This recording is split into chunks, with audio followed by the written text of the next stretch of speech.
Good morning. The August 20th meeting of Libraries and Neighborhood Improvement Committee of the Memphis City Council is hereby called to order.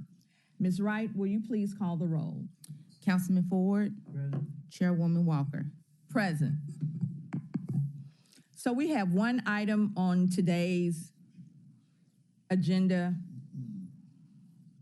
In today's committee, we will have a discussion on the Memphis Public Libraries events and programming. All council districts requested by myself. Who from the administration will be speaking on this item? You may come forth.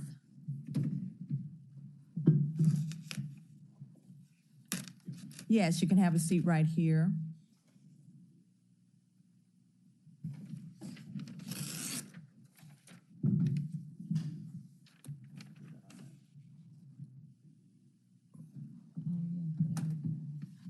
They already have them, but yeah, we'll take these. That's okay.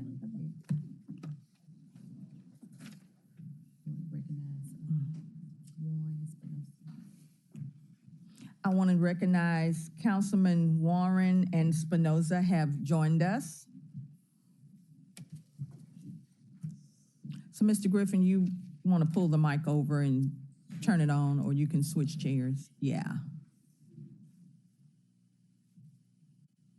Testing, 1, 2, 3. All right.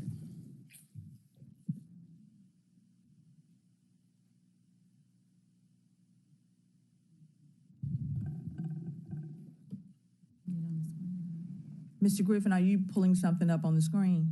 No, I am not. Okay, no problem. We're just checking. Okay. For the record, can you state your name and address, and then you may proceed. All right, Jamie Griffin, 3030 Poplar. And I will today talk about some of the library programming that we've done during the summer.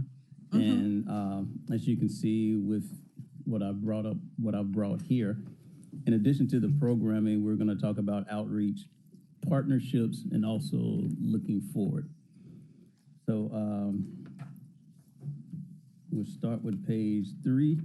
Our programming is typically divided into children's, teens, adults, and families. Some of the programming, the highlighted programming here you see on page 3, we did a lot of STEM Force programming, story time. There's a reading wizard program that we did with ABC 24 with a partnership there. And of course, when we're talking about STEAM, that also includes arts and crafts. So next, we've got teen programming. We have one of the highlights is a program we do called Girl Talk, where young ladies coming of age can talk about different topics. We have a diversity camp, which we do during the summer to help celebrate differences and to also celebrate similarities that teens have. So it's a very good learning experience for them. We also focus with STEM when it comes to teens as well, at our cybersecurity camp. So, and those are just highlights. Some of our adult programming on page 5, you'll see we had a big senior health fair, and Councilwoman Walker, you were there, so you know about that. We do a plant swap over at the Orange Mound Library where people can come in and share what they've grown in their gardens with other members of the community. We have a continuing education and lifelong learning class, and Councilwoman Walker, you've been a part of that as well. And so this is the first time we had that programming during the summer. So we were very happy to report that it was the most people we've had participate in the continuing education and lifelong learning classes since we've started. Wonderful. All right. And of course, a lot of our events are also family events, meaning all ages can participate. So pickleball is a big thing these days. I've never played, but But a lot of our members of our community have really drawn to that. We had back to school events. We were able to give backpacks out to a lot of the kids in the community, and even homemade pudding at Whitehaven Library. So let's take a look at the numbers, if you will. One of the things we want to do, of course, is to always try to impact as many people as possible. And we've done that this summer by improving the number of programs. We went from 962, as you can see on page 7, to 1,050, which is an increase of 8%. The attendance was up by 12% from 2023 to 2024. And when we're saying summer, just so you know, we're referring to June and July of the year. It is important that we also get out to people who can't get to us. So our outreach numbers are something that's important to us as well. We were at 108 events this year compared to 89 last year, an increase of about 10%. And we saw more people at those events. So, which is also the other increase was the event numbers, 17%. The attendance numbers is 10%. All right. Partnerships. Couldn't list them all, of course, because we have so many partnerships within the library system. But some of the for-profits, as you can see here, include ABC 24. We do a lot of the partnerships with people who work with us with continuing education classes. When we're doing fairs and any type of literacy program, we working with Literacy Mid-South and places like that. As you can see, our not-for-profit or government agencies that we work with. And again, this isn't even 10% of the agencies and businesses that we work with. So that's something that we continue to grow and we feel really good about. All right, looking ahead. So what are some of the things that we want to do?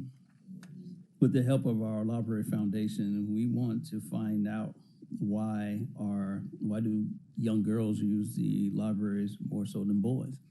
This isn't just something that's unique to Memphis Public Libraries. This is something that is a national trend. Typically around the age of 10, when kids start being able to come into libraries themselves. That's a trend. Why is this important? Well, in Memphis, we know that girls are more likely to graduate from high school than boys. They're more likely to go to college than boys. They're less likely to be in the juvenile courts than boys, and they're less likely to commit crimes.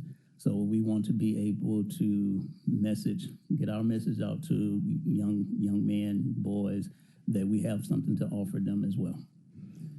And we also want to find out who's watching us on TV and radio. We have a unique library system that we actually have a radio station and a television station. And if I'm not mistaken, we're one of two or either the only one, is that correct, in the nation that has that for a public library. So we want to take full advantage of that and find out and use that as a mechanism to attract more people and to get our word out to people who may not even be aware that we have that offering. Soon, you will see a library publication called MPL Unbound Quarterly. That's going to start up in November. What that's going to do is it's a publication that will go out to the community. It will be a digital copy as well as a paper copy. And it will let people know exactly what's going on within the library system, how people can find out information about our programs, who they're benefiting, how they can get involved, how they can contribute to the library, how they can volunteer with us. So everything that's library will be in this upcoming quarterly. So we're really looking forward to that with the help of our Library Foundation, who's funding that effort. Some upcoming programs, National Library Card Sign-Up Month is September, so that's where we go out and really get people to come and get their library cards. Over the past Last year, we signed up more people than we did the previous year. So that's always a goal to top what we've done. Pride Fest is September 7th at the Benjamin L. Hooks Library. And some of the things that we're also doing, we're doing AI workshops, and those are at our Cordova and Raleigh library location. Very important that we are especially getting this information out to some of the seniors to make sure that they're not getting scammed with these AI manipulations that's out there these days, and also reaching young people to tell them about the creativity, but also the dangers of AI. We will begin accepting nominations for the Richard Wright Literary Awards, which we honor people every year with who are the best writers or authors in Memphis, with some of the various categories, including fiction, nonfiction, children's fiction, teens, short stories, etc. So we really look forward to doing that, amongst other things. So our trajectory has been continued to go up in terms of programs that we're doing, in terms of the number of people who are participating in those programs, and the number of outreach and the number of people that we're seeing in doing this outreach. So we've got our foot planted in terms of what we are doing, but we've got our eyes ahead in terms of what we want to be doing and constantly moving the library forward with the needs of the community. Any questions? At this time, I would like to recognize our co-chair for this committee, Councilwoman Jerry Green. Good morning. And Good morning. this was really great. I've made quite a few notes, and I'll have to follow up on some things later, but I'm going to yield the floor to my colleagues. Do we have any questions or comments? Green? Thank you, Chair. First, I am like the biggest lover of libraries. I was one of those girls that was in your library a lot. I still go visit. In fact, I just learned that I have to re-up my library card, and I have to prove where I live. So I can check out my next book, because I put my books on hold all the time at the main library and pick them up.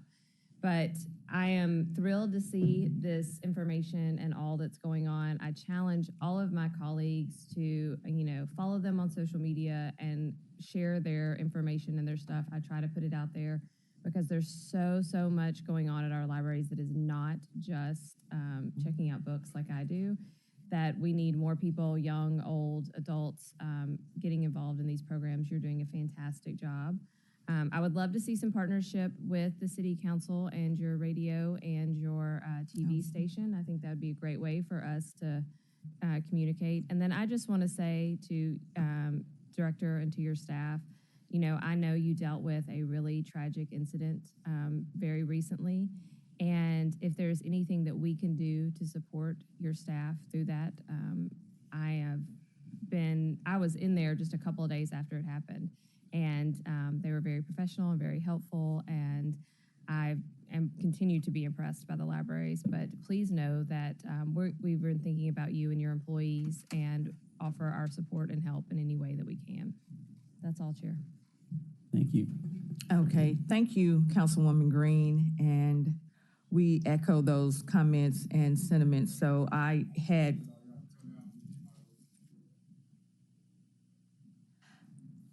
one question, and then we can, and then a final statement. So you've had great success with attendance, and a lot of activities in the community are striving to get attendance. What do you have in place already that ensures this consistent and growing attendance that you have for your programming and events?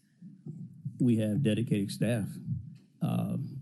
People, when you've got, one of the things we always look for when we hire people is not just the skill that they bring, but the dedication and the love and the passion, because you can't put a price on passion.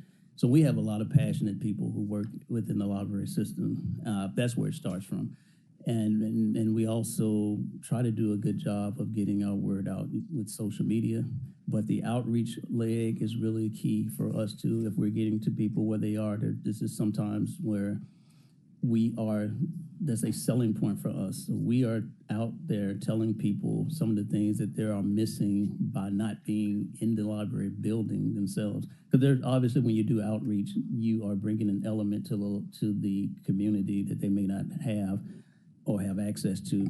But that's only in limited supply. You can only do so much with outreach, but you can market the library that way as well, to say, hey, we're doing this here, but there's so much else going on at your library just up the street or around the corner. And so we as an outreach team is also a marketing leg of the library as well. Okay, all that sounds great, and I would like to, and thank you for that. I would like to recognize Councilwoman Logan, and you have the floor. Good morning, everyone, and thank you, Chair. Thank you for putting this on the agenda for today. And I, too, want to ditto that we have an amazing library system and dedicated people. There are so many opportunities for the community, and I thank you for being open to hearing from the community in terms of the things that are needed, and not having a cookie-cutter system, but each library kind of reflects the community that it's in. And I'm so pleased with the staff at Raleigh, the Raleigh Library. It's a great program. A couple of things, and I want to continue to see us moving. We've discussed it from mental health offerings to the youth to technology, all of those things you all are implementing. One of the things that we often talk about is the facilities and the maintenance and the upkeep and that type of thing, the appearance and that type of thing. So I would like to hear, I don't know if you all did give an update on where we are with the main library. The last time you were here, I asked about the elevators, the escalators, the cleanliness, the repairs and things like that. And I know we have a challenge in making certain that we are accommodating those that may need handicap, mobility accessible offerings or access.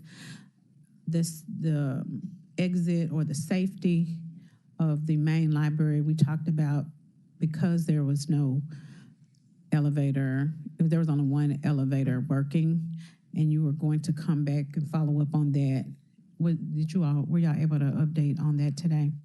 Or can you follow up or give any updates on where you are?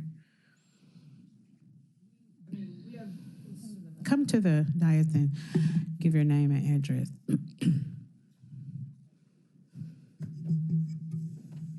Keenan McCoy, 3030 Poplar, or 728 Charles Place, wherever you want to be. We definitely have had challenges with the elevators and escalators. The escalators have been out for an extended period of time, a long time. That has put a lot of pressure on the elevators. So right now we're looking at replacing. We did get some funding. We're looking at replacing the elevators, and right now I'm not really not sure about the escalators. Okay, and you can expound on that when you get it in a moment. But the second thing was, we talked about the unsheltered community that frequents or uses the library system as well. It's a safe place, and there are opportunities there. How can we better position the libraries to serve that community? Are there any safety concerns as it relates to that? And how are we framing that conversation to include what's necessary? Because that conversation has to be had and some solutions put in place, because every library is experiencing that. And I think, we can't ignore that it's a growing need in the community. So if you want to speak to that, or Chief, whoever would like to. Well, obviously we want everyone to feel welcome, regardless of their race, circumstances. We want everyone to know that they are important, and it's definitely challenging, but, you know, we want everyone to feel welcome. So, and I don't think that I think our staff is extremely sensitive. I think they're very caring. They do an incredible job trying to reach out to people. And in fact, the day that event occurred, there was an interaction with one of our staff members, and you know, that becomes a big burden, you know, for what they saw. Yeah.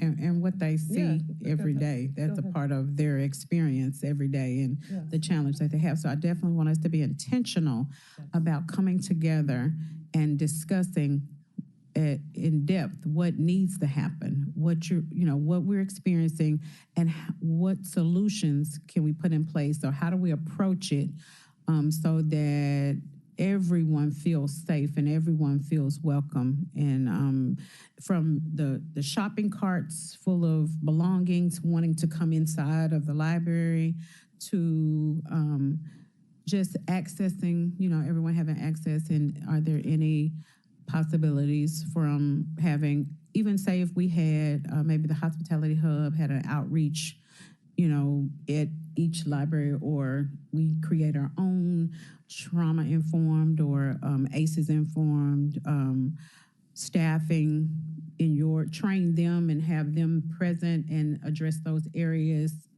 address those needs. But you were gonna say something, sir. Yeah, well, there are some things that we have done and continue to do to address the needs of our unhoused community. One of the things that we've done is that we have social workers on our staff, and so when we can identify people that we feel that or who are referred to us, or we feel that may need our assistance, we're able to work through those social works to get those individuals the community support that they need. We've also worked with Catholic Charities to provide something that we called hospitality kits, and those things provide them with like razor blades and deodorant and toothpaste, toothbrush in a meal. Obviously, we wish we could do a lot more, but we definitely are very aware of our unhoused. And we try to get them at some of our locations involved with our programming as well, so to make sure that they feel like they're part of the library. So they never get. Obviously we don't turn people away, and we've worked with places like Hospitality Hub before, the Union Mission. We've done outreach there. We've helped members of the unhoused community obtain their library cards, so if they come into the library, they're at least able to use our computers.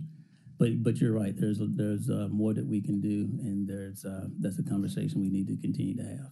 Okay, I like the fact that you all have social workers at all your libraries, and so between the social workers and the counselors or in your staff, the community. I think you have Friends of Library. I know they do specific tasks, but we definitely need to come together and have an intentional conversation on what to do or how to best use them, what's the best and highest use of the social workers, the counselors, and all those people.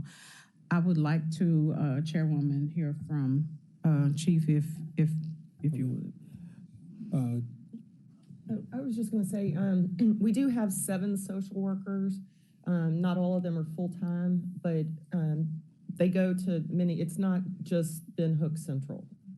It's around the system. And so, the people have hours that they can get to talk with people. And it just seems like that's really one of the most positive things that's going. Absolutely. So many the people don't know, Catholic and Charities, you said Catholic Charities, Hospitality Hubs, your social workers, your staff, that would be a great core team. Even CIT and the health navigators, those would be a good core team to start that conversation on what can we do or what does that look like. Antonio Adams, Chief Operating Officer, City of Memphis. Excuse the voice. Just getting over a respiratory infection, so I apologize if I'm not as audible but I'll try. But as you've heard from Director McCoy and her staff member, team member, the libraries have done a really good job at expanding itself outside of just book selection and collection and library traditional programming. We do offer social services and we connect with the partners. We are always open to partner and collaborate so that we can meet the needs of our constituents. There's no presumption of who this person or who they may be when they enter the library. They're treated as a constituent with top-notch service. There's code of conduct within the libraries as well, and we want to make sure that we continue to enforce that. There will be times, and you all will hear that there will be times that we will have to ask an individual if they go outside of the code of conduct, that they may have to sit out some time at the library until their behavior becomes appropriate. And that is for the safety of those that are patronizing the library, but most importantly, the staff. The staff have gone through a lot. I noticed, again, a couple of weeks ago, about a month ago, when I presented to you all, many of those had experienced the trauma at the Joffrey Red Library as well as this most recent. So they are not normalizing this. This affects them. And so what I would like to say is I think that they are doing an awesome job at expanding the services, but I think we should also include services for them. And I know that our HR team has done so, and we continue to stand ready to support them as well. And that's the reason for the conversation, because I've spoken with them as well, and so I do think having a conversation, a broader conversation with entities that specialize in that type of support, not just what we can think about, but bringing on those that specialize in that type of support for them, as well as for the patrons or the people that come into the library.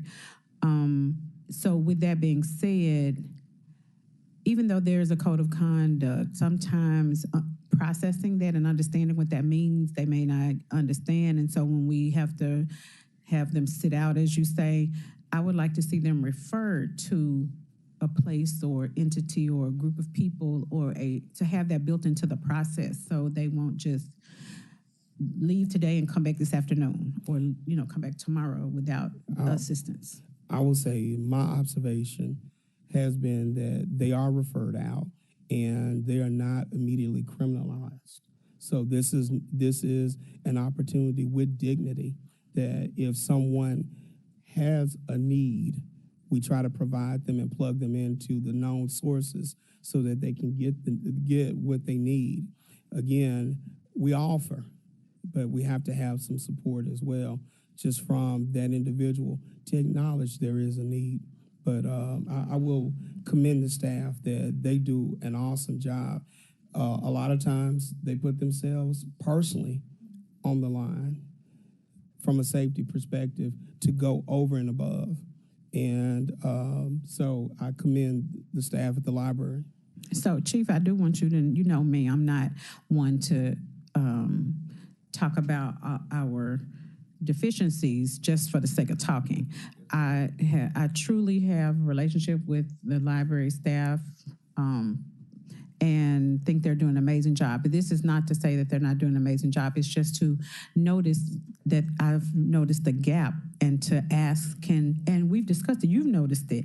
And so to ask that we sit down or convene a group to actually talk about that and find some solutions. That's all, because we want to continue to get better. We want to continue to use best practices, and that is just one area. Yeah. So they do an amazing job, and that's why I feel confident that we can come up with solutions, because you have that kind of team. Yes, but I just wanted dedicated time to be given to that from a group of people, all of those that need to be in that conversation. Thank you. I yield back, Chair. My apologies. My comments were not solely in defense of the team, but it is to acknowledge that we can't do all things. And I think, as the gentleman stated, we can do better, and we're more than willing to team and partner to do better. So, They're having thank you. to do that right now. Yes, ma'am. They're having to do those things right now, but they're not tooled to. That's why let's support them in getting the tools that they need to do that, because that is not going away. They're going to continue to be faced with that. So, Will all right, do. thank you. I yield back, Chair. Thank you, Councilwoman Logan, and thank you for your comments, Chief Adams. Thank you, everyone. We have 2 questions in the queue, and we're 17 minutes behind, so I'm going to turn the floor over to Councilman Warren. Mine is a quick question. What is our estimate of cost as far as repairing our elevators and our escalator in the main library? And where is that in our budget process right now? That probably for Mr. Adams' team. Good morning, Melvin Jamerson, Interim Director, General Service, 125 North Main. So as far as where we are in the process, the funding, library will be having it appropriated soon in this soon this month. The elevator cost the escalator cost will be approximately $977,000. Almost $1 million. Almost $1 million for the escalators, for the 2 escalators. There has a long lead time on that equipment, about 8 months. So it'll take us eight months to get the equipment from the time we give the notice to proceed. There is some design work that has to be taken into account as well. And do we have an idea of what's the normal lifespan of an escalator? It's 20 to 25 years. This life expectancy. So we're near end of life on that. We are near end of life, yes.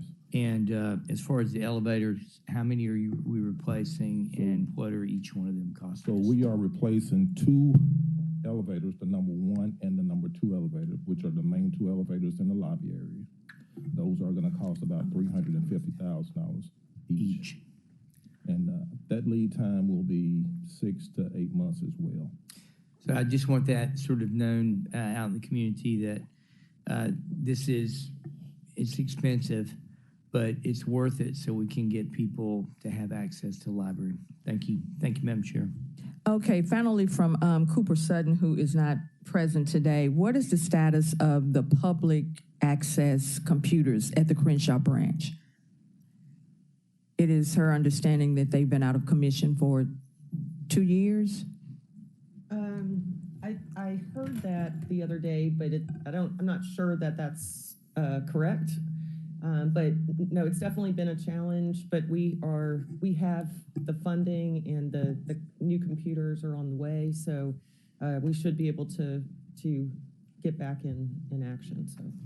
Okay, thank you for that. And we'll just follow up with you all online. This was some great information that you all shared today, and thank you so much for coming. So before we end this meeting, as it has already been referenced, we had a moment of silence for the life that was lost at the Hooks branch a few weeks ago, and I just wanted to publicly express that our hearts go out to the victim, their families, and everyone affected by this devastating incident. The library staff who serves our community with dedication are facing unimaginable grief and trauma, as Councilwoman Logan has referred to. They were on the front lines during this tragedy, and we must ensure that they receive the support they need during this difficult time. It is crucial that our library staff receive proper trauma counseling and support as they navigate this challenging time. We are committed to working with the necessary departments to ensure that all available resources are provided to help them heal. I want to ensure that the well-being of the library staff is a top priority following this tragedy. And if there's anything else that can be done, and we've already referred to that, the possibilities surrounding that, know that we are here to help facilitate these efforts. And with that being said, if there are no other questions and comments, and we are 22 minutes behind.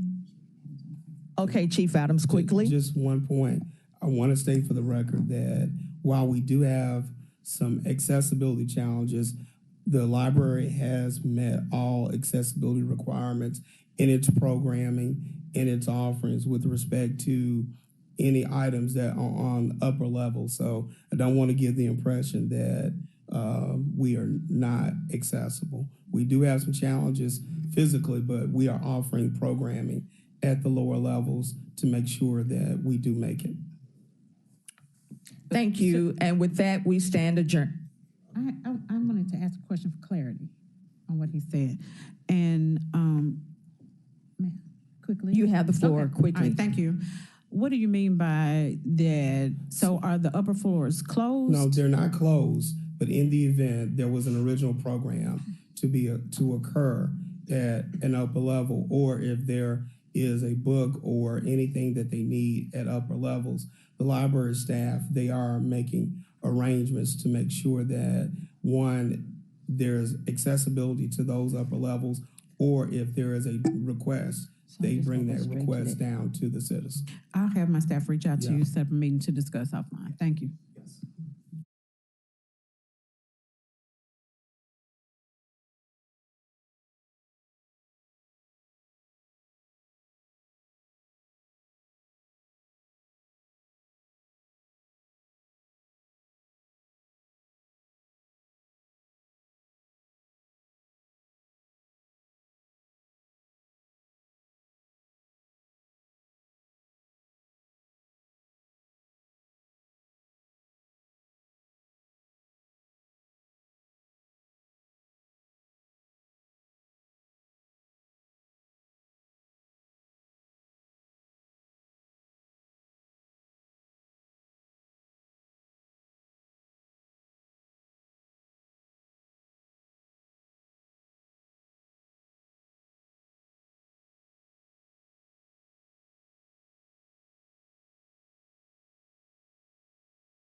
Morning, everybody. This is Tuesday, August 20th, 2024. This is the Transportation Committee. We have one item on the agenda. Mr. Hart, call it. Roll, please. Thank you. Councilwoman Easter Thomas. Present. Councilwoman Green. Present. Councilwoman Logan. Present. Councilman Spinoza. Here. Councilman Warren. Present. Councilwoman Walker. Present.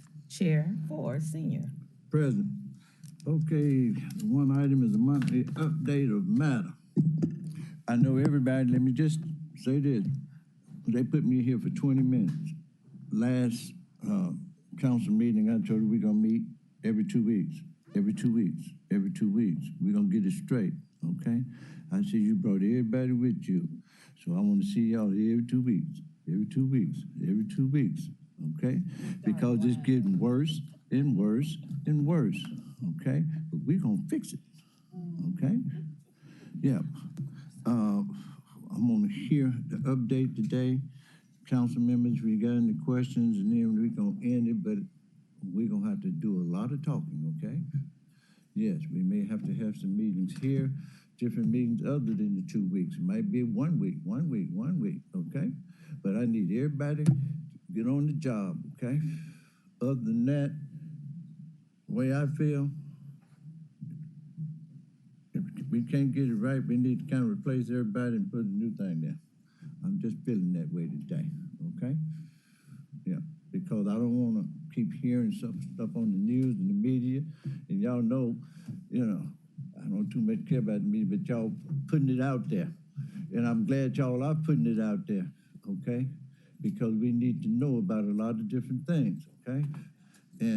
But every day you're hearing something else new that's happening, from the trolley line to everything else.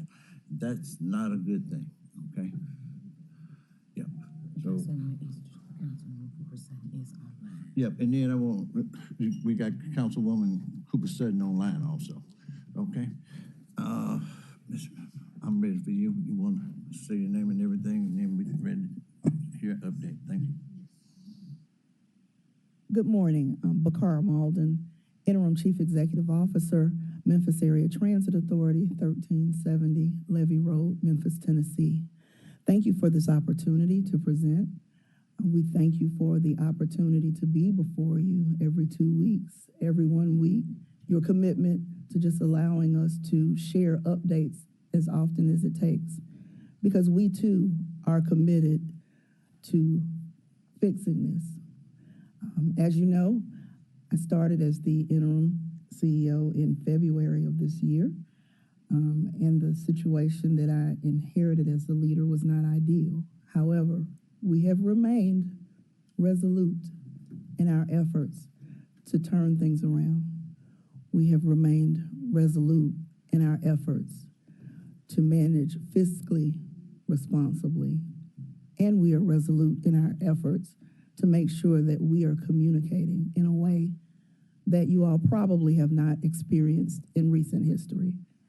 And so with that, I'd like to give a few quick updates because I do realize time is of the essence.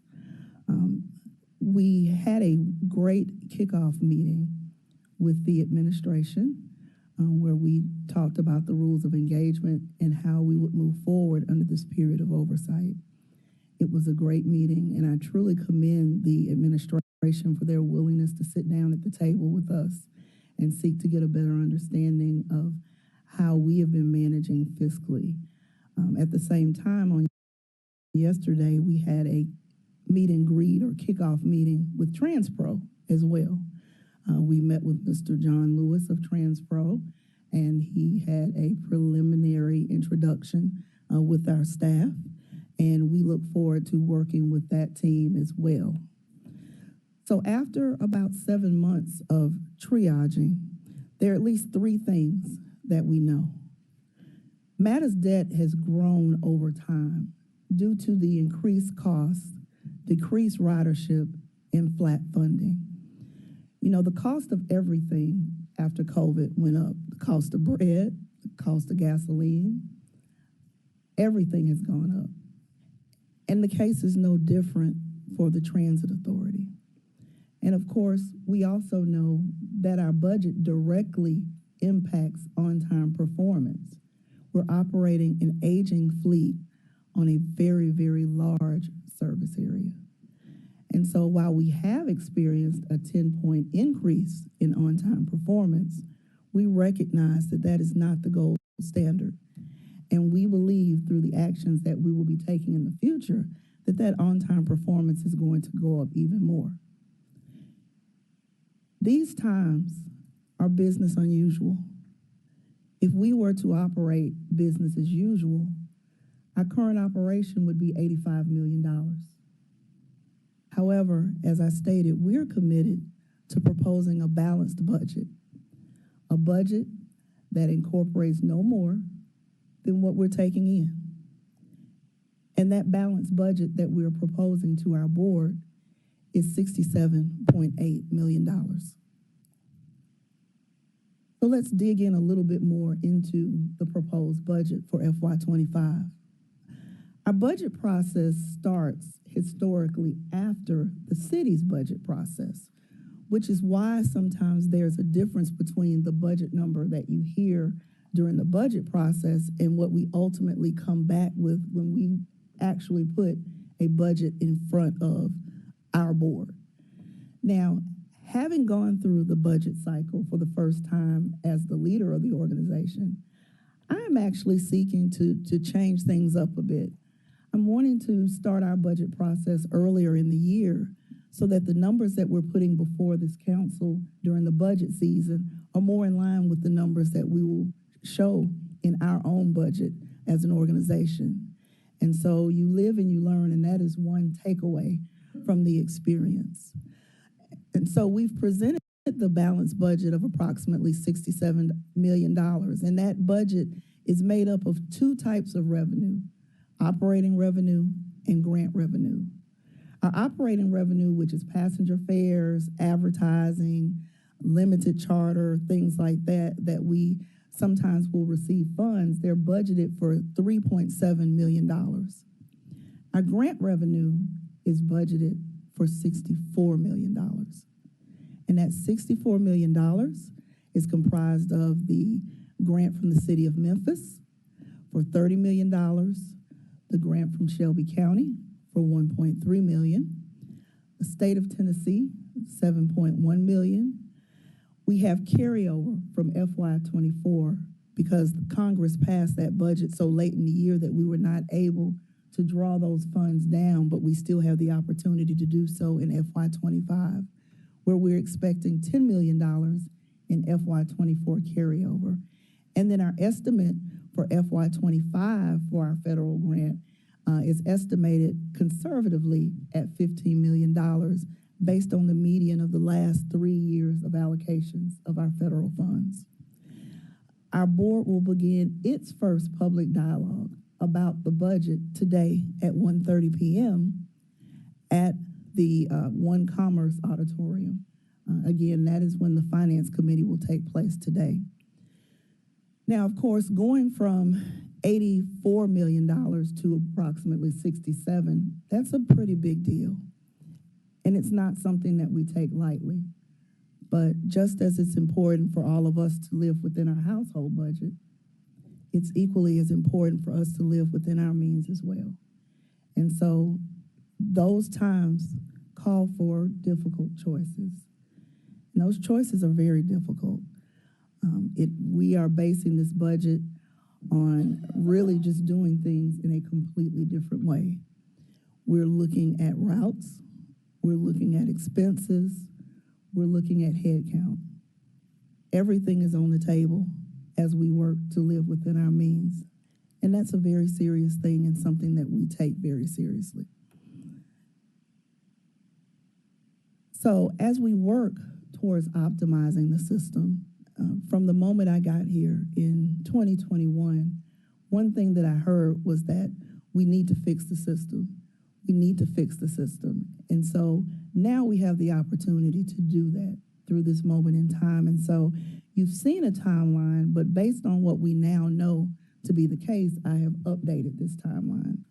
And so we are currently in a period of stakeholder engagement. We're holding community meetings. We're partnering with various organizations to hold those community meetings. On August 27th, we are hopeful that the board will be able to approve the FY25 budget. Again, those discussions start today at our Finance Committee meeting. If that budget is approved as it stands, there will be affected employees to the tune of more than 200 employees.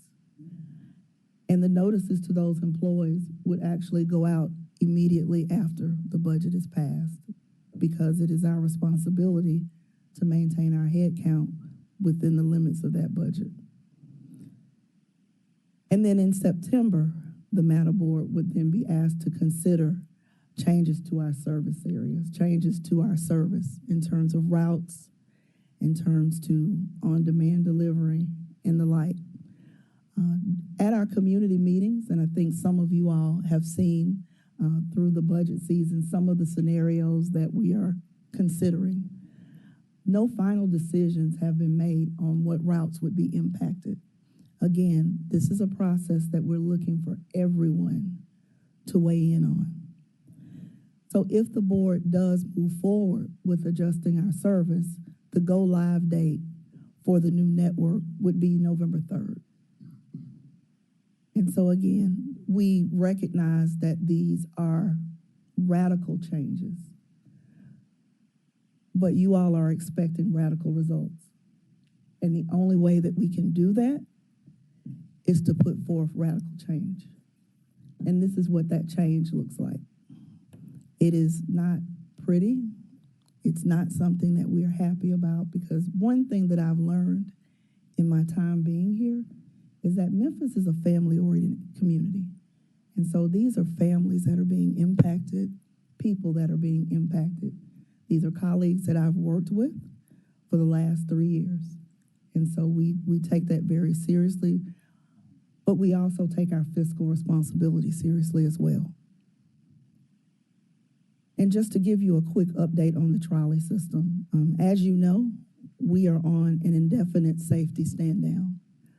There is no greater responsibility than the safety of our customers. And we are in the midst of working with TDOT on an investigation of a brake issue that took place in July. And that is the second brake issue that we've had in the last year. As a result of this stand down, 18 employees were laid off, unfortunately. The maintenance team does remain in place, because we are still, again, we're committed to one day bringing this back. And because we are committed, we do have to still maintain the tracks, the catenaries, and the actual equipment. So we also handle the maintenance of the Hudson Transit Center as well. And so while extremely unfortunate, we are working with TDOT to correct that. It also comes down to a funding issue as well, because we were presented an option to have a backup braking system installed to the tune of $200,000 per trolley, which is something that we just honestly don't have. And so as opposed to half doing, it's best again to prioritize our customer safety, stand down until we're at a point where we can meet those obligations. Once again, I want to reiterate that we're having community tours. We may even add some additional tour stops onto this list. We welcome you to any of the meetings. We hope that you will come. We hope that you will encourage your constituents to join us as well, because we do want to hear from you, because again, this is not my transit authority. This is our transit authority. And with that, that concludes my presentation, and I'm here to answer any questions that you have. Let the record show that Swearingen in Washington has joined us. In the queue, we have Councilwoman Logan, then Dr. Warren. Thank you, Chair. Thank you all for being here, and I appreciate the update. And Chair, I appreciate you allowing us to have this conversation every 2 weeks or every week or as much as necessary. I concur with your sentiment. One thing I wanted to say is it appears that we're having two conversations or two things that are at play here, internally and externally. Internally with staffing, budgeting, and all of that. Externally with the need for the service and how we're servicing our community. And I kind of wanted to see if information could be given on both of those or in those two contexts. Just because the workers, the need for workers, I noticed you said that we put the trolley down because there was an issue. Previously, you had mentioned that we don't have enough staffing in key areas like maintenance to fix the buses and things like that. So I would like to hear information on how that is baked into this new system in terms of either getting that staffing or pivoting to some other method. I didn't hear your solution for the ridership space, or how many, the area coverage that we have to use. I know you said that that's going to change and those things are going to change, but actually hearing how those things are going to change, if you can share with us those details as council, the things that you alluded to in terms of changing that and taking away some of the services that are delivered. The deficit has been here for a while. I did hear you say that, but it's just coming out in the public right now. I think it's very important that we make certain that the community understands the fact that it's not like Memphis, the matter system is spiraling right now. This has been going on for a very long time. Unfortunately, we have not known as a council that you all were in that shape. Not knowing when you came on, not having knowledge of what the right sizing of the budget looks like, that was problematic for both parties, for this body as well as for you. So when you said that you're going to start your budget system sooner, how would that help to keep us informed on the true numbers and truly what's happening with you starting earlier? And is that new system based on the audit that the financial audit that you had? Was that one of the recommendations, that came out of that? And where are you in that process? And then the last thing, the $85 million budget that is the right size budget. What did that look like? And as opposed to what the $67.8 million looks like? Because if the $85 million is what it takes to meet the needs of our city, dropping down to 67.8 is going to be a huge and drastic upheaval for us. So we definitely want to look at what the options are. Say, instead of taking down the trolley altogether, say if you had 10 trolleys, moving to 5. Is there a middle ground as opposed to two drastic contrasts? Mm-hmm. The last thing I wanted to say, the community engagement, the stakeholders, are we prioritizing the voices of those that actually riding the bus as opposed to those that come to the meetings? So if that's the case, how are you getting that information from those that actually ride the bus and need the bus? And how will the changes that you're proposing to make affect the service delivery for the customers? Okay, thank you. And I know you might not have that now, but if you could come back with that information or send it to us.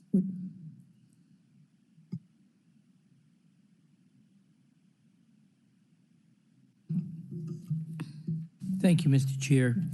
I think I heard you say that you're going to have 200 employees that are going to be laid off. Is that correct? Yes, sir. Okay.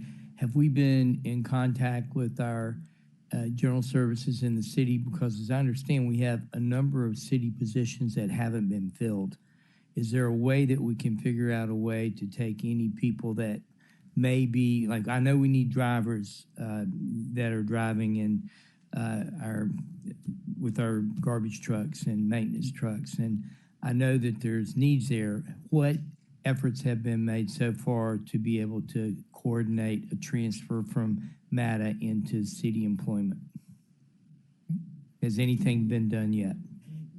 But thank you for that question. Actually, there have been strides in that area. I've actually had a conversation, a high-level conversation with Chief Adams about that, and as recently as yesterday, our Chief Administrative Officer, Eric Stevenson, had a conversation with Chief Fouché yesterday, and so we are starting the process. The trolley situation was completely unexpected, and so those layoffs came a little bit earlier than we were expected, so we didn't have those things lined up, but we are working to get those things in line as quickly as possible so that we can host a fair so that they will have the opportunity. Is the trolley closed based on a state regulation at this point? It is. Okay. And what is the process for you to get the trolleys back in line? Is it buying $200,000 secondary brake for each trolley? Well, it's twofold. There's an ongoing investigation that is being led by our Chief Safety and Security Officer, Keith Watson. He is working in conjunction with TDOT, and they have to complete the investigation, and so it would be pending the results of the investigation. That's one part. And the time frame on that? We're not sure at this time, which is why the shutdown is indefinite, because we are having to actually go back to the manufacturer of the part that keeps failing. And so there's a lot of dialogue going back and forth between our two entities. And so that's why there is no specific time frame. So we've got to go through the dialogue. So the people who make that part, is there a possibility they're going to help us pay for the secondary part necessary to make this thing safe? It doesn't appear, but again, it's early. It's early on. We're going to seek whatever relief is appropriate. But in the meantime, we're just prioritizing the safety of our customers. I would like to see if you guys possibly can do that on the 28th. I believe that's the day that you're going to announce your layoffs. If on that day you have some sort of system set up to where people who are being laid off have the opportunity to be able to see what they can apply for, and we have counseling trying to keep them employed with the city. Yes, Thank sir. you, Mr. Chair. We are committed to that, and we have ongoing dialogue with the administration, and we definitely, again, they're MATA family, and so we definitely want to make sure that they're taken care of. And Try to give everybody a little chance to be kind of. Chair, she wanted to answer the question that I asked her. She didn't get to because we moved. She said she had the answer. I have some of the answers, and I can speak Thank to you, sir. some of. Okay, so in terms of the exact service area, again, those decisions will come a little bit later. We have some sample scenarios, but no final decisions have been made. Of course, because we have the opportunity to be before you for the next 2 weeks, for the foreseeable future, we'll be on the journey together. I'll have the opportunity to update you at every turn in terms of what we're proposing and all of that, but it has to go to our board at the end of September at the latest for them to make the decision. In terms of the true numbers or the reconciliation of the audit, I will tell you that the main thing that J.S. Held has driven home is that we have to live within our means. And we can't have a system that costs more than what we're taking in. And so that is what we have tried to do through proposing this lower budget number. Because the dialogue between MATA and the council is more frequent, we believe by moving the budget part up, we'll be able to continuously communicate with you all in terms of any variations in how we operate. But because we're taking these critical steps today, budget season next year, we pray, will not be anything like budget season this year, knock on wood. We hope that we will be able to talk about slow and steady growth that makes sense and that is in line with the budget that we operate under. And that is the goal.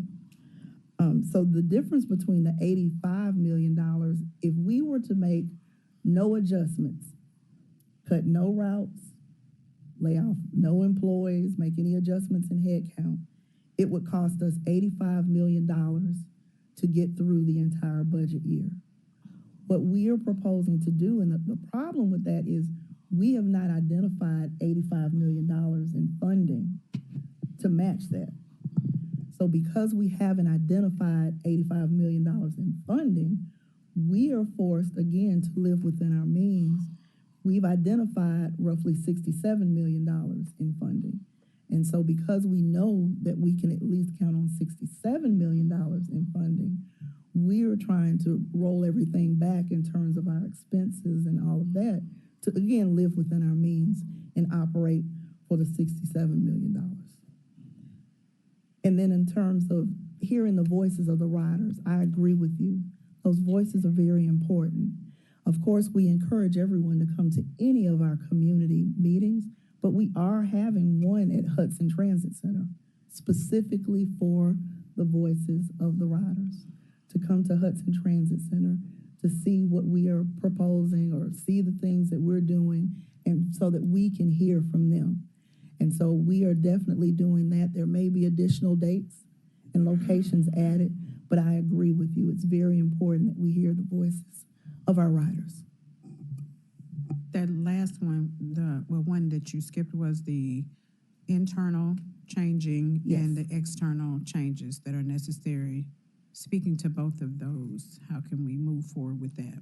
So the internal changes, of course, deal with, well, first of all, I will say starting on my second day, we issued a cost-saving memo that focused on following our processes, staying within budget.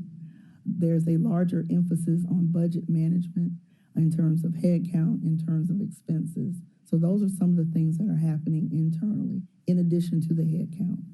Externally, we're trying to do more to communicate more. We're having the community meetings. We're listening to the community in terms of recommendations that we'll ultimately make. And again, we appreciate the partnership with you all to be able to sit here and have this dialogue with you. That's also a part of our external strategy. And so all of those things will work together to help us emerge as a better agency on the other side.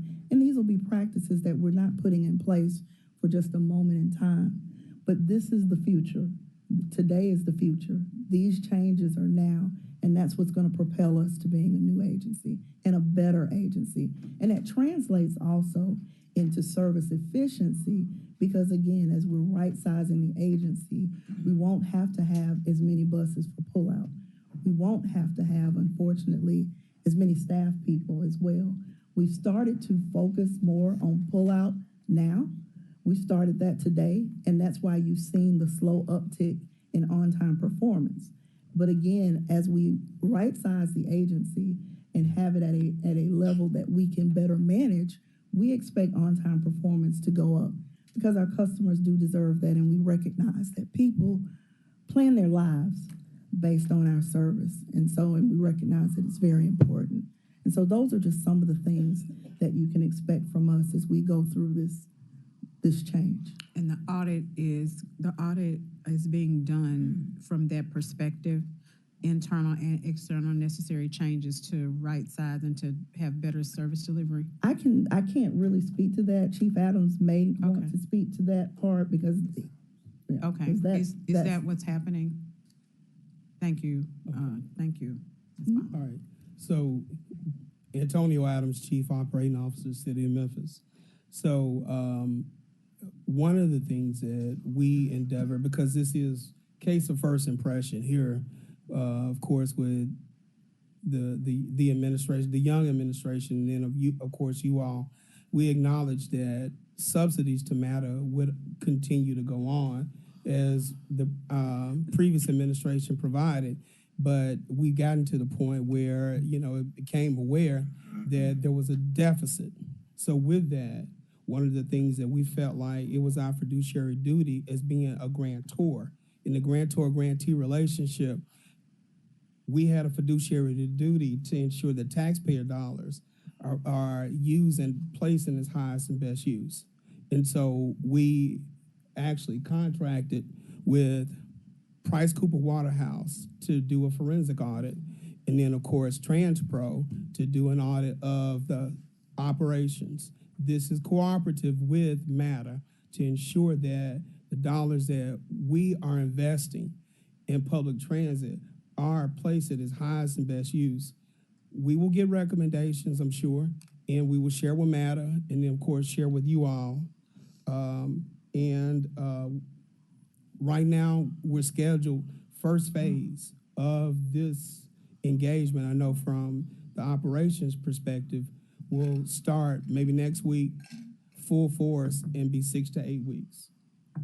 And then we'll have Audit yes, will be ma'am. 6 to 8 weeks. Yes, ma'am. This is the operations, and Chief Person to kind of talk about the financial. Thank you, Walter Person, CFO, City of Memphis. I was in the back there, but I did want to come up when you started asking about the forensic analysis, just to dovetail onto Chief Adams' point.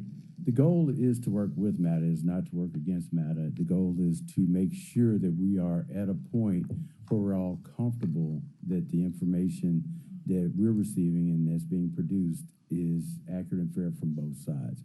To Chief Adams' point, the mayor is taking a very strong position that we are a grantor agency to this entity. They are a separate legal entity, but they are part of the umbrella of the city of Memphis. But we owe our taxpayers, as well as you all, a fiduciary duty to perform and prepare accurate information. So this just gives us that extra layer of confidence that that information will be right. PricewaterhouseCoopers, of course, supports us from an actuarial standpoint, so we dovetail onto that relationship for this forensic analysis. And I think MATA has more or less embraced that as well. Jay has held, Mr. Davidson is a forensic accountant, and he'll be partnering with PricewaterhouseCoopers to make sure that the information we produced is accurate. And that, so I just want to make sure that you're saying, that I'm understanding, you're getting clarity that the forensic, and I appreciate that we're doing that, but will it speak to internal necessary changes that need to be made as well as external, financials, staffing? In their two parts, to Chief Adams' point, the operations part, which will be conducted by TransPro, will look at the organizational structure and design. Not to say that it's poorly designed, but there's always ways to get to best practices. TransPro does this across the nation, so they'll have the benchmarking capabilities to do that part. From our standpoint, on the forensic side or the financial side, we want to make sure that some of the records that were produced in the past prior to the current chief being in place are accurate and reflect the background that we're hoping that it reflects.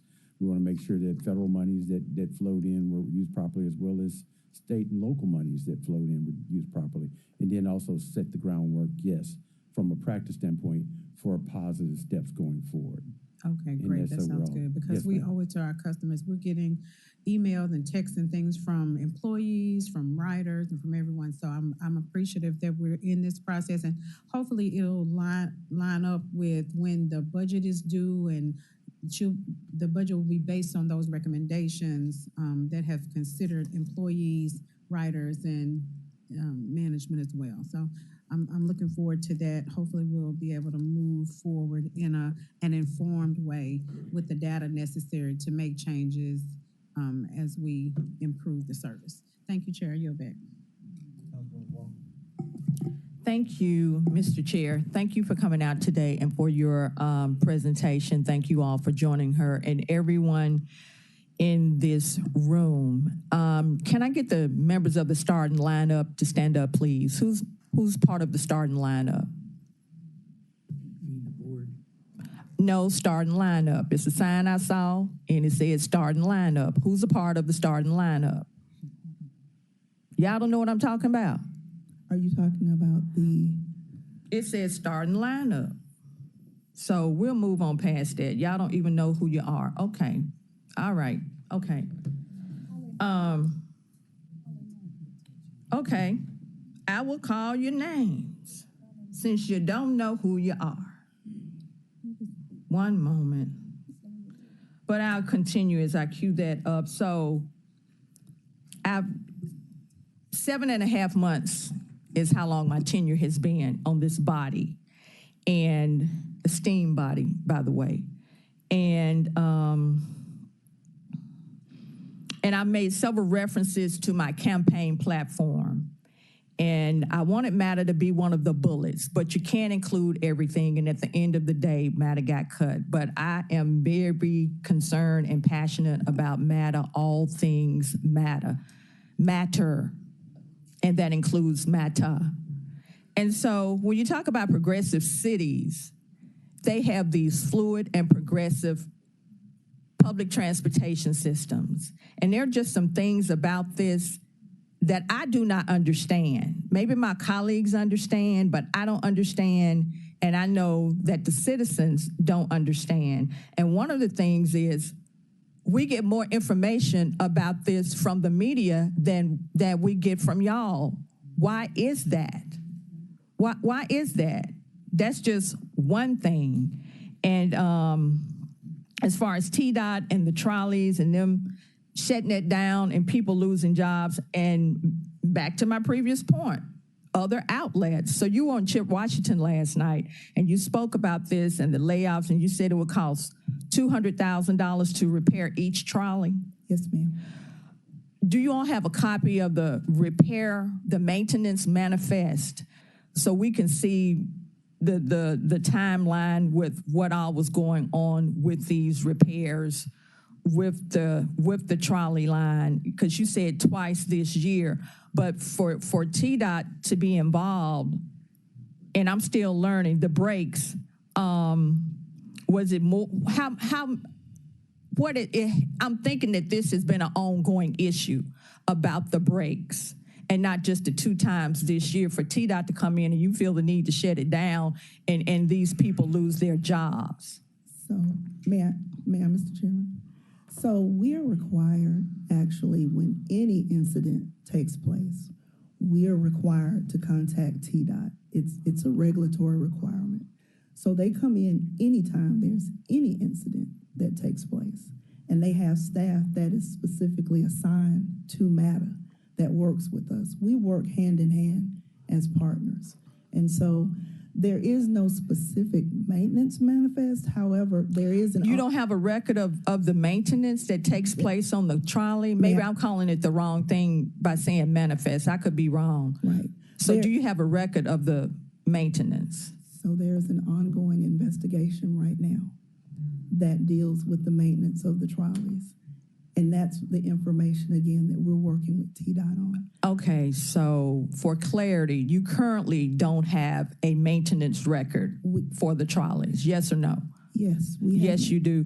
Can you all send a copy of that to the council? We are currently in an investigation with TDOT right now. So you can't send it, but you do have one. Okay, okay. Okay, the starting lineup, so you all didn't know who you were. You recognize this image? Starting lineup. Y'all recognize this? Now you know what I'm talking about? Okay.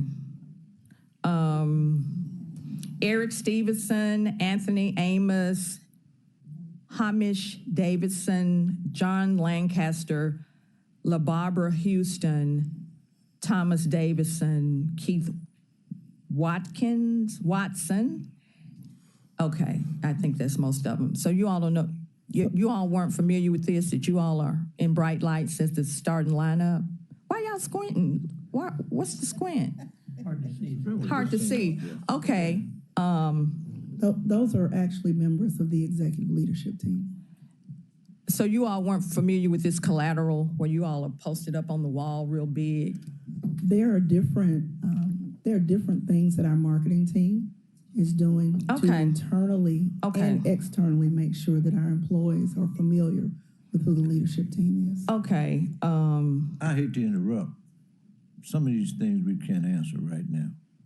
Okay. Like what she was saying too, investigations and all the rest. There's a lot of things we do not need to discuss in here, other than what Councilwoman Logan was saying, some of those type things, but we need to keep, and I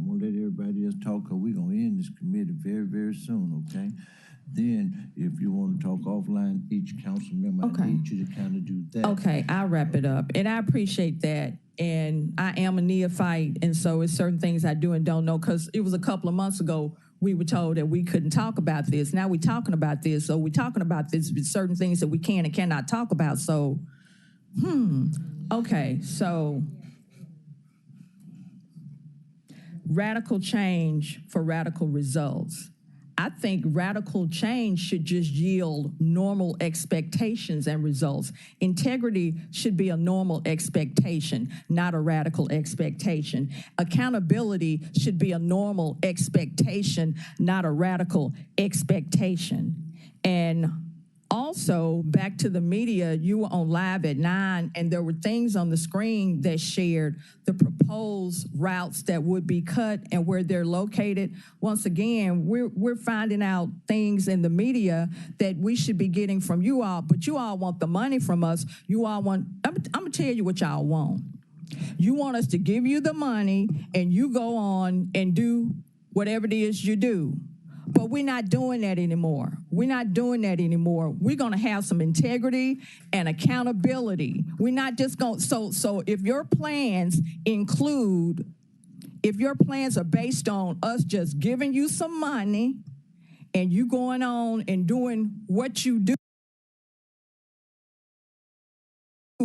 as usual, that's not happening. This is going to be about some integrity and accountability. And you said at the beginning of the presentation that you cited 3 things, and you said that the deficit, the inflation was the cause of the deficit. Well, if the inflation is the cause of the deficit, everybody should have a deficit. My house, his business, FedEx, the supercomputer, everybody should have a deficit if it's based on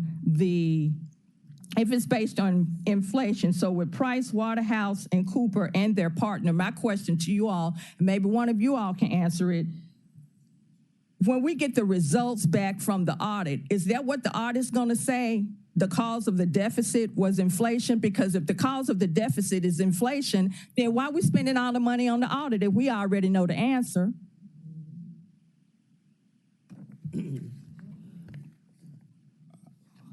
The administration is not willing to accept that alone. As CEO Malden did say, she inherited some circumstances. And I think that that's what we need to understand. What's the true picture, what the circumstances are. And then, of course, try to chart a path forward. Because at the end of the day, public transit is what we want. We want accessibility to jobs, work, play, recreation, quality of life. We want it consistently, and we want it on time. And I think that this team wants the same for all of the residents. We want it, and you all do as well. And we have to go through this. It's painstaking.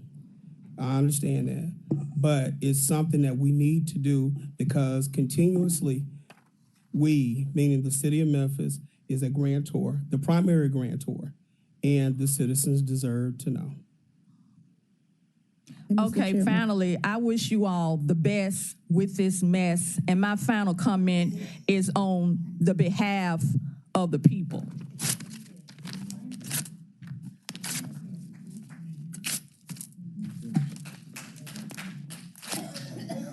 The people have spoken. I yield the floor. Thank you. Councilwoman Thomas, and Councilwoman Green. Thank you, Chair. Good morning. Thank you,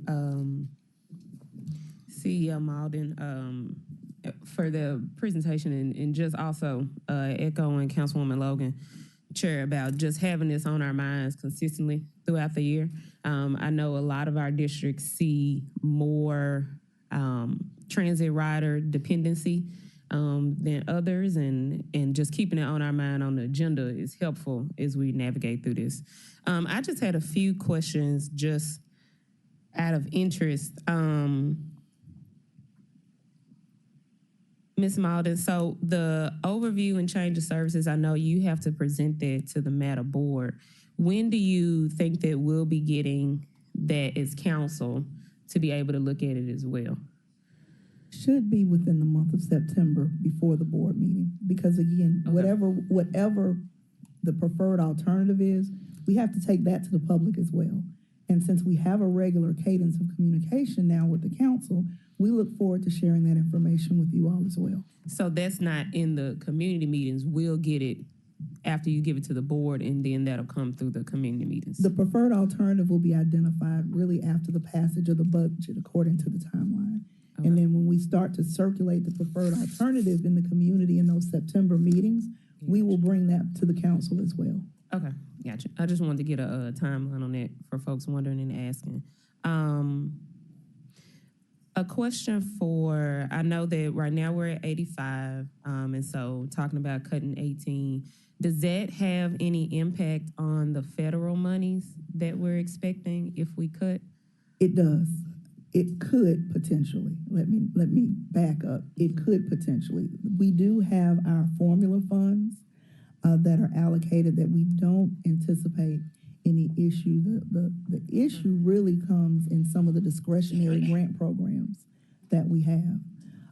There are some, we are currently and actively engaging with FTA at this time to work through and try to figure out, and the FTA has committed to us that they're gonna work with us because we're not the only transit agency that's in this position. There are transit agencies across the country that are at this very same point in their budget life as well. And so recognizing that it's an industry issue as opposed to an individual agency issue, FTA has stepped up in their willingness to try to help us work through the regulations to hopefully be able to maintain some of the discretionary grants like the Innovation Corridor BRT grant. Mm-hmm. There's a CIG component to that, and the CIG grant actually has a requirement that you can't cut service and still get that grant. And so we're working through that, trying to save grants such as that. But our other grants, as far as we know, are still in play. But again, we're actively communicating with FTA right now on those. And we'll know about the CIG or whatever Yes. of the federal pieces when we get the overview after the board Well, presentation. that's an ongoing conversation with FTA that's on a separate path outside of just the board. But as soon as we know, we will continue to update you all. Right now, we're not sure. We're communicating with FTA consistently. They've pledged to try to work with us. And so as of right now, we're still on the path moving forward. So if we hear anything contrary to that, we'll definitely make sure that we keep the council updated on that. Okay. And lastly, Chair, if I can, I know that at last council meeting, we were told about the logistic plan from administration giving that presentation about dispersing payroll only. Wondering, does that have an impact on your operations? If so, yes or no, or however you can talk to that. It does, however, the caveat is, in our kickoff meeting with the administration, I believe we turned a corner and we have a path to move forward. We've now, as of last week, received the first of funds to go towards operational expenses. And so we have an agreed path forward. I think both sides are comfortable with that. And I certainly appreciate Chief Person's acknowledgement that we're working together in partnership. And so we believe we have a viable path forward to move forward. Because again, we're okay with accountability. We're okay with this moment in time because we believe on the other side, we're gonna come out as a better agency. So yes, it does impact us, but yes, we have a path forward. Okay. Thank you, Chair. Thank you, Ms. Maud. Thank you, Chair. I want to start by saying I think this council, this administration, the public who is here today believe that MATA must succeed. Not that we want it to, that it must. It is important for people who are lower income. It is important for single mother households. It is important for the disabled. It is important for seniors. There are many people in our community that rely on it every day. So it must succeed. Can you go to slide 3 by chance? Sure. I asked you when you were here 2 weeks ago, 3. That's not it. I asked you 3 weeks ago for the budget. This is not a budget. I need details, to Councilwoman Easter Thomas's point, specifically about the state of Tennessee and the federal carryover and the federal grants. You have, and I do not expect you to answer me today because there is not a verbal explanation you can give to me. This should be in writing and in detail. I need specifics on those grants about restrictions that are in place on what they can be used for. And if they will be cut, because what you said is the $15 million, and you and I have been around and around about pulling out numbers that you think are right. You know, that Shelby County number, I told you was gonna be 1 million. You had 10 million in your original budget. It's now at 1. This $15 million, you said, is based on previous years. And then you say there could be cuts based on whether we cut ridership and routes. So we can't base our federal dollars on a median of past years when we know that there are grants that are in flux. You have to budget as if they're gone. Great if they come back, but you have to budget as if they're gone. We should be anticipating less, not more, not the same. If we're cutting routes and grants say you can't cut routes, it's really that simple. What I also don't see on here is outstanding debts. As Councilwoman Walker said, we are getting calls from riders, from drivers, employees that are scared, but we've also heard from people who MATA owes money. And I know one of those groups is the city of Memphis.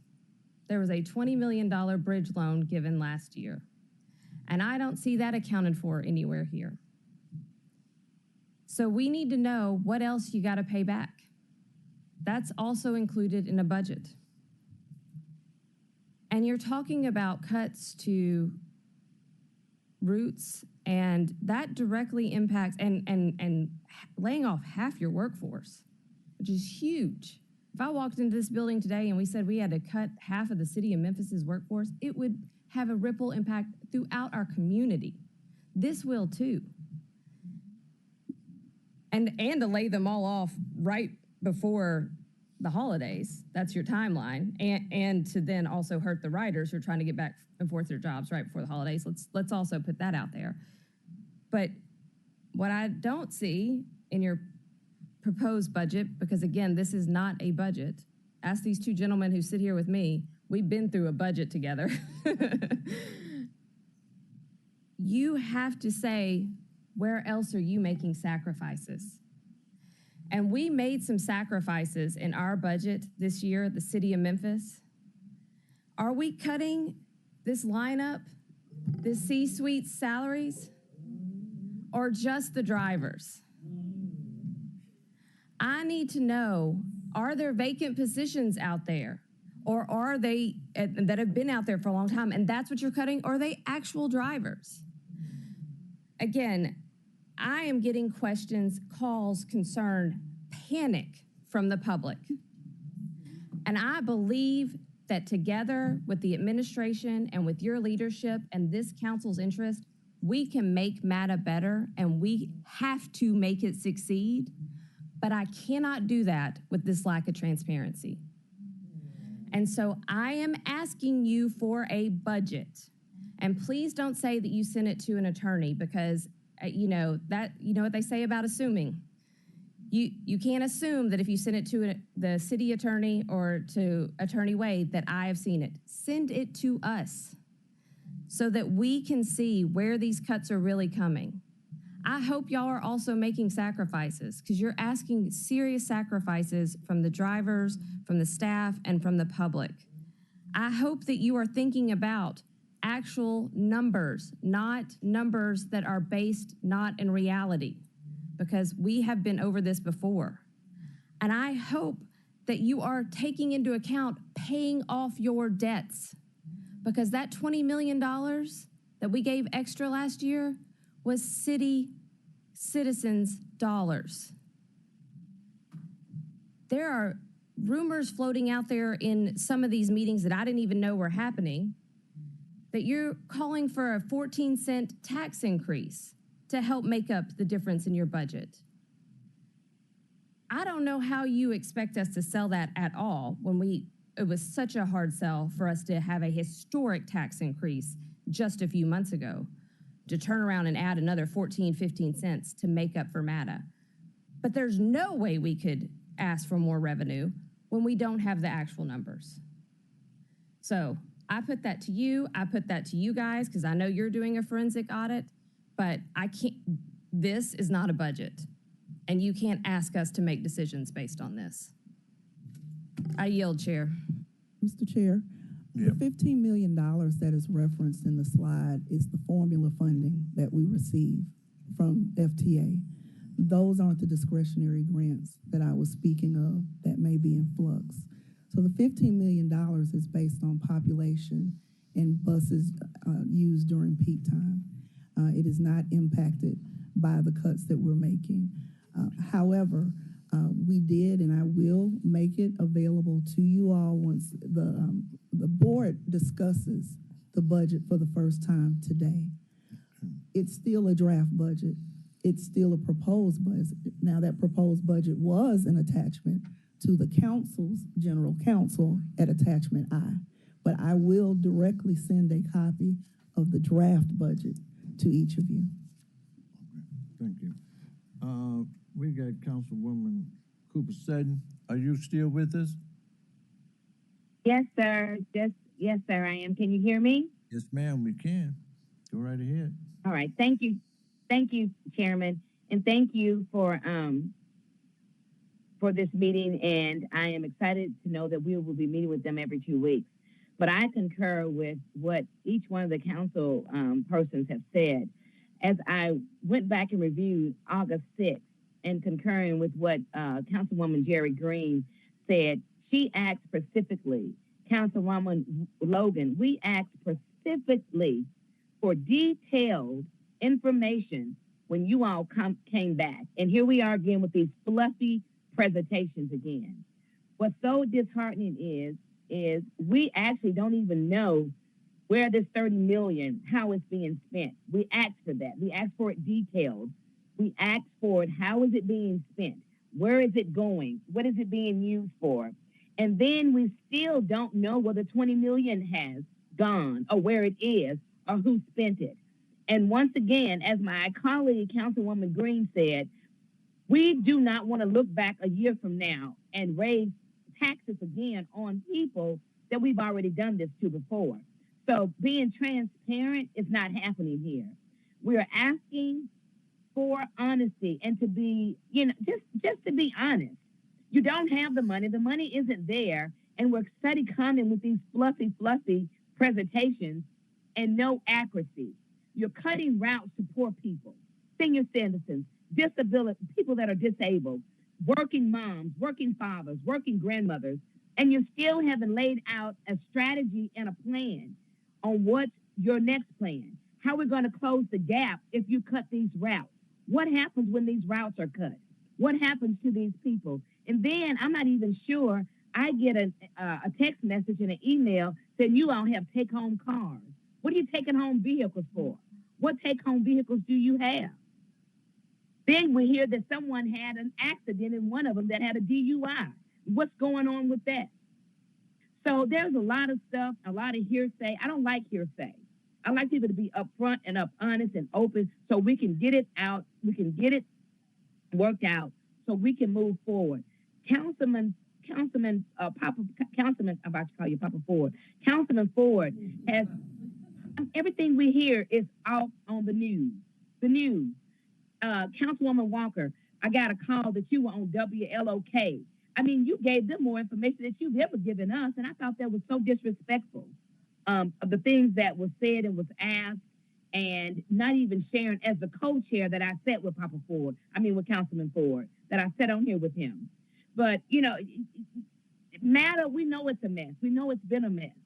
But Councilwoman Green, Logan, Walker, and Michaelin on August 6th, 1 hour, 36 minutes. Go listen to it. They asked for certain things.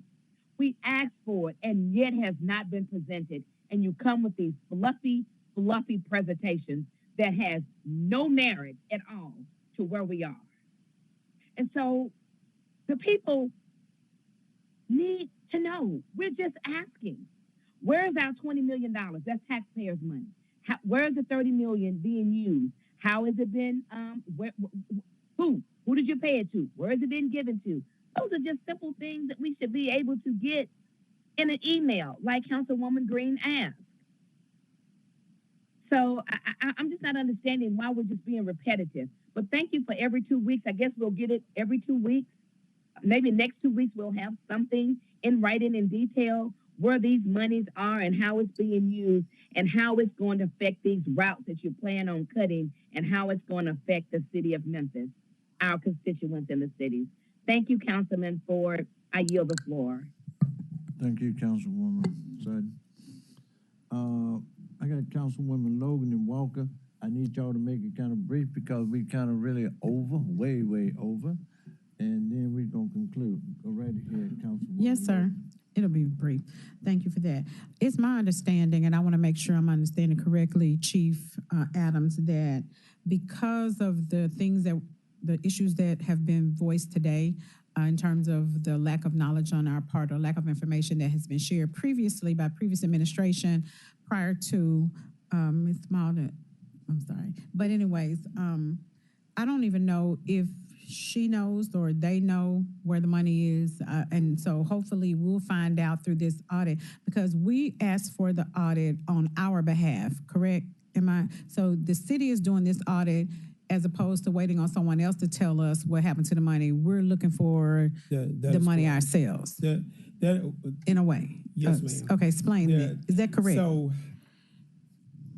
as the grantor, we reserve the right at all times to make a request of the grantee. And if we don't feel like we're getting sufficient information or we feel like jointly we need to dig deeper because there needs to be more historical information. Correct. We reserve that right. And so that's what we're doing here with the operations review and the financial audit. So we're doing that on behalf of the city.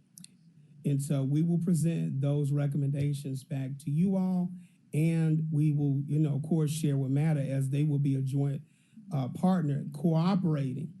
And what I mean by cooperating, they will be fully transparent, sharing all information so that we can get you all the right answers. Correct. So I really want that to be driven home today is that previously, we may not have done that. We may have just come in every month and listened to the little presentation and went on believing and trusting that that was what was happening. So now that we know that that wasn't the way it happened, on behalf of the citizens of Memphis, we as the council, as well as administration, have to act on behalf of those riders and our citizens and be fiscally sound and making sure that we are by what we see, not by what we believe.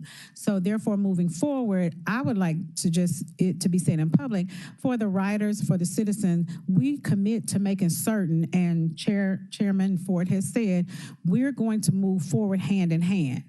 And so you can, the citizens that are listening, you all can be certain that we're no longer moving as we did previously.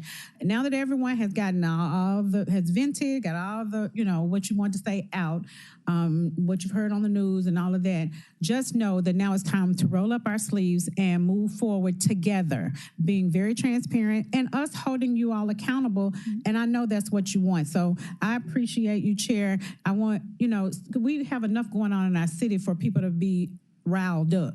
So we have to move forward strategically. And I think that's what we're doing by us meeting twice a month, or every 2 weeks, as well as you all doing this forensic audit and you all coming hand in hand and understanding that it's a new way forward, that we'll get it done for the citizens, because as Councilwoman said, we have to have mass transit and we want to do it in a way that's excellent and people-centered and prepared for increased incremental growth. So I appreciate you all, and I fully trust that you know our heartbeat, you know what we expect, and gonna make sure that that happens. So let's rally together and move forward together. A lot of dissension is not going to help us move forward. Everybody should have an opportunity to voice their opinion, especially employees and those that ride the bus. And thank you for building that into your system and continue to improve that access for them to talk to you all and for you to talk to them and understand what's going on. But I think this forensic audit that needs to be done expeditiously and very thoroughly will give us that baseline to move forward. Thank you. I couldn't have said it no better myself. So I don't have to talk at the end. I'm gonna turn it over to Councilwoman Walker, but that's the reason why we're trying to do this every 2 weeks until we get it right, because it's time to get it right. Okay, we I know understand. you got put in a position. Absolutely, You were there. we know that. So hey, but now it's time to fix it. Right. Okay, we had problems 20-some years ago when I was on the council when it came down the matter. So that's nothing new, but it's time to kind of fix it. Okay. And then I just appreciate all the council members, everything, so you know what's going on and how everybody feel. And then we got all of our people out here, hey, and matter is very important to us, okay? All right, we're gonna end it and then. with Thank you. Councilwoman Walker. I'll be brief. So I have a question, and you can just follow up with us in an email and then a closing statement. Thank you, Mr. Chair.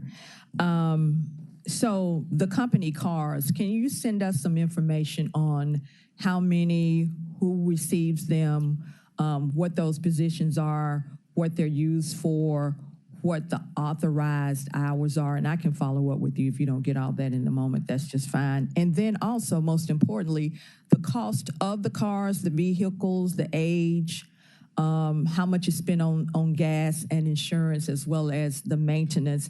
And if you all haven't already, unless it's what is determined, I'm gonna use the word essential, it's this an area where some cuts can be made. And with respect to the staffer who was in the accident over the weekend, we hope that, you know, she is okay, and we'll be praying for her. So that was the question.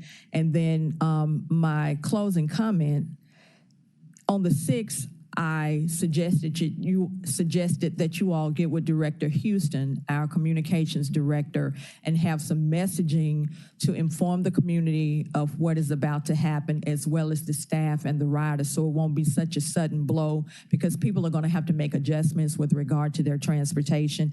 And finally, Mr. Chair, the starting lineup, you said the marketing did that, and it looked real good. I'm a part of that background in another hat that I wear, but the images, they were crisp and professional, and they looked really good. They didn't say if you all were playing offense or defense, but to me, to have you all up like that in the bright lights like that, and people are about to lose their jobs, it's kind of like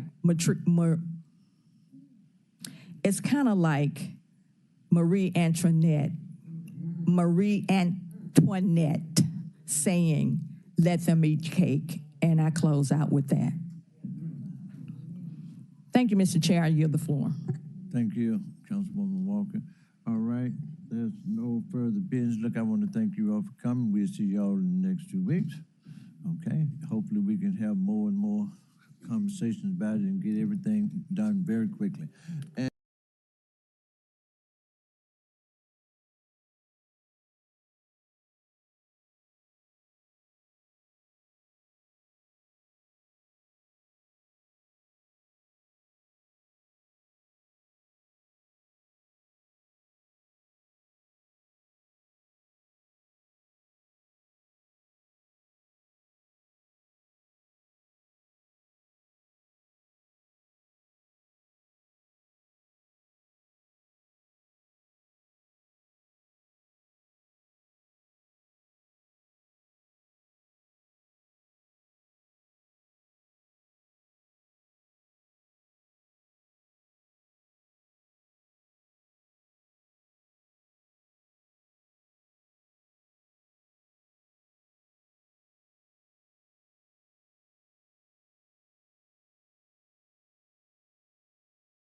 Councilwoman Green.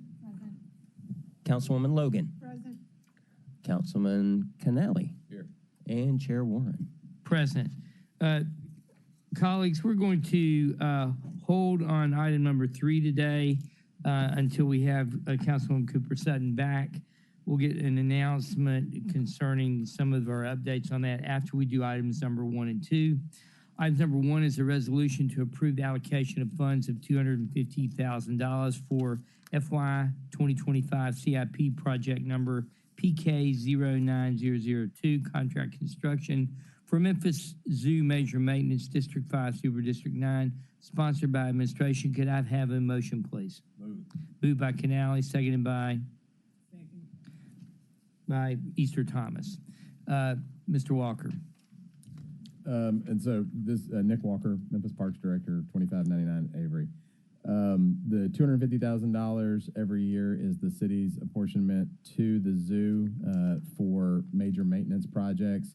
Those projects were listed in the budget presentation. If I need to send that to council members to update you on it, it's, again, typically small projects to make improvements to structural repairs that need to be done outside of the scope of general services. Thank you. Seeing no questions, all those in favor of this, please say aye. Aye. Any opposed? Chair is an aye. That passes. Item number 2 is a resolution to approve the allocation of funds of $500,000 for FY 2025 CIP project number PK08039 Botanical Garden Infrastructure Contracts Construction District 5, Super District 9, sponsored by administration. Could I have a motion, please? Moved by Canali, seconded by Logan. Mr. Walker.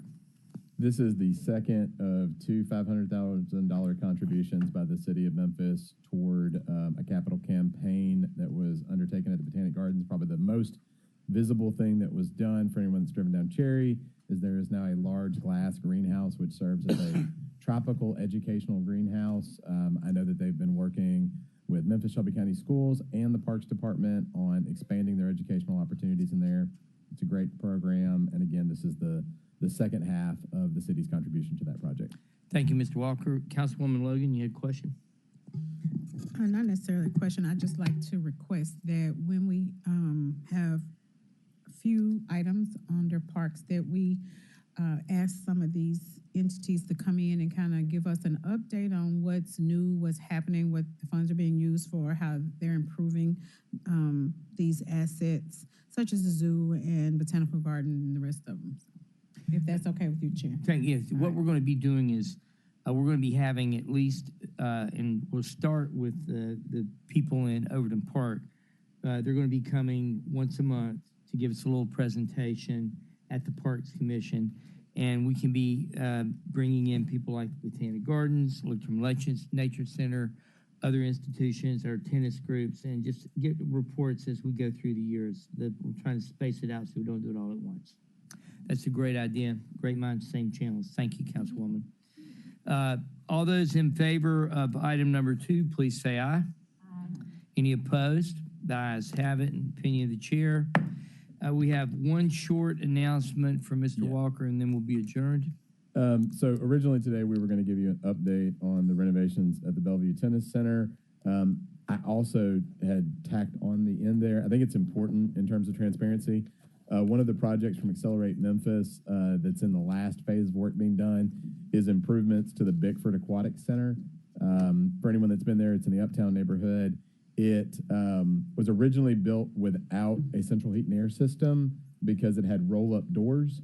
Some 20-odd years later, we realized that's not a great idea, either from a safety perspective or for really a usability perspective. So as a part of this, we're going to be bricking up the roll-up doors, putting in what's called a pool pack, which will dehumidify and cool the inside of the facility so that it's more enjoyable, and replace the transparent lining on the top of it and repair some of the structural beams. Quite a bit of work that's going to go into it that will require the center to be closed for 7 months. We're working with the teams that practice in that facility to find alternate locations, and we have identified several options to be able to train lifeguards. If we start this in September, we're able to open back up before we do our peak training of lifeguards next summer. and minimize the impact to our operations. Thank you very much. We are adjourned.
Up today, be very efficient.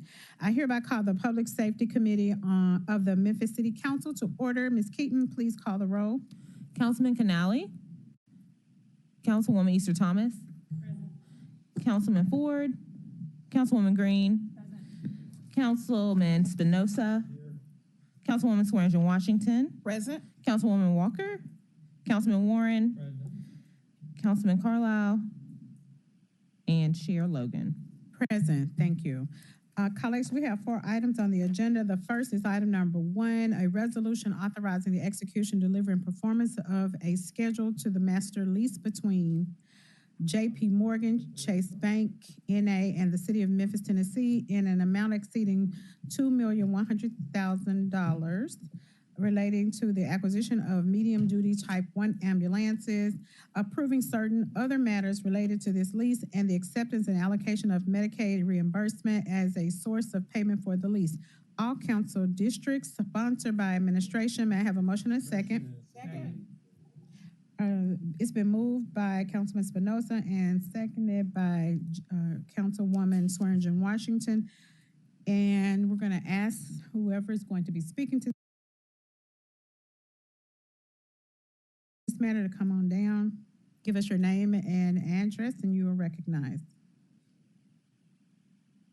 Good morning, Angie Sullivan, Deputy Chief of EMS for Memphis Fire, 2670 Avery Avenue. You're recognized. Okay, so this is, we currently have a contract with Siddons Martin for our custom bid specs on our ambulances. And because the build time is about 18 to 24 months, it's a little easier to go into the lease purchase, so we can actually extend that payment time out over 5 years. It'll be funded through what we call as our Fund 250, which is the Medicaid stipend that we receive through the state of Tennessee. It's an additional supplement we receive quarterly, and it's based on transports. And we have budgeted it out and feel like it's sufficient to be able to support paying for these units over time. All right, I don't have anyone in the queue. I just have a clarifying question. You're saying that you're gonna pay for this from a fund that is based on the number of transports? Yes, ma'am. And you take an average of that, or? So the state of Tennessee requires us to report these transports quarterly, and then the Medicaid office themselves sort out what's emergent and non-emergent, and we receive additional funding based on those emergent transports. And so based on what you have seen up to this point, you're saying that fund will take care of these costs? Yes, ma'am. So we're still seeing an increase in call volume. So yes, ma'am, it should be very sustainable. Okay. Well, I hope you don't get as many calls, but based on the fact of your history, I guess that would be a way forward to fund that. Okay. All right, and I don't see anyone else in the queue. Oh, Dr. Warren? Yeah.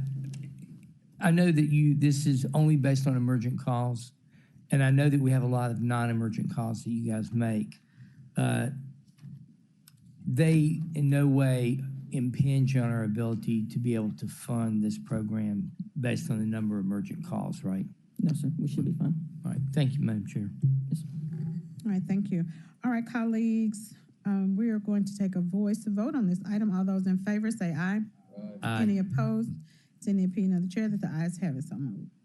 Item number 2 is a resolution to accept, thank you for your, item number 2 is a resolution to accept, allocate, and appropriate 2021 Hazardous Mitigation Plan Update, HMP, program funds from the Department of Homeland Security in the amount of $1,500,000 to be used for scoping activities and eventually design and construction of Project 52. District 6, Super District 8, sponsored by administration. May I have a motion and second? Second. It's been moved by Councilman Espinosa and seconded by Councilwoman Schwangen Washington. Whoever from administration will speak on this item, please come on down and give us your name and address, and you are recognized. Morning. You say what?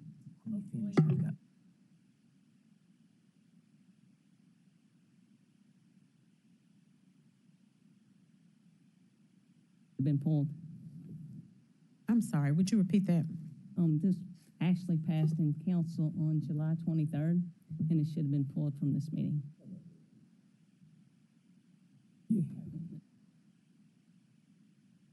All right, we'll just take that off. Thank you for that. You're welcome. That was very easy. All right, item number 2 is a resolution to assign FY25 funds allocated to the Memphis Police Department, Memphis Fire Department vehicles, all council districts, sponsored by Councilman Cannelli. May I have a motion and second? Second.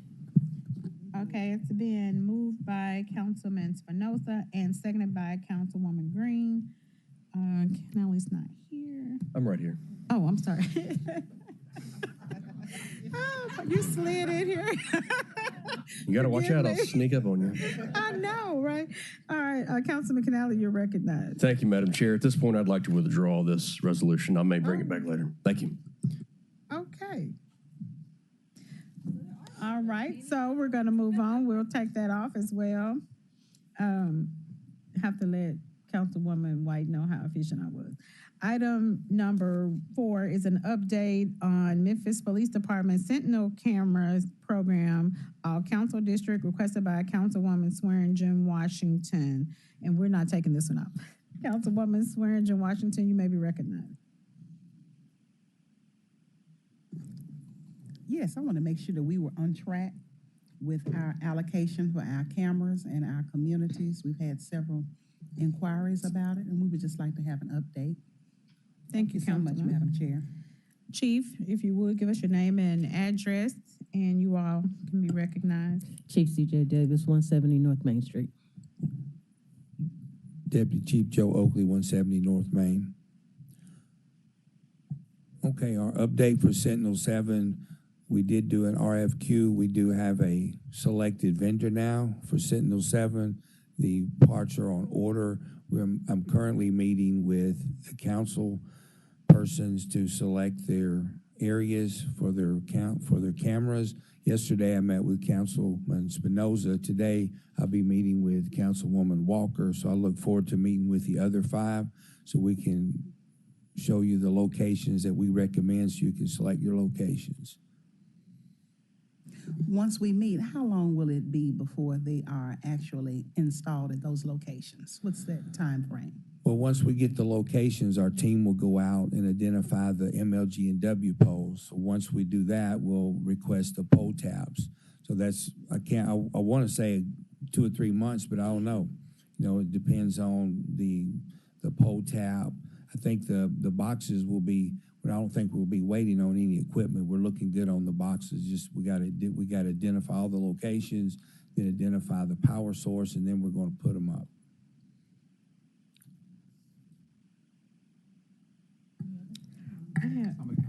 Okay. Thank you, Madam Chairwoman. Great meeting yesterday. Good to see you. Great questions, Councilwoman, as far as like the time frame. And so I'll just say, as the chairman of the MLGW committee, let's bring that up to McGowan. And I know Antonio and Chief Davis, you know, we're going to do it as quick as we can. So if polls are needed or whatever, we'll be all over it. Great meeting yesterday, and thank you all for everything you do. Thank you. All right, Councilwoman Easter Thomas. Thank you. I just wanted to remind you, we got a meeting today too at 1:30. About the Sentinel cameras. Oh, about Okay, cameras, yeah. Right. Don't leave me off the list for Oh, I'm sorry. I'll see you at 1:30 over here. So I have, and please forgive me if it appears that you have already answered this, but it always confuses me. The cameras that we had at one time, or that were available at one time, there were I think 12, but you could put cameras wherever you wanted to. Right. You didn't have to go in a group. So we no longer use those. Right. Okay, so now we just use the ones that are in a group. No, I'm 3. sorry. I guess I misunderstood. Last year, Sentinel 6 had to be in groups of 4. So Yes. this year, and hopefully from now on, it will be individual locations. So we don't have to good. put them in a group. We using new technology. Okay, and the cameras that the county commissioners get, do they have anything to do with the cameras that we get? Are they the same type of cameras or different? They're different. They're different.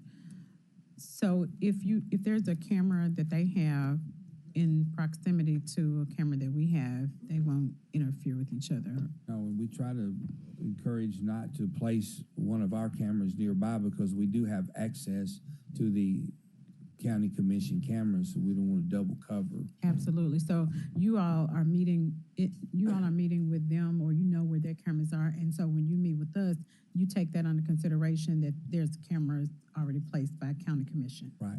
Okay. All right. Great. Yeah, I think that's all I have.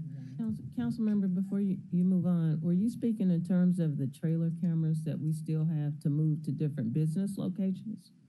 You know, No, but okay. but We still have those too, the ones that are mobile. that we can just move around. How many of those do we have? Operable. Around 9. They're called trailer. And how do we deploy those? Excuse me.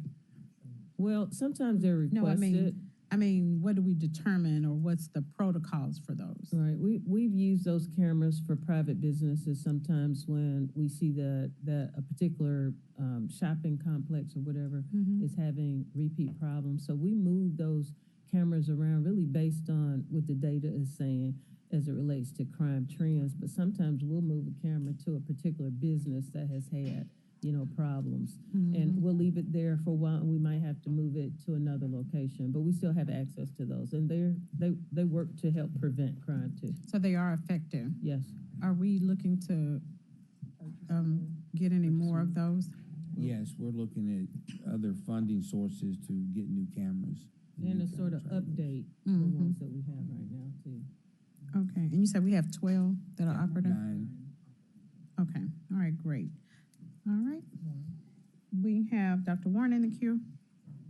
Thank you. It's my understanding that when this program first started, that every council member had 10 cameras that they were able to help place, including super district, and except for super district 9-1, understood was excluded. But besides that, and as there are more cameras coming out, will the super district members be able to have some opportunity to have input? We have 7 council districts, and we're hoping that the super district members and the district members can discuss the cameras where they would like. Well, it's sort of hard for us to do that if we're not at the meeting when you do it. So if we bring it out, it might be good. Okay. Okay. Well, I sent an email out to your assistants to start scheduling these, so we look forward to meeting all of you. And we'd like for you to come to real time if you can, because we can display the maps and the other things that will help select your camera locations. Thank you. And a really good thing to think about is bring us suggestions about where you'd like to see them. And then that way we can bless them and go with you that way too. Right.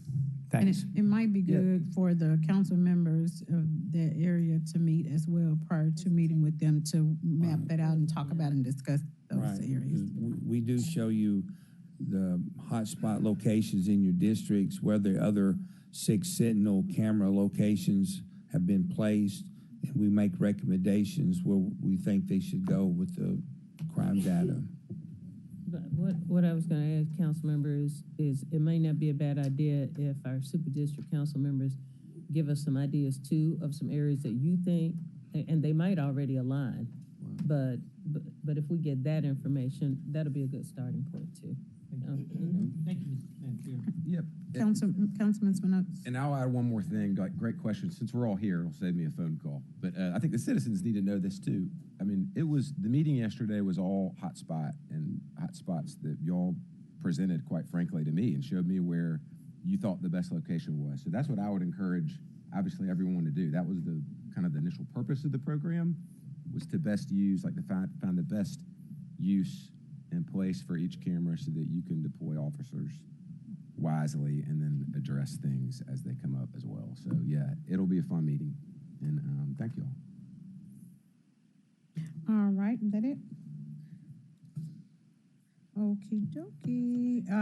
Without any other questions, or is there any other business that needs to come before this committee? If not, we are adjourned. Thank you.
Thomas. Councilwoman Green. Councilman Ford. Councilwoman Logan. Present. Councilwoman Swearingen Washington. Present. Councilwoman Walker. Chair Canali. Well, Here, Chair observes a quorum. Colleagues, we have 3 items on the agenda today.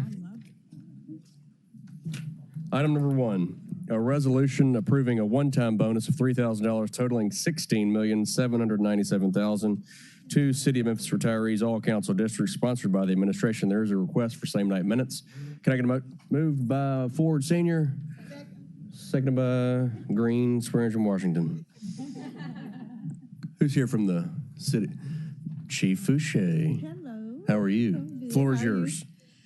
Good morning. Fonda Fouché, Chief Human Resource Officer.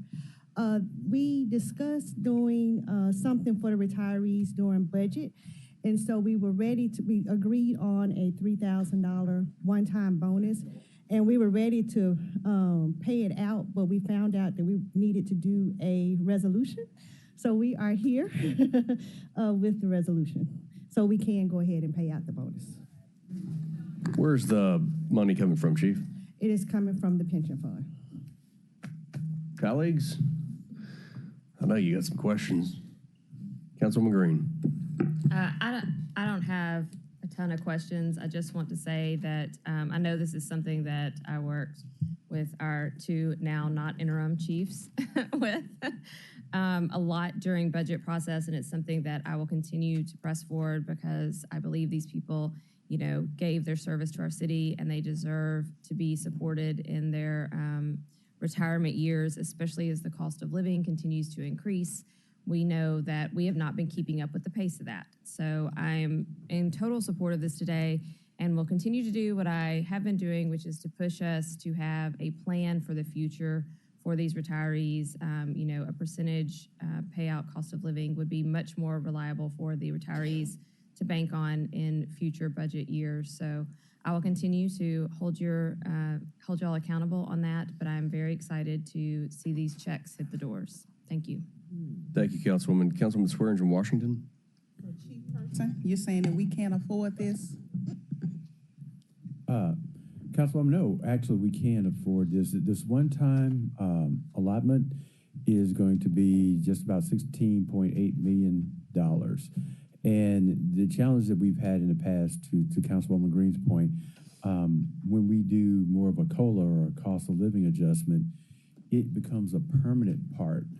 And so it has almost a $19 million, if you will, impact for every percentage increase. So an example would be if you had a 3% increase as opposed to $3,000, that would be the equivalent of almost $57 million of impact to the pension from a liability standpoint.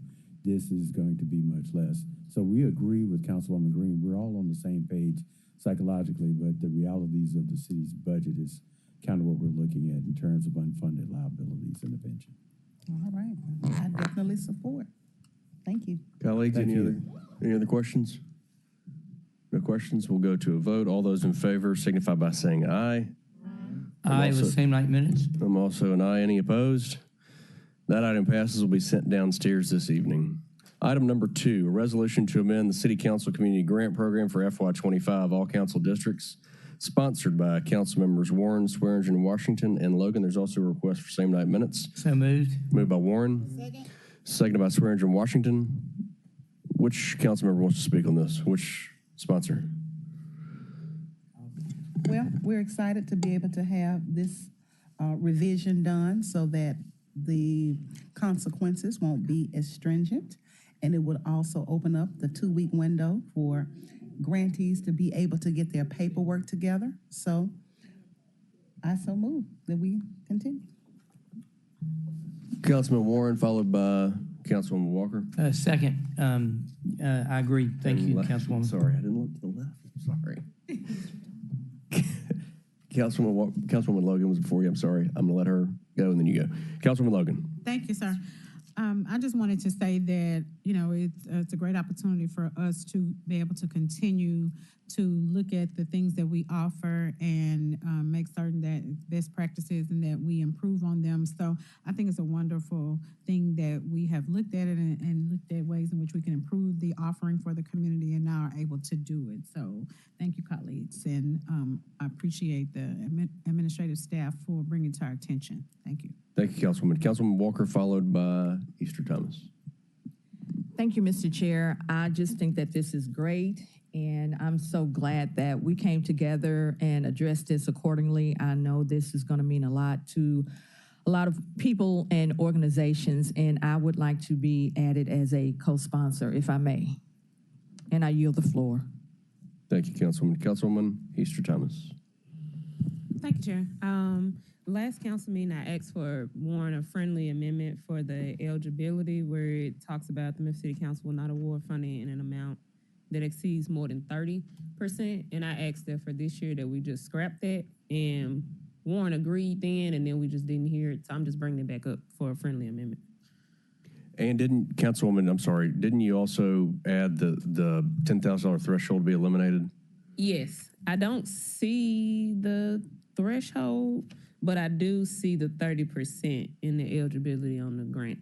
You want to speak to that, Council? Yes, I'm okay on the 30%, although I think we maybe should have some discussion on that because I thought one of the reasons we had it was we didn't want to be the sole funding body for any organization. So it was sort of to make sure that they were getting other funds from other sources. So I'd like to hear other council members. I think that does make some sense. As far as the second, it seems to me that's a good idea, and I see that as a friendly amendment. And if the councilwoman would want to put something like 50%, so we at least have some sort of threshold for people to actually go raise money, so we're not just their sole funding body. I would appreciate that as your amendment if you could do that. Yeah, and I hear that part of one of the reasons why I said that is because sometimes organizations do like capital funding campaigns that maybe it's not a part of their expenses, maybe it's a part of their just fundraising for one effort for 1 year. Like for example, VECA, Valentine Evergreen Community Association, is looking at a new opportunity for their center that's located on Jackson and for updates for the Green Line at the same time, right? Which is not in their expenses, but if, for example, if it's limited to a certain amount, they wouldn't be able to go ahead and get that done and it wouldn't carry over to their next fiscal year, for just as an example.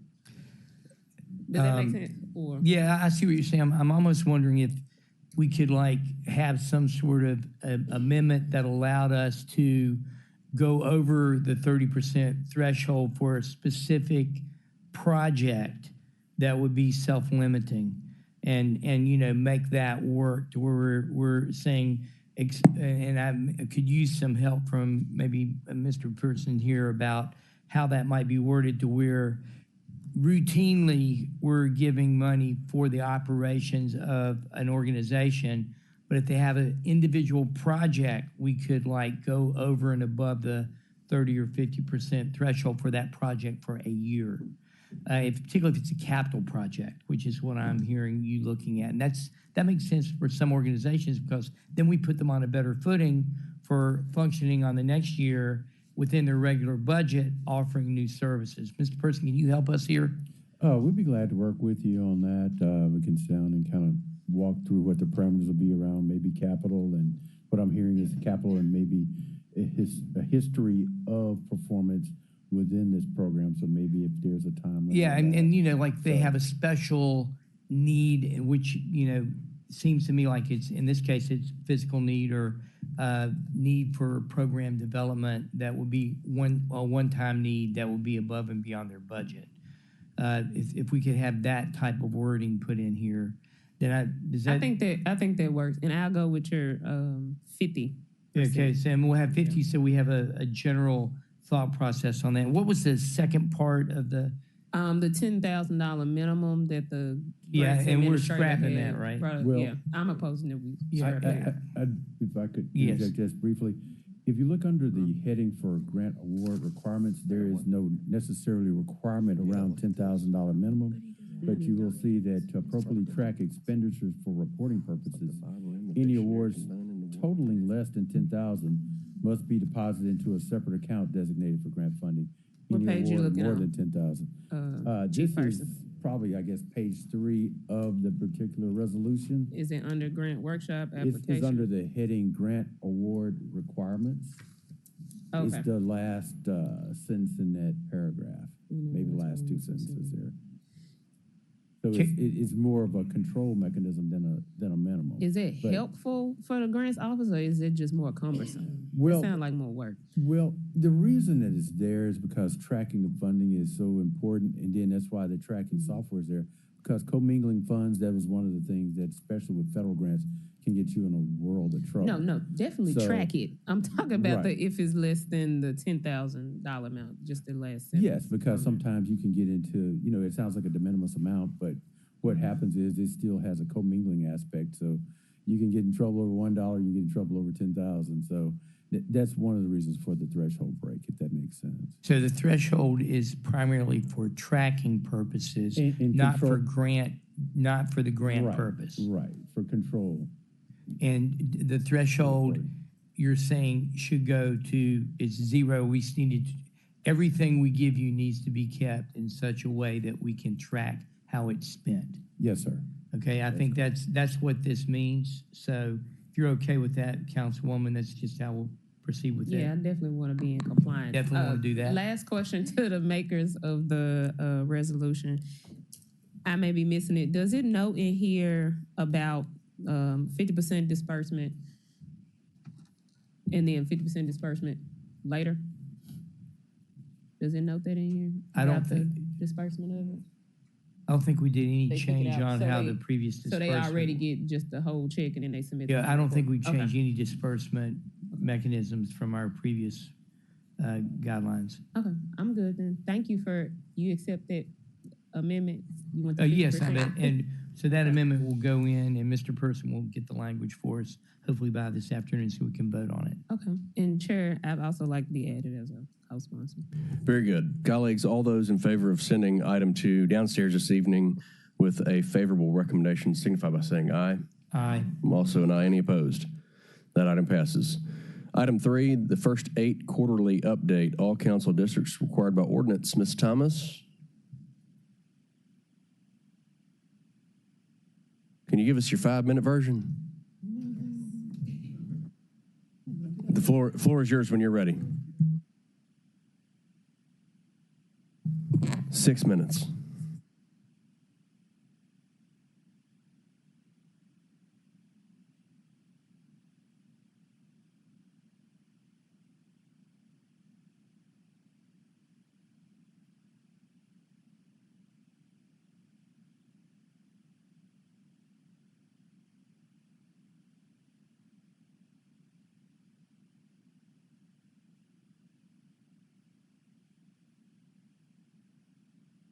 Good morning. Dr. Candace Thomas, First State Memphis, 1350 Concourse Avenue.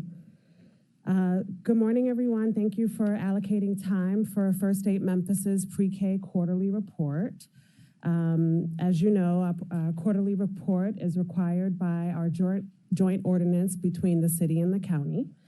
The first few pages just remind you all about First State Memphis and our role in the community. So you see page 2 is our mission and vision. Page 3 is our early childhood education system and how we articulate the system and envision the system and all of the pillars and enablers that help the system exist. Page 4 reminds us why this investment and in early childhood investments in general, from prenatal to 8, are so important to young children and their families, as well as the community. And then, as you know, page 5 really outlines the role of First State Memphis as your fiscal agent for early childhood education efforts in Memphis. And you see here, it shows you how all of the structures work for our efforts. So we are reporting on quarter 3 of the last school year. So this was January 4th to March 8th, earlier this year in 2024. And page 7 offers you a actual and projected budget for the last 3 years. Obviously, we're currently in fiscal year 25, and we are finalizing our actuals for fiscal year 24. So we'll offer you our actuals, hopefully when we see you next in October. Going to page 8, just a reminder of all of your investments, your and the county's investments. 91% of your investments go to teacher and teaching assistant salaries. You'll see here that 4% of the funds are used for program expenses and 5% used on administrative expenses. Just a reminder that we've asked you over the years, or asked this body over the years, for increased dollars because we've been wanting to increase the amount of money per child. So in 2023-24, we went up to $8,700 per child, and that's an increase from $8,100 the year before. Our goal is to be at least $9,000 per child, because nationally folks are spending, states and cities are spending $11,000 per child in pre-K. So we've been asking you over the years, some of you remember, for the increased dollars because we wanted to increase our per child expenditure. So we're getting there. We're at $8,700 this year, and our hope is next year that will be closer to $9,000. So as a reminder, First State Memphis's and your dollars are allocated for families that are 300% of the federal poverty level. So that's $7,500 per month. So we have the largest income eligibility in the community, and we want to keep it that way or even grow our income eligibility as we move forward to possibly have pre-K for all students regardless of income. And some of our other leadership have asked us about the demographic data, and you see that on page 9 in terms of the students, the demographics, and where most of our students reside and what zip codes. That's also identified on page 10. We've been asked about the demographic data of our pre-K program staff, and you see that outlined on page 10.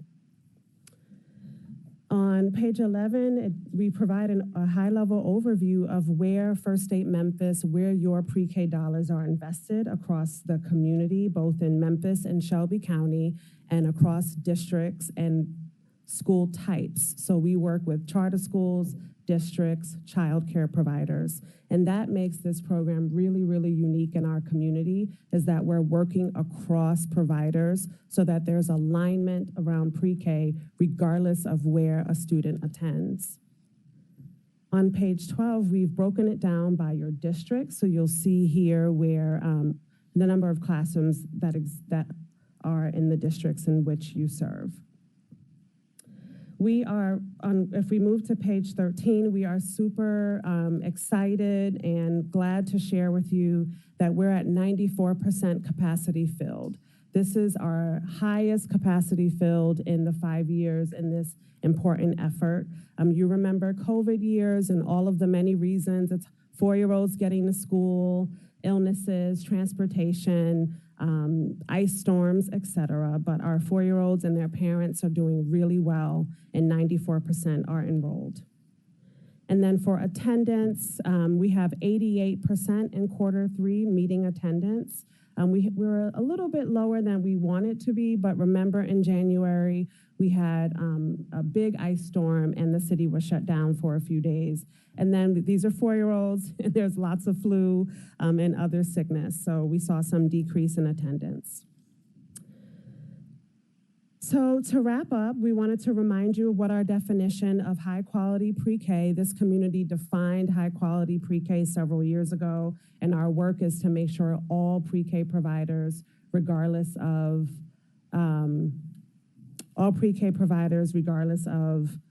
location and provider type, are providing high quality pre-K.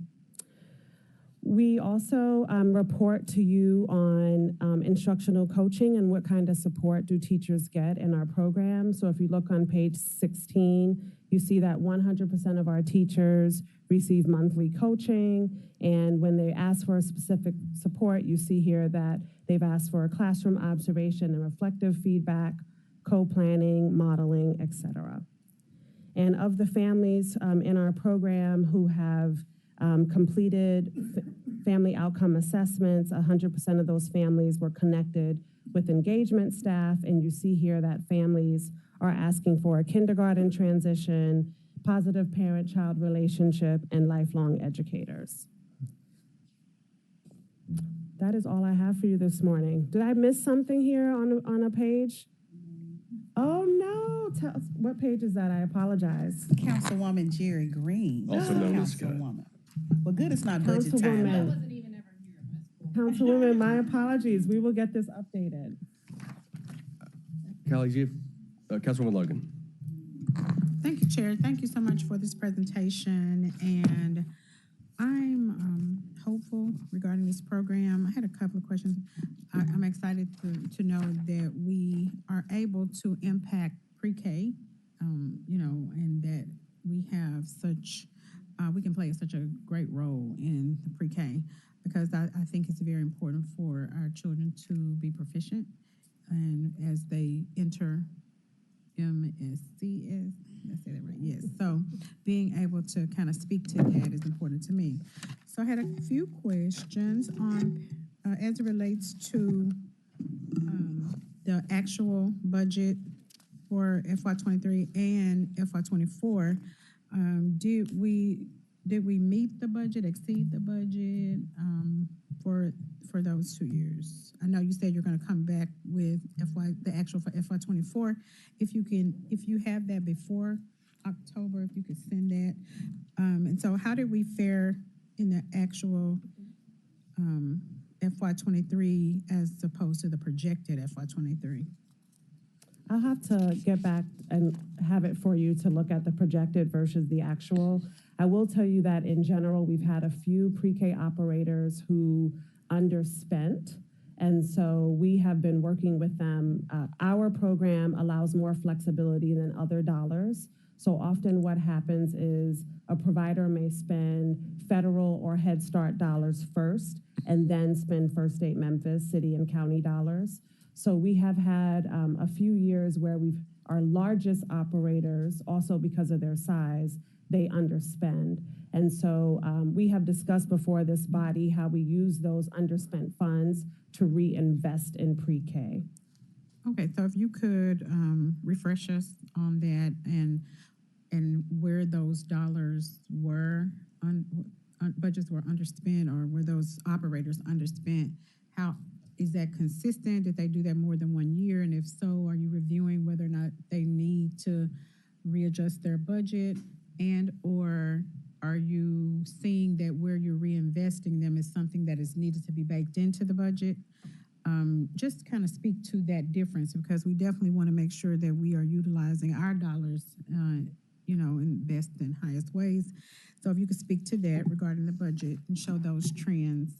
And the next question is, when you get to the $9,063 per child, what will that give the child?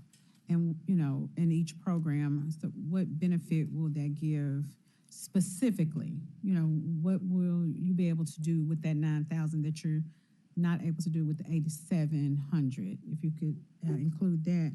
The next one is, there's one in my district, in District 1, there's one program, as far as I can see on this information. How do you add, or what's the protocol in adding schools? I did speak with have spoken with the board member in my district, and she did express that we need more programs or operators in District 1. So you could, well, they got extra money apparently, but if you could speak to that, how do you go about that? What do you use as the protocols for establishing new centers or operators in a district or in an area? And the last one is, you noted that the one about the quality programming, what page was that? The definition of high quality? What is high quality? Mm-hmm. So out of the 4, which one speaks to proficiency for the children, and what is the proficiency rate? And did it increase from the last time? what is the expectation for this coming school year?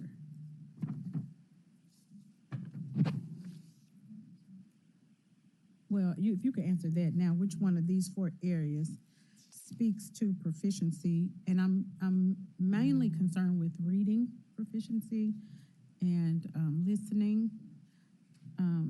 If you could speak to that. Sure. So actually, there is no one thing that is going to make a child ready. So we can't point to one absolute thing without looking at it all holistically. So I would actually say that all of these things matter in order to make, in this case, like a pre-K student ready for kindergarten. It also matters what happens before they're 4 years old and before they get to pre-K. Absolutely. So there are so many components to this that some people may want to identify one thing to make a child ready, but it really does take all of this, and it takes all of it working together. So we are able to, with our pre-K funding, and you asked what is the difference between like 8,700 or 8,100 and 9,000, this is the difference. So your investments pay for instance, wraparound services. Not all pre-K students in our community get wraparound services because they have the budget has not increased. Because, for instance, the state pays about $1,500 less per child. So there's no wraparound services. So you could argue that perhaps children in state-paid pre-K are not getting the same level of service as students in First State Memphis pre-K with your dollars. So let me clarify my question. Okay. To me, these areas are answering the question, what is high quality pre-K? To me, this is saying that these 4 areas indicate a high quality pre-K program. So my question is, reading proficiency, where does it land in these 4 areas? Which one of these groupings? I would say reading proficiency starts with family, so 2-generation family partnership, developmentally appropriate instruction, and then making sure the teachers are supported and they know about they're consistent with curriculum, they're creating the kind of classroom environment that is rich and verbally for young children. So we want it for these 4 areas, I would say the 3, family, developmentally appropriate, and supported teachers. And where are you all on your numbers in proficiency? You brought that to us one time before, but I don't see it reflected in here. In terms of reading proficiency, where is this, is first 8? You have how many students? What percentage of them are reading proficient or age appropriate, on the age appropriate reading spectrum? So there are 2 major assessment tools that we use, and so we'll make sure to get those to you. But neither one of them specifically breaks down reading proficiency. They're both a combination of either English language and math, or looking at the developmental domains of a young child. So we'll look to see if we can break it down for you specifically, and I'll follow up with you on that. Okay, that'd be great. Because I do think that they are capable of reading at some, area there. Right, So very let's talk little. about that. Okay. Well, I would like to know about that. So if you could Okay. answer those questions in an email to me, or Yes, you ma'am. can copy my colleagues, I would be greatly appreciative of that. Okay. Thank you much. Thank you, I yield back, Councilwoman. Chair. Councilwoman Swearingen, Washington. Thank you. I'm excited about the work that First 8 is doing, and I know that we invested $7 million this year, and hoping that we can increase it for next year. 2 of your locations, I know, are stellar schools. One is Libertas, and they were cited as one of the best charter schools in the state of Tennessee, and Circles of Success. I know that they have a level 5 program. So I'm with Ms. Logan, Councilwoman Logan. I'm hoping that we will be able to increase the capacity of First 8 so that we will be able to spread it out. And I was looking at District 4, and that area is small. So I'm hoping to get an increase as well in my community, because so many children and families need this type of support. And as you said, with the educational services as well as the wraparound services, that's amazing. So I don't have a lot of them. She counting. I have one. But anyway, we want to see how we can increase this program and support it. And we will also look to give you a more comprehensive approach because while these are first aid classrooms, it's very likely the case that you have other high quality programs in your districts. So we'll work to give you a more comprehensive overview of what is happening in early childhood across the districts. Thank you. But the funding, I mean, this program, this program in terms of the monies that the families put in is different from the other programs that you may be speaking of. And if you could include that difference when you bring it, I'd appreciate that as well. So we'll be looking at apples to apples. Okay. And we want to increase this program. Right. Councilman Mr. Thomas. Just to add to the discussion, what are on page 20, you got the availability of seats that you have. What do you see as the Page 4. the disconnects between the seats being open and the parents in those zip codes signing up? Page 20 is what it says on the bottom of the slide. It's 106, 109, 111, and 114. I don't know what 114 is, but There are. I ain't got that in mind. You have extra pages? I don't have that. Oh, it's in your book, not the folder. Oh, okay. So My we bad. added supplemental slides in the materials that we sent you electronically, and then we. It's this one. Yes. I don't have that. That would be It's in the your- one in your book, in the your budget book. section. My bad. We looking at Okay. different.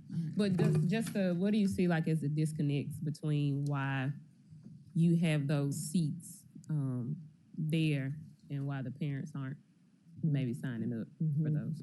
There are a few reasons. One is there is still some, we've done a good job of helping people understand how important it is to enroll their children in pre-K or early childhood education, but there is still some stigma around people, don't want to put their baby with someone who they don't know. They would much rather go to someone who is familiar with their family or a friend of the family. So there's still a lot around people wanting to make sure that their babies are going with someone who they may know versus a program. So that's one thing that we're seeing in general. And remember, pre-K is voluntary in Tennessee, so people can decide where to put their children. We also am finding in some neighborhoods that different ethnic and racial groups are less likely at the moment to sign their children up for pre-K. So we're seeing in the Latino community and other immigrant and refugee communities that we have to do a much better job in making sure the communities are aware of these programs, aware of what there are a lot of requirements, a lot of paperwork. Parents have that. That's one of the major challenges when we assess parents and talk to parents about access to programs. They talk about how there's so much paperwork and it takes a lot of organization, et cetera, to get all of that and to submit it where needed. So there are a couple of issues that we have to continue to address in order to increase enrollment.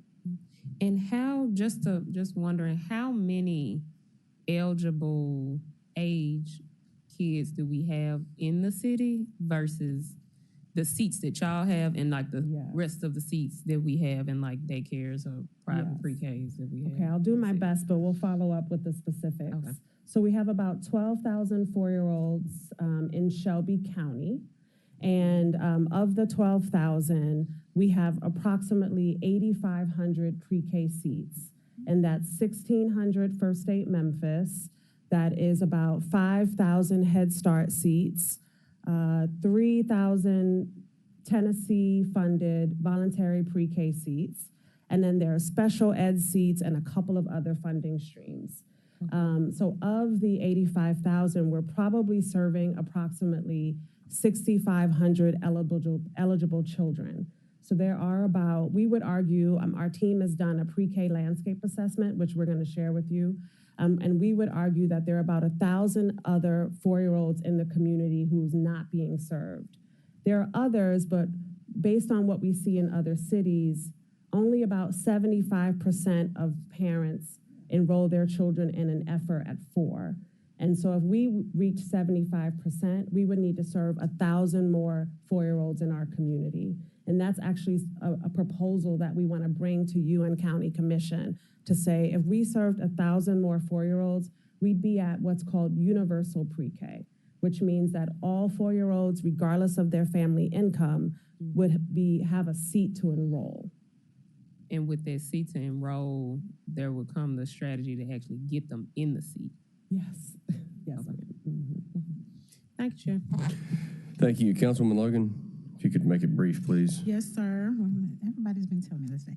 Okay, so as it relates to wraparound services, I know there was, when you first started, you had a viewpoint of what would be needed for wraparound. How has that increased, and how has that absorbed more of your budget than you originally anticipated? And does it affect the budget for academics? I know they're equally, or they're both important. So, but we definitely want to make sure that we're getting to the academics and the development enrichment, as well as wraparound services, because there may be some nonprofits that can offer or that you can refer the wraparounds to or incorporate and still keep the main portion of the money for teaching and teachers in the program. Yeah, I'll make sure to follow up with you on the breakdown. We have increased our wraparound budgets over the past year or two because we had heard from operators that wraparound costs more than what we were allocating for. Yeah. And wraparound includes the service, but it also includes the personnel who's providing the service, folks who are following up with families. Right. So it is a robust effort.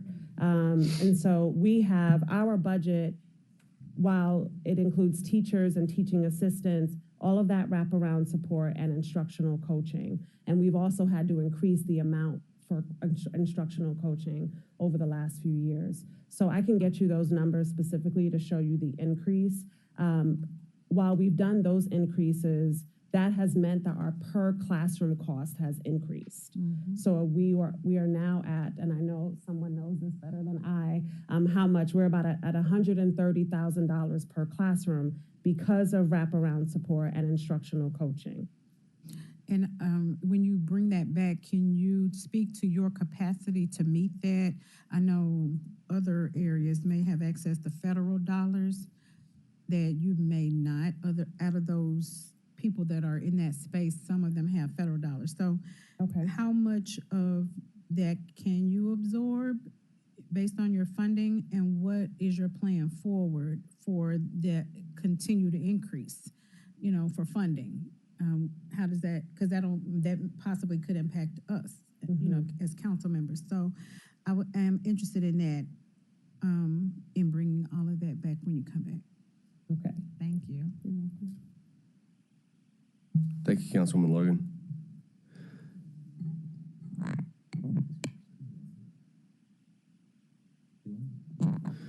Councilwoman Cooper Sutton, you're out there somewhere in the stratosphere. I am. Yes, Hi, she is. Chairman. Thank you. I want to ask. This is I've heard us talk about. This is our program that we, the city, fund. Am I correct? Correct. The city and the county jointly fund.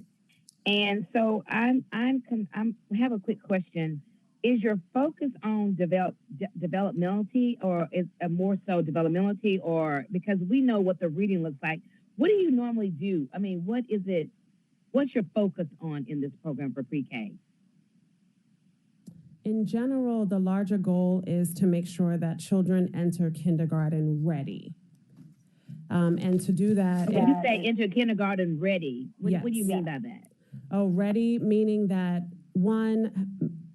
sometimes kindergarten is a very hard transition for a young child if they've never been in a school-based or center. And so first, even just getting them used to going to a center or a school every day, sitting in their chair, playing with their classmates, listening to a teacher, that's a developmental shift for a lot of young children. So one, we just want to make sure they're doing that.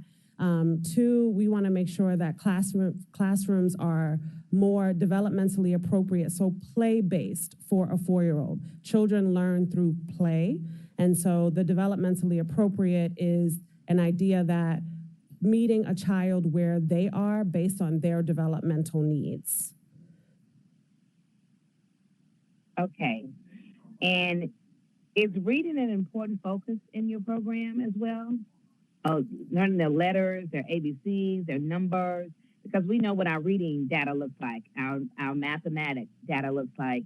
And we know that starting at an early age really impacts where our children's future looks for as far as education-wise. Yes, so the reading is obviously a strong component of this effort. Our pre-K classrooms have to use a state-approved curriculum, and most of them use a curriculum called creative curriculum, and that has a approach both reading and math. Even while reading is a very, very important priority, the curriculum is one that is balanced between reading and math and other educational efforts. So what is your success number? Do you follow through after your babies leave? Is there a success rate or a rate that shows that what your program has done thus far and where these babies are when they elevate to the next grade level or to their next? Do you have data showing that what you're doing has improved socially and educationally? Because I heard you have a wraparound service. And we already know that here in Memphis, wraparound is much needed in every area. But what does your success rate look like for your children? Have you just followed 1 or 2 or 3 children to see what it looks like long term?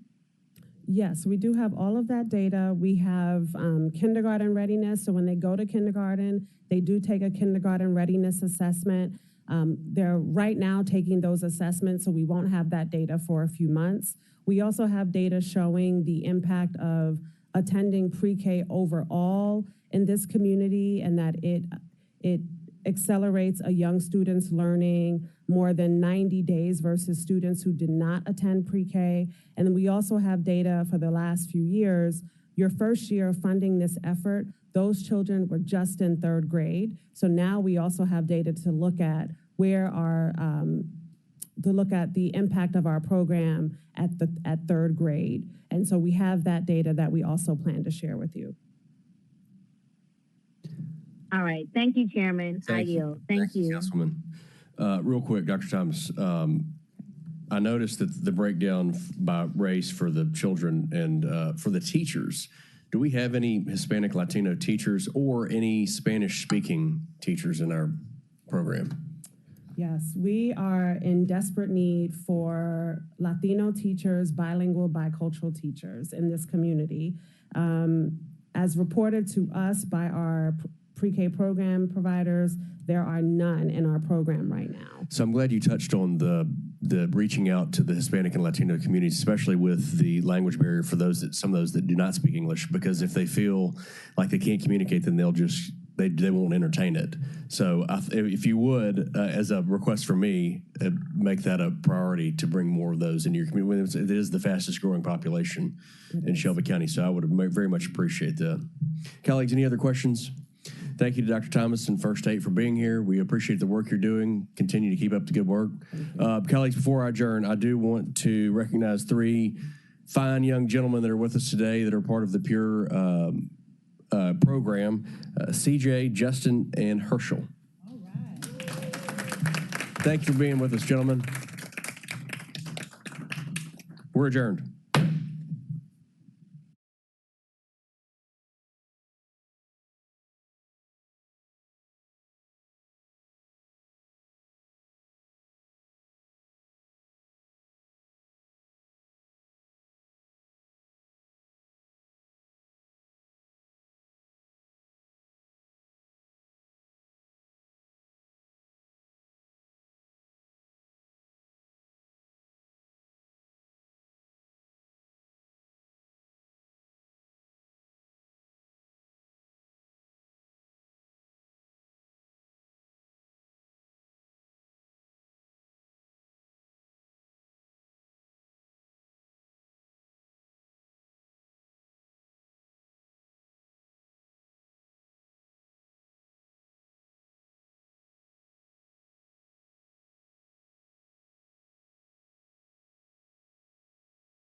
The August 20th meeting of the Public Works, Solid Waste, and General Services Committee of the Memphis City Council is hereby called to order. Ms. Johnson, please call the roll. Thank you. Councilwoman Green. Councilman Ford. Councilwoman Logan. Councilman Walker. Councilman Canali. Chair Swearingen Washington. Here, thank you, Ms. Johnson. We have 3 items in today's committee. The first item is a resolution appropriating FY25 allocations in the amount of $1,500,000 for CIP project number G501049, Coke Facility, District 4, Super District 8, sponsored by administration. Can I get a motion and a second? Moved by Ford, seconded by Canali. All right. Who from the administration will be speaking on this item? Good morning, Council. Melvin Jamerson, Interim Director, General Service, 125 North Main Street. Gerald Spencer, Senior Administrator, Ground and Property Maintenance, 3720 Night Arnold. Thank you. You may proceed. Thank you. All right, this resolution is, we'll first give a little context here. This is the GS 149, the old Coke building that we purchased back in August of 2021. We began this as an adaptive reuse from the old Coke building, which was a office space and a warehouse operation and a manufacturing operation. We have thus far built out office spaces, conference room space, and other work environments at the site. We are about 40% improved on the main building, and we are still working towards improving other areas in that main building. Also on the site, we've constructed a new fueling center that takes the place of the old fueling center at 671 St. Jude's Place. That we have diesel fuel and unleaded fuel, as well as 10 electric charging stations. And the final thing that we're doing, we're in the currently undergoing construction efforts right now for the fleet maintenance operations that will be completed by December of 2024. And that building is the south building that's at 2540 Southern, still the same complex and still the same property.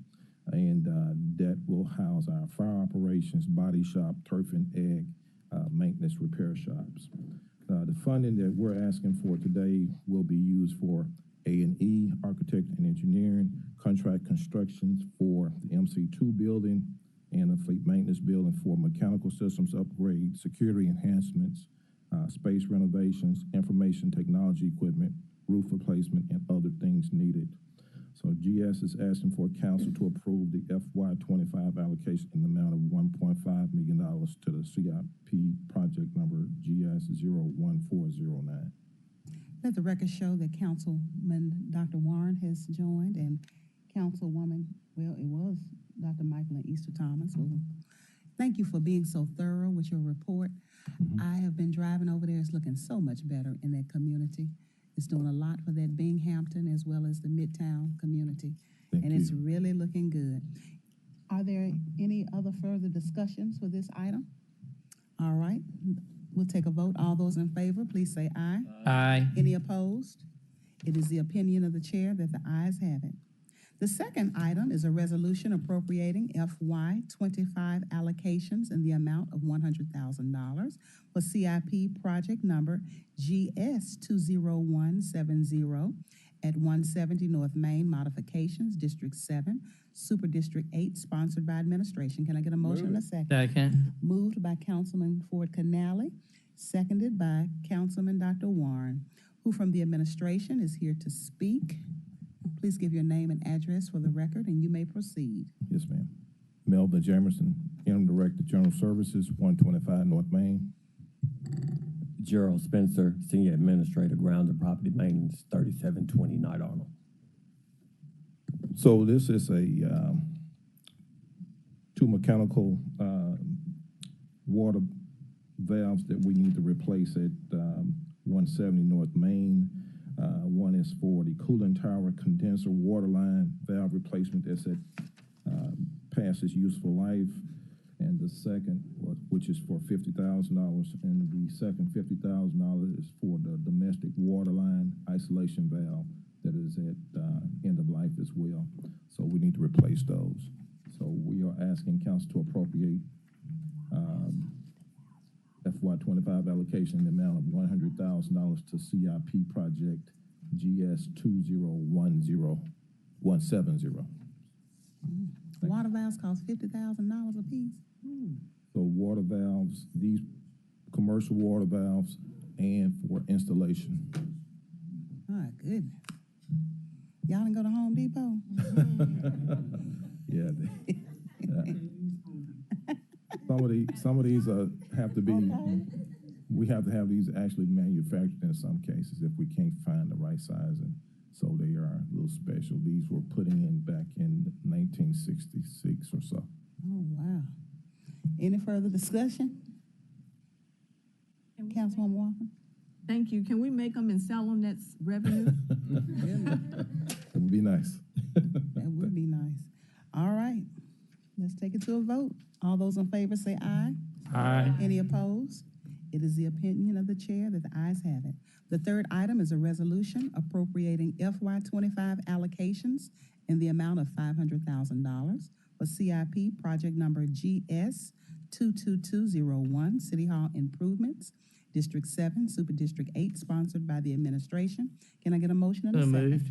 Moved by Dr. Warren, seconded by Councilman Ford Canale. Who from the administration is here to speak? Give your name and address for the record, and you may proceed. Melvin Jamerson, Interim Director, General Service, 125 North Main. City Hall project here is we have three items that make up the $500,000. Number one, the first thing is $50,000 that'll be for floor replacement in City Hall on the 5th floor level hallway, which is about 2,800 square foot from the main lobby elevators all the way to the southeast end of the building. And as well as there will be some remediation for asbestos materials that will be abated through that process.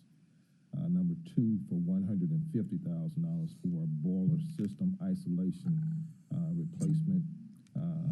Currently, we have 8 valves that need to be replaced that are past their useful life, and that's for $150,000. And the final thing is $300,000 for a domestic water pump, booster pump system that will be constructed here in the building. And that booster pump system will allow for water to be pressurized stronger throughout the building in the upper floors, especially during when there's low water pressure in the system.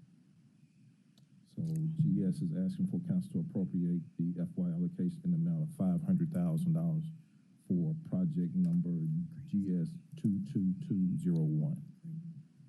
Thank you. All right, Councilwoman Green. Just while we're on the subject of City Hall improvements, do we have any updates about our entrance out front in the plaza? You need to bring us some more resolutions on that. Like, it just feels like a mosquito breeding pit out there. Yes, ma'am. So on the Center Civic Plaza project, we that one's been going on a while. We understand. We've had to do a lot of design, a lot of redesign, and a lot of assessment and reassessment in that project. We have started on the project. Our CMAR is working on it. We started with the pressing areas that were leaking into the garage. So some of the planters that were leaking into the garage, we started on those first. Those are on the south side of the building on the Adams Street, and on the west side of the building on Front Street. So those are the first primary things that we took off with first. The next thing we'll be working on is the east side low wall flower planters. And so that will make it look a lot better once we get that started and get that completed. So that's where we are now with the project.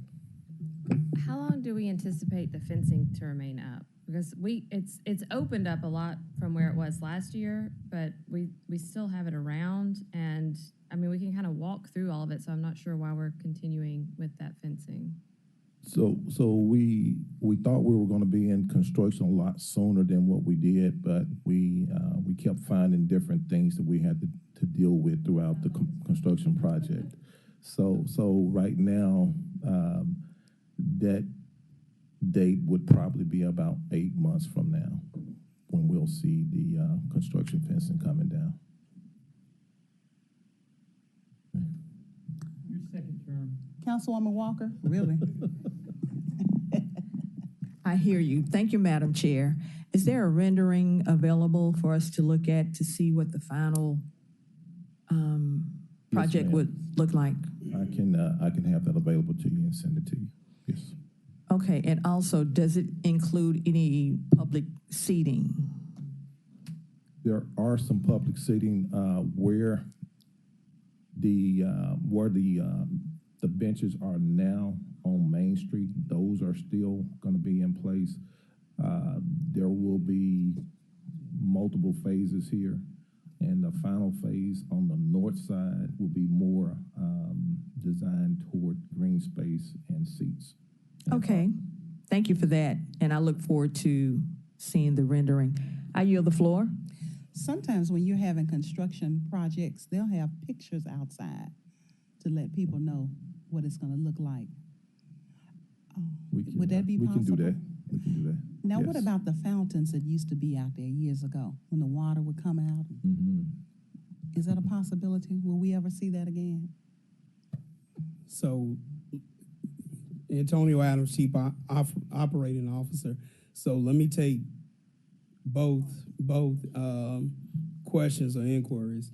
One, I'd ask that we be allowed 2 weeks, and we'll come back and provide you a comprehensive update as to the exterior in and around City Hall. So we'll give you schedule, future vision, and then of course phases in which we'll move into the construction, so that you'll have a better picture of that. Now, two, with regard to the fountains across the street, we actually took those down. One, because that was going to be a part of a lease purchase program with the purchasers of the old police building. But then two, the water actually escaped and got into the railing system and over with the trolleys. And it posed a problem with the integrity of the trolley construction, in which we received federal funds. So we did shut the water down some time ago for those particular reasons. Okay. All right. Does any? So now I will say this much. Prior administration and this administration have ideas with respect to reprogramming that area as well, to make that area much more attractive. And so we'll be working with the Downtown Commission to bring you back something as to what that area will look like. That would do so much for this area. We need to be really intentional with that and have a sense of urgency. Chief. Yes, ma'am. All right. Okay. Does any member of the committee have anything else that needs to be addressed? If not, we stand adjourned. Thank you.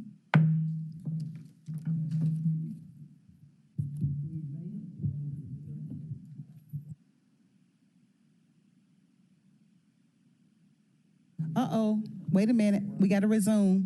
All those in favor say aye. Aye. Any opposed? It is the opinion of the chair that the ayes have it. Thank you.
death and dismemberment.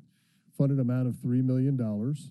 I will tell you that this funded amount is equally split between MLGW and the employees. Employees elect to have voluntary life and accidental death.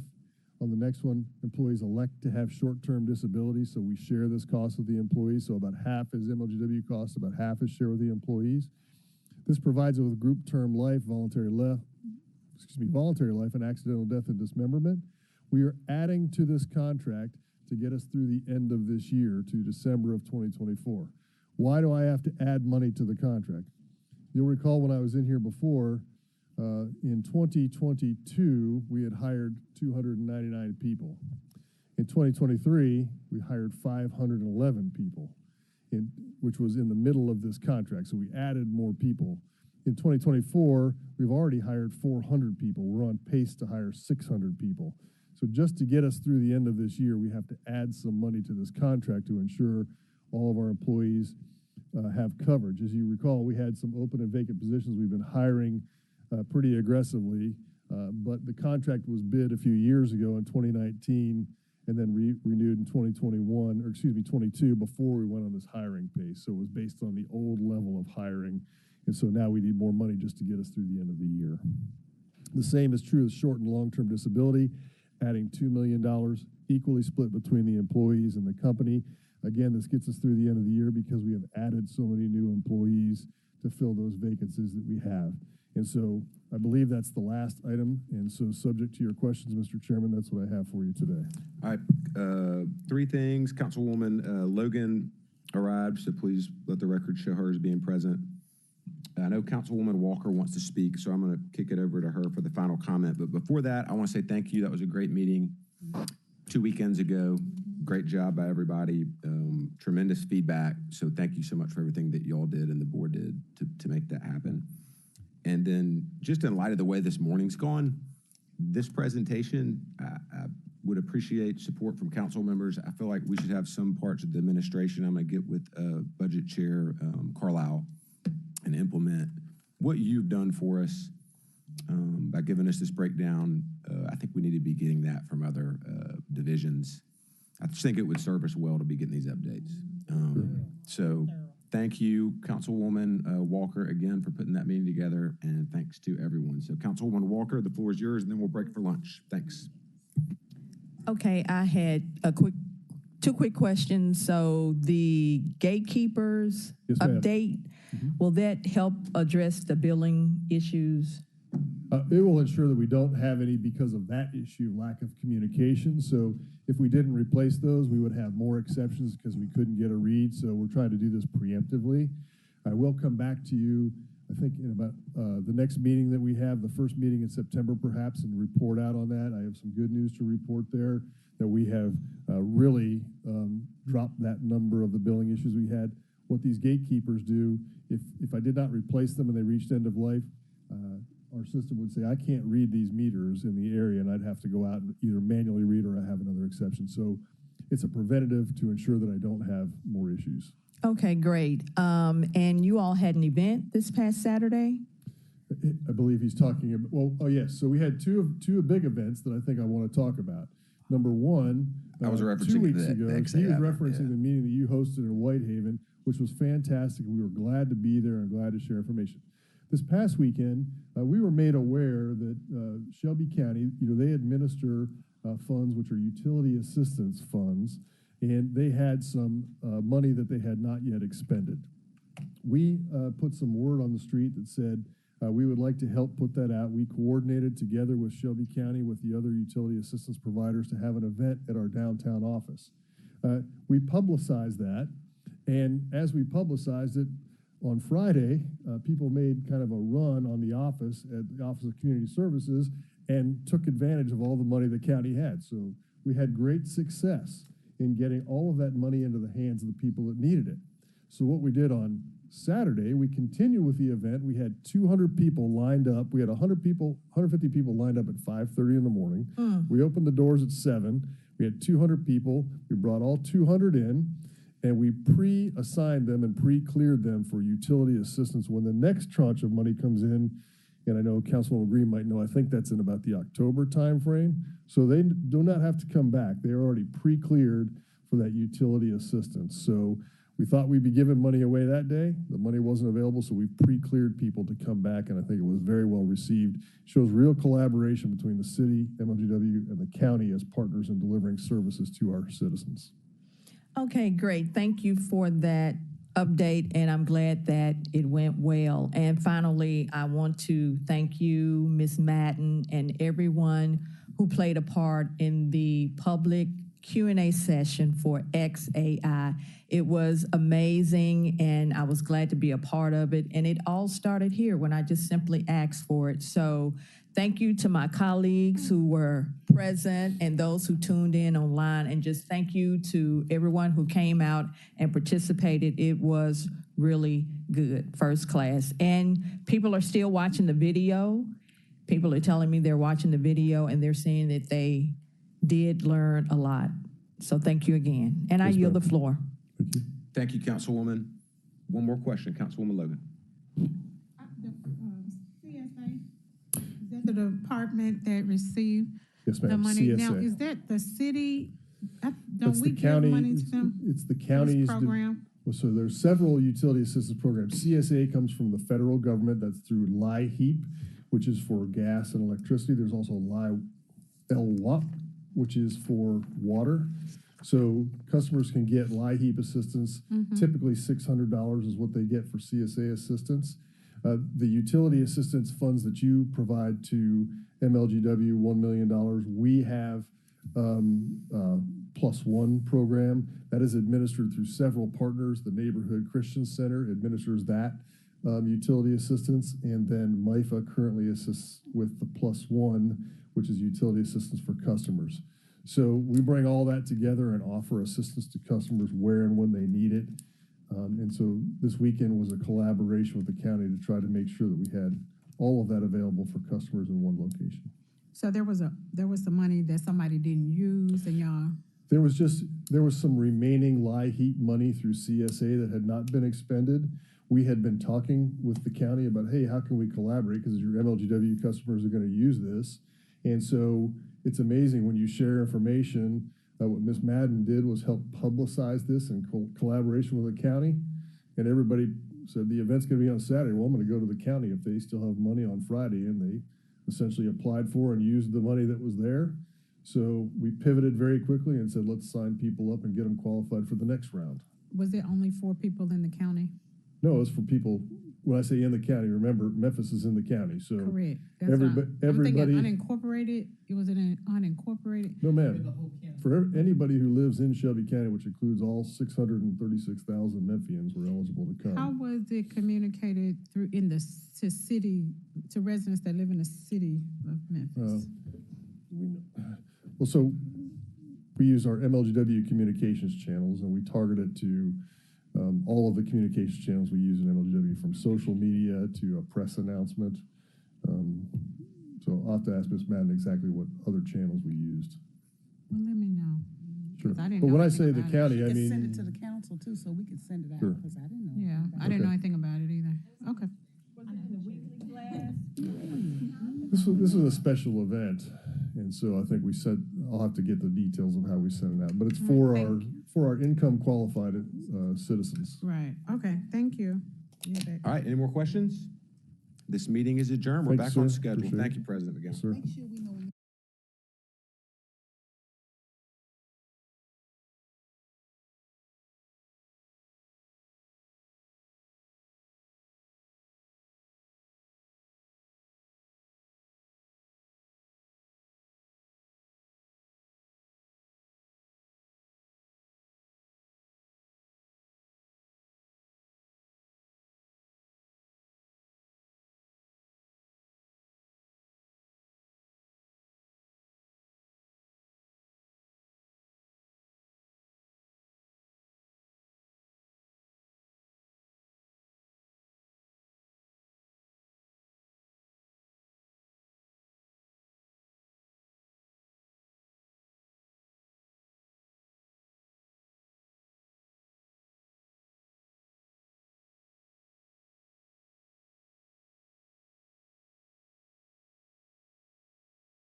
Good afternoon. Welcome to the August 20th meeting of P&Z. Ms. Golden, would you please call the roll? Councilman Ford. Present. Councilwoman Green. Present. Councilwoman Swearingen Washington. Present. Councilwoman Walker. Present. Chair Canale. Here, Chair observes a quorum. Colleagues, we have 13 items on the agenda. However, we will not hear 13 items. I'll go over some housekeeping before we get started. Item 2 on the committee agenda will be held for 2 weeks. Item 5 and 6 will be held for 6 weeks. Items 10 and 11 will be held for 2 weeks. Item number 1. MJR 24-07, 1560 Drew Road. The request is to overturn a decision of the Land Use Control Board. This is in District 6, Super District 8. Can I get a motion in a second? Move it. Second. Moved by Swearingen Washington, seconded by Walker. DPD, the floor is yours. Good afternoon. My name is Chloe Christian with DPD. I'll be presenting this case. It's an appeal to MJR 2024-007. It's a correspondence case to a previously approved subdivision, case number S2234.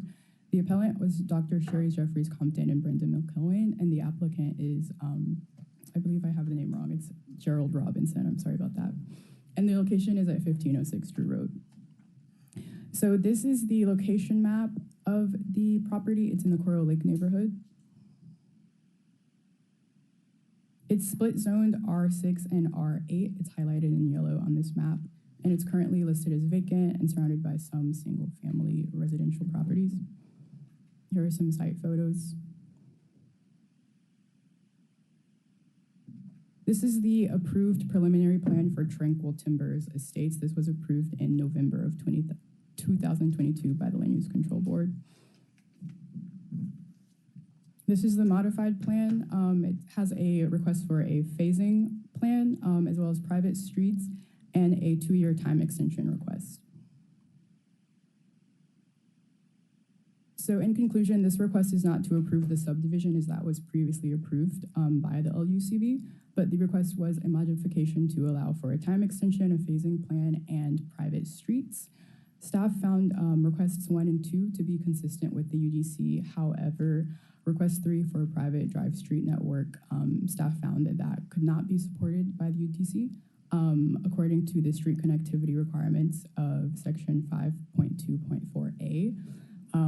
We found that this lot presented an opportunity for there to be increased connectivity as the nearest through street, as you can see here, up north is Welsh Shelby Drive.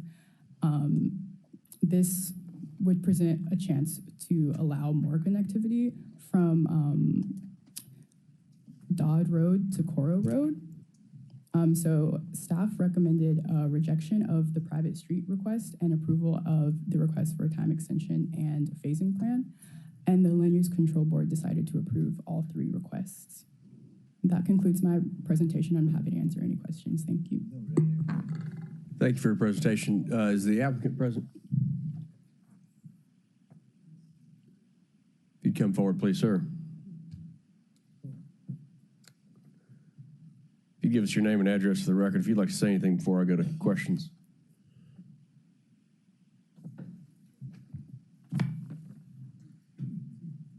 Gerald Robinson. I don't think your mic. All right, now you're good. Okay. Gerald Robinson, 4814 Coral Road, Memphis.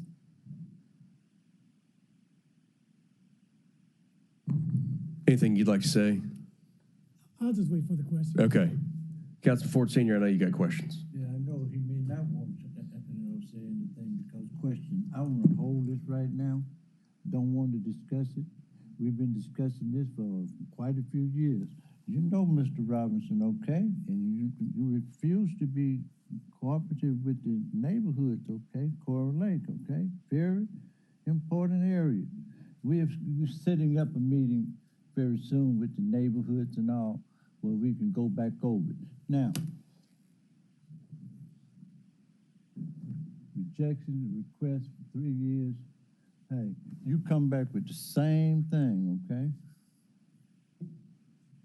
I want everybody to know something, okay? You used to live at this address, might be still your property, but you live in California. Okay? You won't be around. I've been dealing with this, I think you know I've been dealing with this for a long time, okay?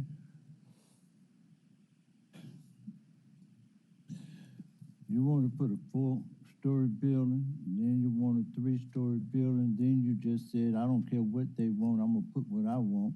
But actually, when it comes down to you, you can say what you want to say now, afterwards. You change everything, okay? Neighborhood don't trust you. I really don't trust you. And I've asked to put everything down and make certain. And if you're gonna build something like you build out east. Don't you build me a matchbox over here where these people have built their homes. Okay? You want to put some 1,300 square feet, no, 1,100 to 1,300 square feet. Y'all know what that is? That's a matchbox. You want to put all these different things in there in a neighborhood where everybody, and I'm looking at Coral Lake. And anybody that ever been down at Coral Lake, you know what's there. These people built their home, but this is across, and you just want to put anything to make some money? I'm not into somebody just making money. We're going to have another meeting. You want to bring in, and you knew that we were going to have another meeting, but you're going to try to bypass and just bring it on here, okay, today. That's not good. You've been doing that for a long time. I would like to hold this until after the meeting, at least 30 days, where we can have the whole Coral Lake and have a meeting, if you don't mind. Councilman, you want to hold it to the second meeting in September? Yes, so sir. The next meeting on the calendar is actually 3 weeks away. That'd be fine. So the second meeting in September, which would be the 24th? That would give us enough time to have a meeting again, and then let the subdivision come back, and then if you got a different plan, bring that plan to us, other than what that plan that you've had. You've been, I mean, and don't let me get with, I'm kind of tired of OPD, Land Use Control Board, kind of siding with people that want to put anything in my district. Put it out east somewhere. But do not just come to my district and y'all sit there and say, oh, yeah, you can do that. I don't care. Don't bring no 1,100 square feet where people have built $200,000, $300,000, $400,000 homes out there. And y'all should know better. Y'all should have been trying to tell this man, and I've been dealing with it for years, okay? And the neighborhood is kind of tired of this one person keep on bringing it back and back and back. I really like to table it in a way he won't be able to bring it back right now, okay? Not this man, okay? I'm gonna be quiet. I'm gonna let y'all say what you want to say. Okay? All right, thank you, Councilman. I'm going to go to Councilman Warren, followed by Councilwoman Walker, and then I'll announce the hold and see if there's any objection. Go ahead, Councilman When Warren. we come back, it seems to me like if we've had our people tell us that we need a through street, not a private street, bring that back about why we should approve a private street when that would increase accessibility between those two roads and maybe decrease traffic on the one going through. So I want to know what the story is on the road they wanted to make private and why it would be a good idea to make it private or to keep it public. Thank you. Thank you, Councilman. Councilwoman Walker. Thank you, Mr. Chair. Councilman Ford, I share your sentiments. I'm dealing with two proposed developments in my district where the houses are considerably, noticeably smaller, as well as the lots of the proposed areas that they are trying to locate. This does not happen in certain parts of this city. This does not happen all the time, ongoing in Super District 9, but it happens all the time, ongoing in Super District 8. And it's sad, and it's disappointing, and it's also some other adjectives that I cannot appropriately use in this space. So thank you, and I yield the floor. Thank you, Councilwoman. All right, colleagues. Councilman Kennelly, may I jump in a moment? Yes, sir. I just want to remind the council that this is an appeal from the neighborhood who spoke in opposition at the Land Use Control Board. As Ms. Christian mentioned, the subdivision itself was approved in accordance with the zoning code 2 years ago. And then earlier this year, Mr. Robinson brought a modification to that approved subdivision that allowed for the three things that Ms. Christian went through in her presentation: the phasing plan, the private streets, and the time extension to file the final plat. The Land Use Control Board approved all three of those requests, and then two of the neighbors who spoke in opposition filed an appeal. So this is only before you as an appeal of the Land Use Control Board's approval of those three things. So I also want to note that the item setting the public hearing for this appeal is on your main agenda as item 11B. So if you are, in fact, to hold this for 30 days, I would suggest that maybe we pull 11B off the regular agenda, and then we reset the public hearing once we believe it's time to do that. But again, this is an appeal from the opposition. The applicant has been approved by the Land Use Control Board. Thank you, Director Zena. We'll make note of that. So, colleagues, without objection, we're going to hold this item until September. Yes, sir. Yes, sir. Go ahead. 4814 Coral Road. I've been out there 20 years. I'm sorry. Sorry, Mr. Warren. I've been out there 20 years. I almost don't know where to start here. I've been developing my whole life, my whole career. Done most of my developments in California, that is true. But I also live at that home, Mr. Ford. This has, for some reason, Councilman Ford, thank you.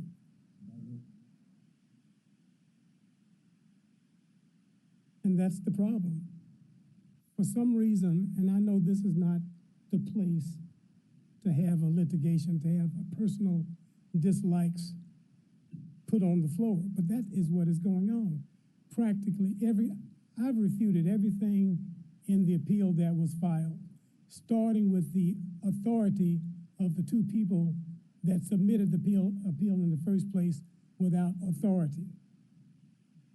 These are two people of a two-person board. They were making all the decisions for the association and submitted the appeal. I don't know if there was a fee required for appeals. Normally there's a fee required for an appeal. But if there's no fee required in this community, then so be it. I did ask that our representative, Josh Whitehead, submit a rebuttal letter to OPDPD about this matter. I've never run into anything like this in my whole life, my whole career. I don't build projects that he's talking about. First of all, talking about shoebox lots, shoebox houses. We've got one of the best architects in town doing our development, our plans. Here are two of the plans. The range on them is, we're going to downsize them a little bit, is 2,500 square feet to 3,500 plus square feet. So everything in the appeal, I'm rebutting, pretty much so. I don't do these kinds of developments that he is putting on the floor that I do. That is not true. Councilman Ford. Thank you very much.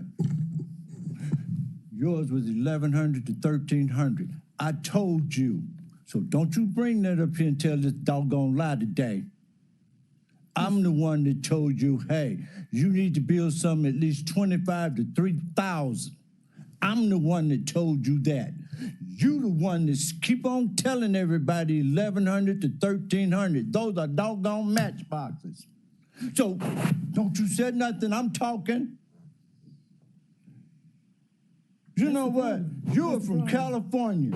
You sit here, you still own that little house that you left all those people in Coeur Lake that you don't give a doggone about down there in Coeur Lake. You don't care, and they really don't like you because, hey, all you ever have done was try to mistreat people and black folk, and you's a black man.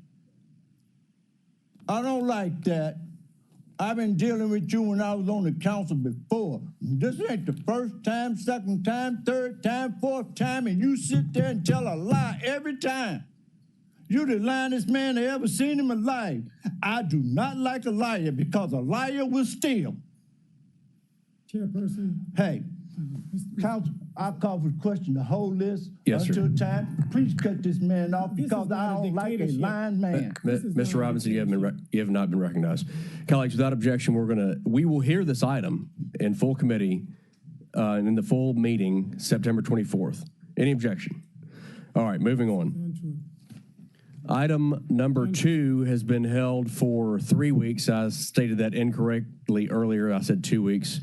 So moving on to item 3, PD 24-07, 7801 Fisher Steel Road. The request is for a new plan development to allow a new high school.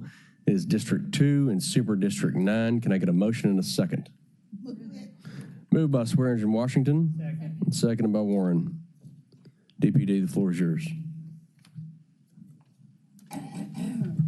Thank you, Mr. Chairman. Brett Ragsdale with DPD, and this is Ms. Christian's case as well, so she will present.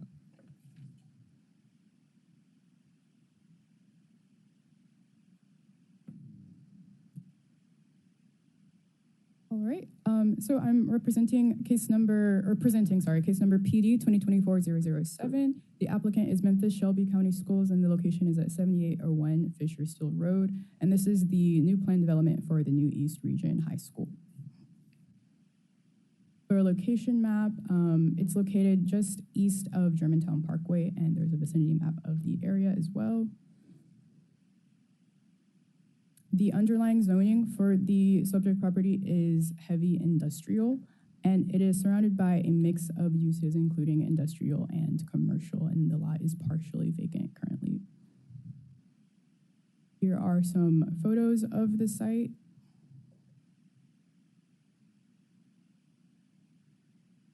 Here is the master plan of the high school. It includes a variety of athletic fields, as well as a gymnasium.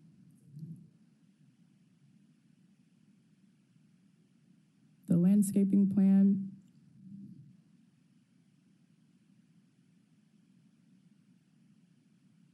Here are some elevations of the proposed project.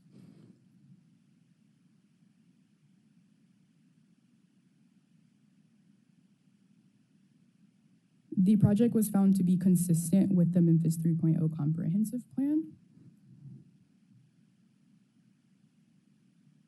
And in conclusion, the request is a plan development for a new high school in the Cordova area. It's approximately 875 feet from North Germantown Parkway and nearby a Walmart and single-family residences, and there are a variety of uses surrounding the site. And staff found that this proposed use was consistent and compatible with the surrounding land uses, and that it could offer a nice long-term stable civic community-oriented use to the area. And for the recommendation, DPD recommended approval with outline plan conditions, and the LUCB also recommended approval with outline plan conditions. Thank you. Thank you for the presentation. Anybody from the Shelby County Schools or representatives here to speak?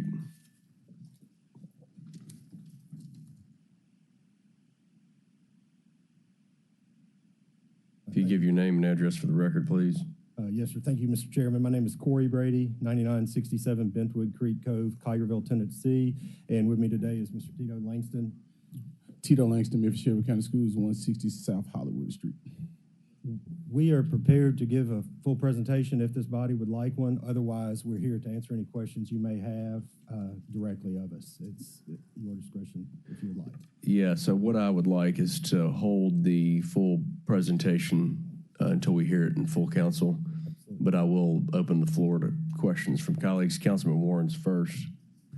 Yes, I saw this was in an industrial area. Any issues with toxicity? You're talking about athletic fields and stuff like that. Have y'all done the site survey, and why or why not is there not a problem?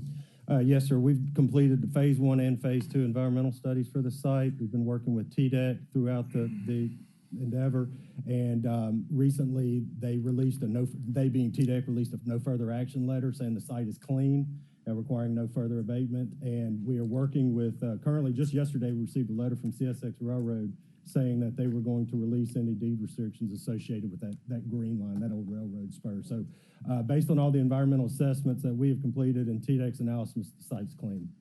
Okay, and traffic to and from, can you talk a little bit more about that? We can, and again, I have... yeah, we'll do that in your presentation. Thank you. That's my main question was on the environment. Thank you. Okay, thank you. Councilwoman Green.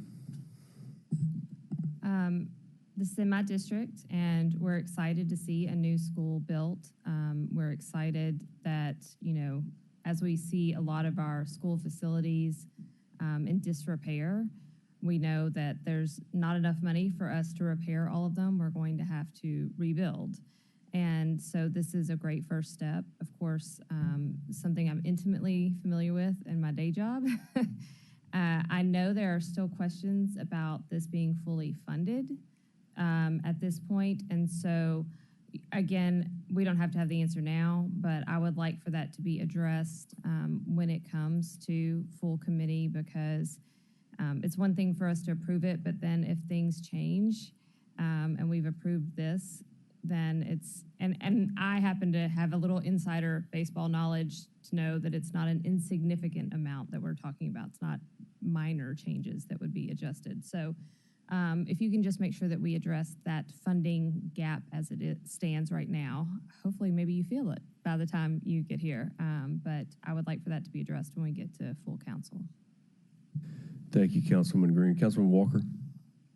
Thank you, Mr. Chair. When you said that the TDEC recommendation was that the site was clean, what is meant by clean? Currently clean? So Tioga Consultants did the private site assessments and then provided that to TDEC. TDEC then came on site and did their own analysis of different borings and techniques that they use, and the results of those analyses said that there were no levels of toxicity that would rise to restrict growth or use of this property. Has there in the past been any levels of toxicity that would cause concern in the past? It's our understanding that the railroad spur, it's the same railroad spur that was the green line. So there was, I guess, proactively restrictions placed on what could be. And of all the analysis, in addition to the environmental assessments that were completed by Tioga, others were completed prior to that as well, and those found the same conclusions. So it's our understanding that there is nothing of concern as far as we understand based on the documents provided to us, the analysis shared. So are you saying no, there has not been a history of any toxicity in the past? Not that I'm aware of, no ma'am. It was the levels of toxicity don't rise to show that there were any environmental spills or anything like that. And you said low levels, not high enough to be concerned? They have thresholds, and I forgive me, let me pull up and see if I can pull their terminology. I don't want to misconstrue their Thank you. But the terminology that they use is essentially, I'm trying to get to it here, paraphrasing, that levels aren't above what is considered common in the Memphis MSA area. That's my paraphrase. Forgive me for benefit of your time. No problem. And so the way that comes across to me is there is toxicity, but it's at low levels where we are not to be concerned. So what is that toxicity at the low levels where we are not to be concerned consist of? What the summary of Tioga's report, and I have that and I can share it with you, says that analytical results from the assessment did not identify evidence of a previous release of hazardous materials or petroleum products. It is the opinion of Tioga that the risk of exposure from contamination due to the historical use of the property for concrete manufacturing or as a rail spur is not present. It is a recommendation of Tioga that no further assessment is necessary at the property. Okay, thank you for that clarification, and I would like to receive a copy of that, and feel free to share it with my colleagues as well. I will do that, and I'll email other items that we have pertaining. Okay, thank you. I yield the floor. Thank you, Councilwoman Walker. Colleagues, I'm going to recommend that we send this downstairs in 3 weeks without recommendation. All those in favor of sending this down with no recommendation signify by saying aye. Aye. I'm also an aye. Any opposed? All right, we'll see you in 3 weeks. Thank you all. Thank you. Item number 4, SAC 24-03 between 3775 Longfellow Road and 3760 Whittier Road. The request is close to vacate the alley between the two addresses. This is in District 7 and Super District 9. Can I get a motion in a second? Move it. Second. Moved by Swearingen Washington, seconded by Warren. DPD, the floor is yours. Good afternoon, Nicholas Ward, Division of Planning and Development. This is, like Councilman Canale said, a street closure. It is in the Nutbush area. So you can see the sort of the issue at hand here on this site aerial. Essentially what happened is the applicant, Mr. Carrera, built a shed in the right-of-way. So in order to correct that, you know, the issues that creates, there needs to be a street and alley closure.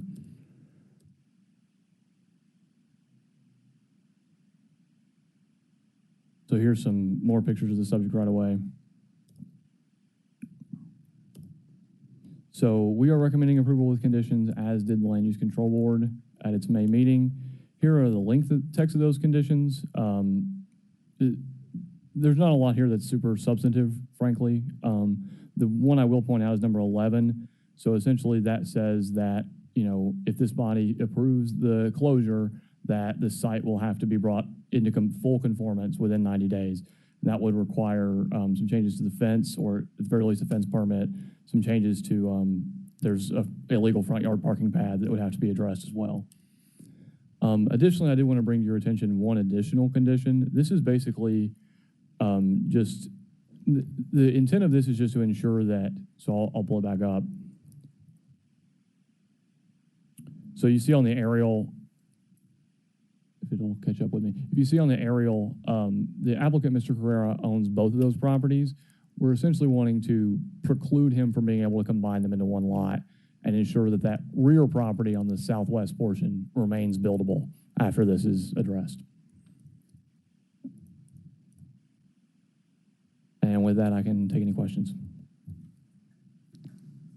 Councilman Warren. Can you go back to the pictures? Because I looked at this and I really had a tough time figuring out which building was the offending shed. I can see it here aerially in the yellow. Sure. So when we're looking at this next picture, okay, so where's the shed there? It is this little roof right here, if you can see it.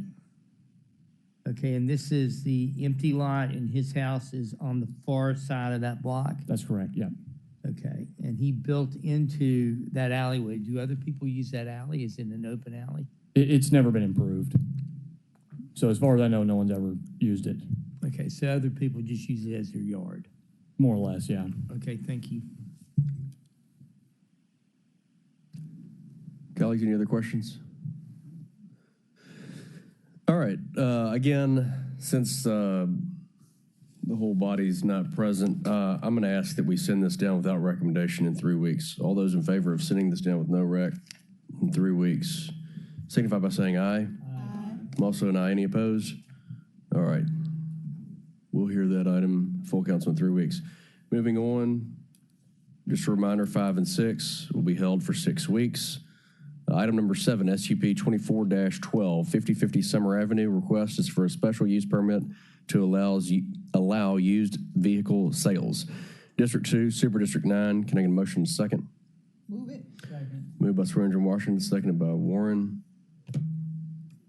DPD, floor is yours. I'm Alexis Longstreet, presenting on special use permit 2024-012 for used vehicle sales at 5050 Summer Avenue. This property is located in District 2, Super District 9, and the applicants are also present today. Here's a location map. This property is located within the Jackson neighborhood. 57 notices were mailed out on July 11th, 2024. I did not receive any inquiries nor letters of opposition from this case. The zoning map, as you can see, this property is currently zoned commercial mixed use 3 with the designated land use as parking, and it's surrounded by other commercial properties and then immediately abutting residential uses. Here are some site photos. This property is currently vacant. There is a curb cut access along Summer and then another curb cut access along Bartlett Road. And this is the view of the property from Bartlett Road. As you all can see, there is fencing that is provided all along the Bartlett Road frontage, as well as some minimum mature landscaping that's been in place. Here's a conceptual site plan. The property owners are proposing about 50 spaces. 7 of those spaces are customer parking. As you all can see here, about the Bartlett Road curb cut entrance is where the office space will be allotted in the rear of the property. This plan was deemed inconsistent by Memphis 3.0 based on its future land use designation for low intensity commercial and service as well. A few conclusions on this case. The subject property is currently vacant. There is a pre-existing special use permit that was previously approved by Land Use Control Board for a very similar use as well as a very similar lot layout. These are different applicants, and it was also approved by City Council in 2015.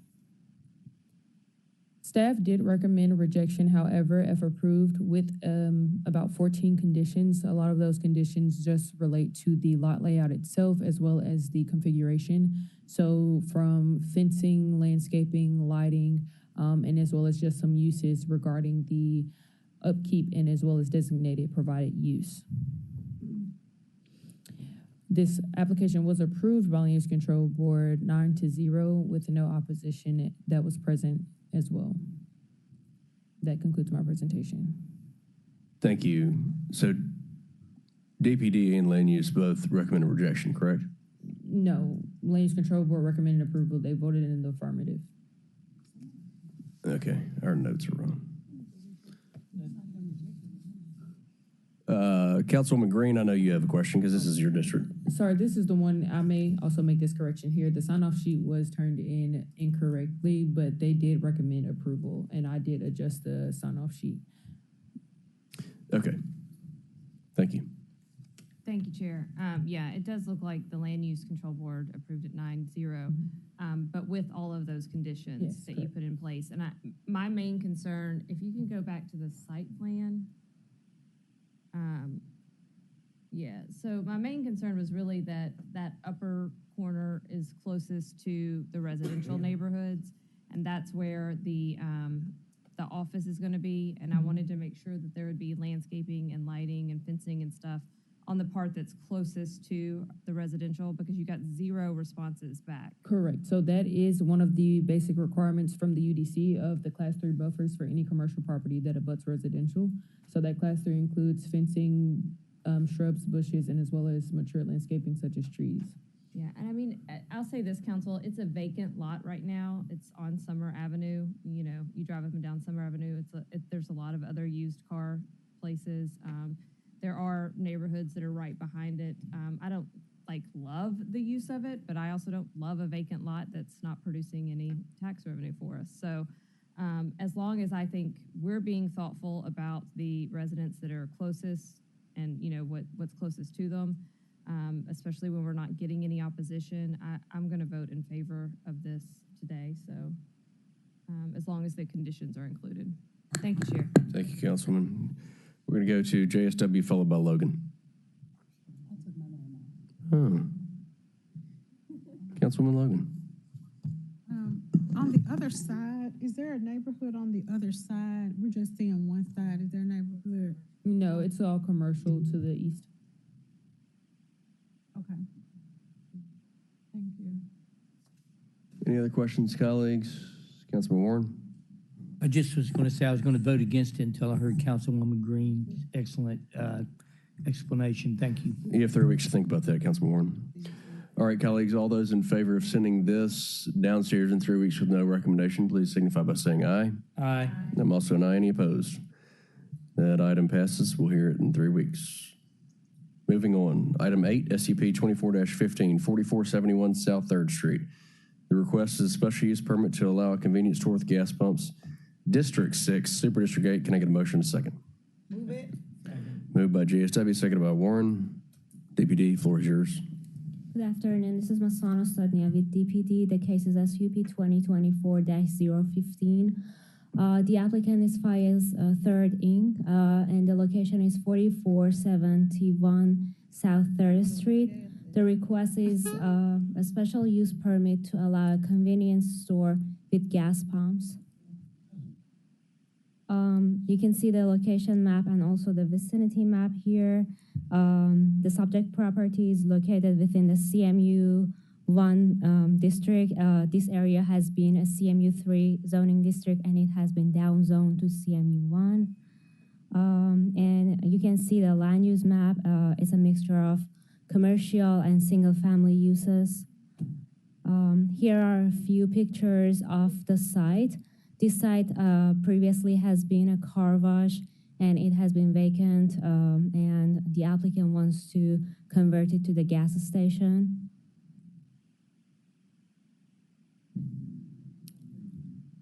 And you can see the site plan here. The applicant wants to put 3 fuel canopies on the site.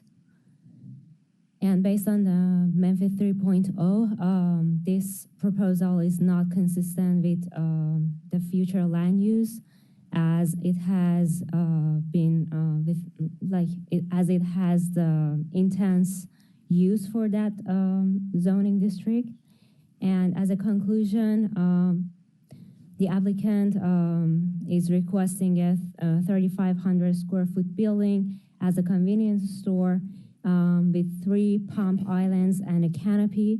And we are recommending 60% transparency for the building in case they want to have the gas station there. And there are 4 curb cuts, 2 on Ford Road and 2 on South 3rd Street. And one of each needs to be closed, and it needs to be landscaped with type S10 streetscape. And per the recommendations, both staff and the Land Use Control Board rejected this case. But in case you decide to approve this case, we have included 9 conditions for them. All the canopy conditions based on the UDC needs to be provided. I don't want to narrow it down, but I just mentioned a few things regarding the canopies. They need to be 20 feet in height and shouldn't be on the right of the way, and also need to be architecturally consistent and similar to the convenience store. In case they want to have these canopies, they need to be rear loaded. And as I mentioned in the conclusions as well, we need to close one of the curb cuts at Ford Road and the other one from the 3rd Street. And they are required to have the minimum 60% transparency. And also they need to have a minimum of 3 fast charging stations. And also file a final plat. And based on the previous cases that has been approved, we are also eager to add another condition, which you can see that is highlighted, to install solar panels on the roof of the principal structures. That concludes my presentation. Happy to answer any questions. Thank you for your presentation. Councilman Ford Sr. I'm gonna have another issue. Okay.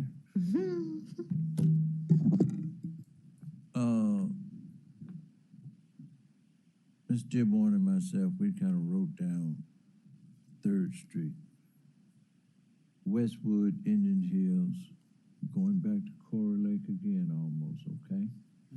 Everybody wants to end up putting gas stations. I didn't think there was that many gas stations, but there are 7 gas stations already there between this little area, okay? You had mentioned something, and maybe I heard it wrong. Said they want to put a convenience store. Then you said if they want to put gas pumps in, right? Did you make that statement? So actually, they want to convert it to a gas station, so they are going to have 3 canopies there. Yeah, but you said before all of those canopies, you had mentioned the store. Then they were thinking about maybe gas pumps. It has been a car wash before, so. Oh, I know what it is. Yeah, 'Cause, so hey, I live down the there. stations has been Yeah, there. but They're just you know, this is. And Councilman Ford, I can clarify. This is not a good spot. First of all, it's going, it's at Ford Road. And you know if it's a name Ford, I know where it is, okay? Because it was named after my people, okay? But that's going, yeah, and you too. And then not only that, that particular spot, now if you're gonna build me a grocery store and all that because there's a strip thing there, you know, the store is closed, that's fine. Car wash was a disaster and everybody did not want it. But that's going into where that red light, that's going into where Mount Vernon Church is. If anybody know where Mount Vernon, going into the nicest area of Westwood. Okay? That's why it was rejected. I don't blame it being rejected. And like I said, I don't mind people putting things up, but please just don't put them up in our districts, okay? That's an insult, okay? And then not only that, people are bringing it to our areas like we don't know any better. But we're smarter than they think we are. We're smarter than a 3rd grader, okay? But it's kind of insults and, you know, and if you're going to have a meeting, you're going to have all of that Westwood and Mount Vernon Church coming down there, okay? You got enough crime, everything else, and let's not invite nothing at that particular spot, okay? Because if you build something there, you're going to see that whole neighborhood, okay? That's not good. I don't think they would build it out there on Poplar Avenue in front of people. I don't think so. And you know, and people may get angry with us, but black folks, we kind of tired of people putting whatever they feel like. And let me go back. I'm gonna go back 20-something years ago. Our area was zoned whatever you want to do with it, okay? I put a moratorium in. Do you remember that? Years ago, 20-something years ago, were you even around, okay? That you couldn't even build nothing unless you came. Don't let us do it again, okay?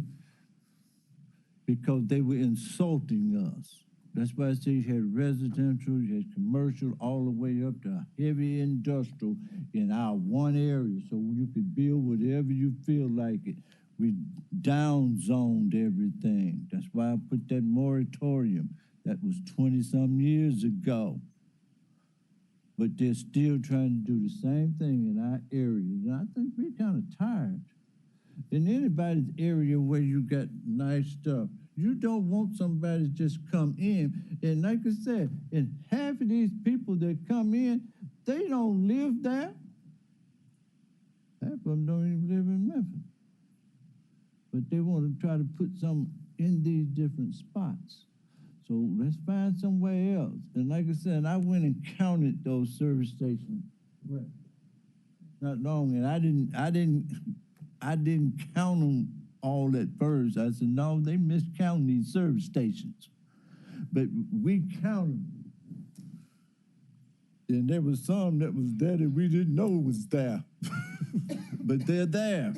Okay, and we just don't want to keep putting gas stations. But that particular spot, that's the heart of Westwood. And I know everybody know where Mount Vernon Church is. Okay? That's an insult to a man that, hey, that really worked very hard, everything else. And I'm talking about J.L. Nettles. But we named it after him. That's an insult to him. Okay? I'm just going to just say that, you know. So, yeah, well, we can vote on that and just vote that. I'd ask everybody to just vote this down. Thank you, Councilman. We're going to go to Logan, followed by JSW, followed by Walker. Thank you, Chair. Colleagues, I don't know if you recall, but a couple of years ago, we did a moratorium on gas stations. I sponsored it because of this very reason, and we are still here today. I know in my district, when I look back on the historical data that you gave, the area plans they created back in the day, and Raleigh was the county seat, so it was the first one.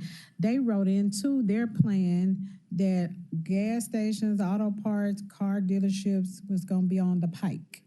Everything had to be on Covington Pike. The rest of the community had to stay whole and stable, and because there are things that happen in areas that has a high concentration of those types of businesses that don't happen where you want your children to be able to play and ride bikes and people go walking and walk your dog, and when you got to worry about a lot of that type of servicing, people coming in, pulling out, going to the gas station, going to the car wash, going to the auto place, and especially nowadays, there's a different type of attitude, atmosphere that is created when you have a high concentration of that. So that being said, we did the moratorium so that planning and zoning could look at the areas that needed to be downgraded or upgraded, whatever you call it. But I think it is time for us as a body to look at structuring or setting those types of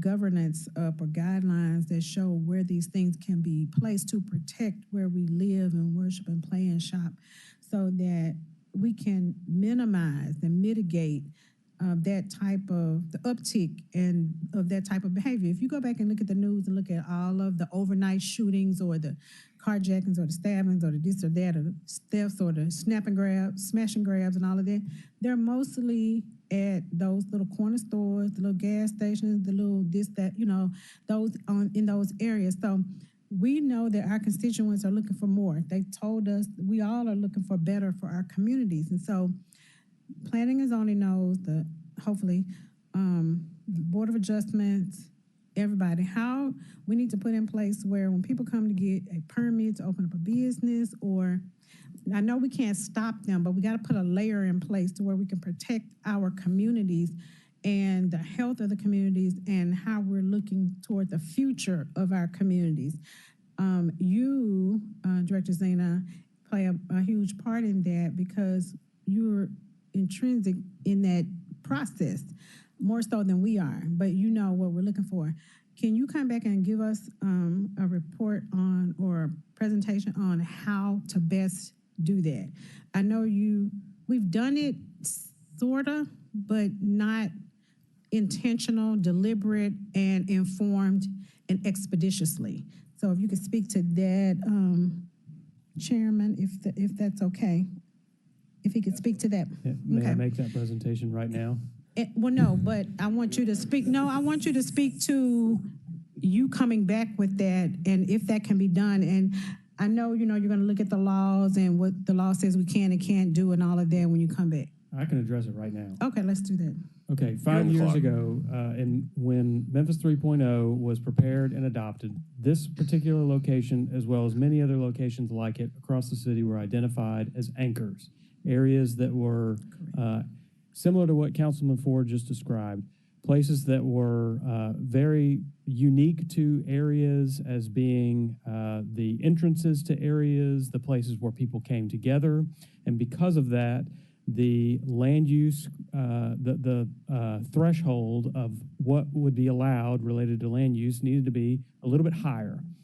As a result of that plan, in 2021, Councilwoman, when you sponsored, I believe actually co-sponsored with Councilwoman Warren, the moratorium on gas stations, one of the things that we looked at was not only how we would treat gas stations in the zoning code, but also how the zoning map impacted the treatment of gas stations.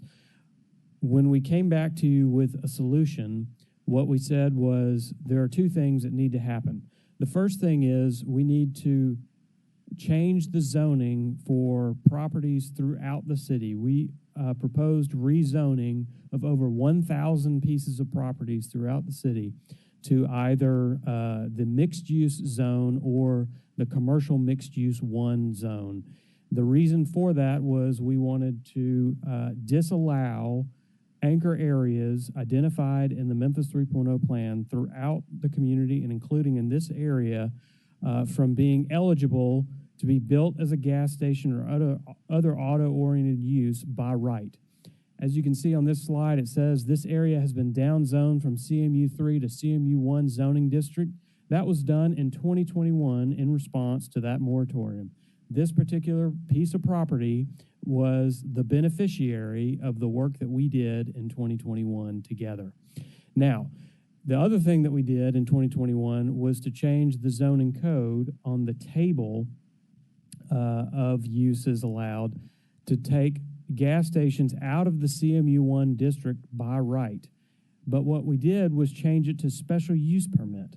So that allowed for any CMU1 areas for a property owner to come to you on a case-by-case basis and plead their case for a gas station.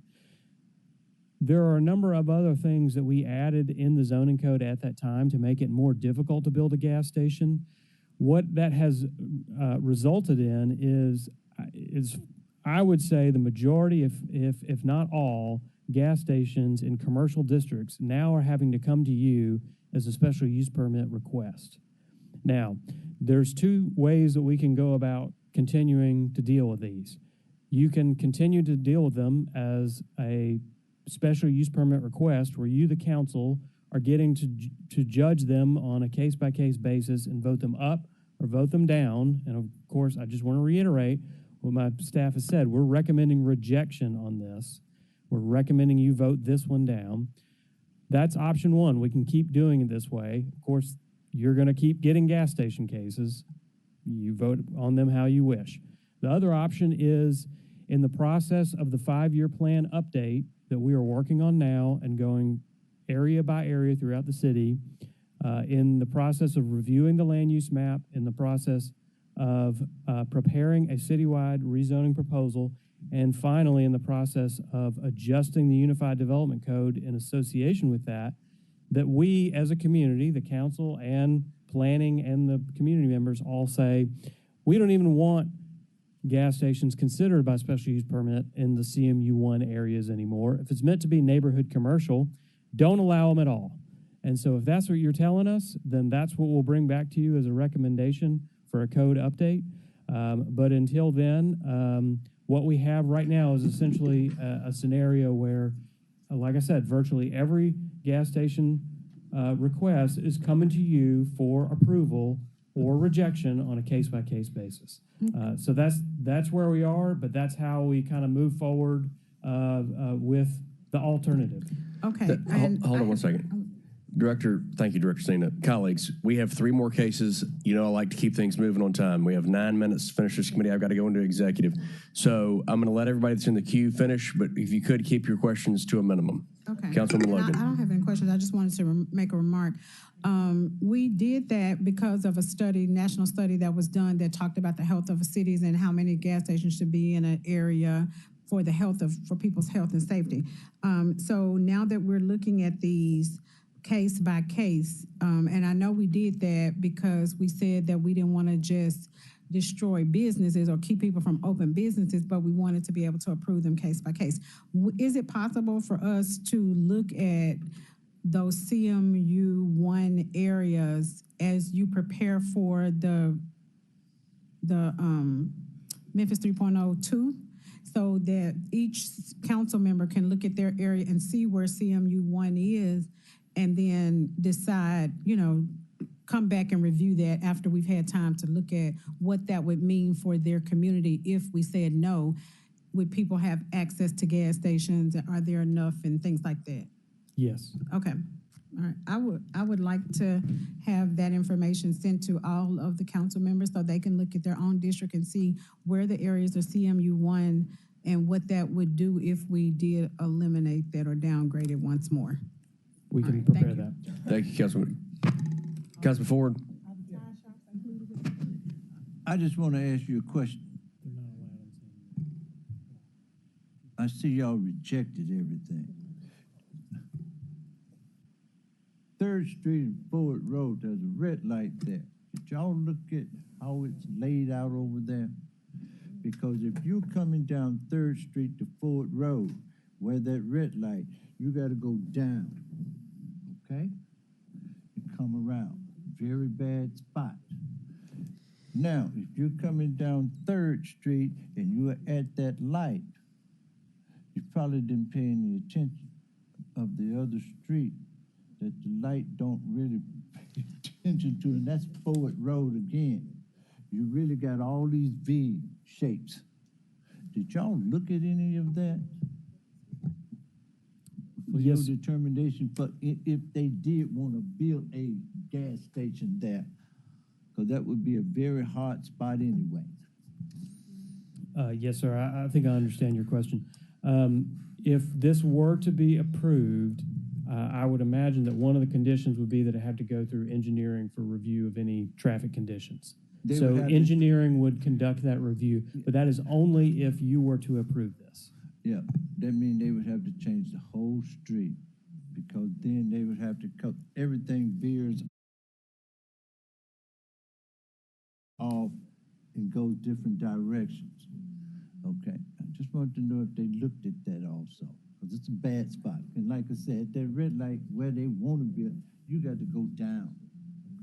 Yeah, okay, appreciate it, thank you. Thank That's you, all I Councilman. need to know. Councilwoman Cooper Sutton from the great beyond, wherever you are out there. Thank you, Chairman. Thank you, John. I concur with what has been said, and Councilman Ford, you are exactly right. Those homes, I don't even think you all took in consideration when you all did those. Those homes are beautiful in that area. Absolutely beautiful when you turn on Ford Road where that car wash is. My concern is, I heard Councilwoman Logan wants us to be the CUM1. My concern is as a new council person,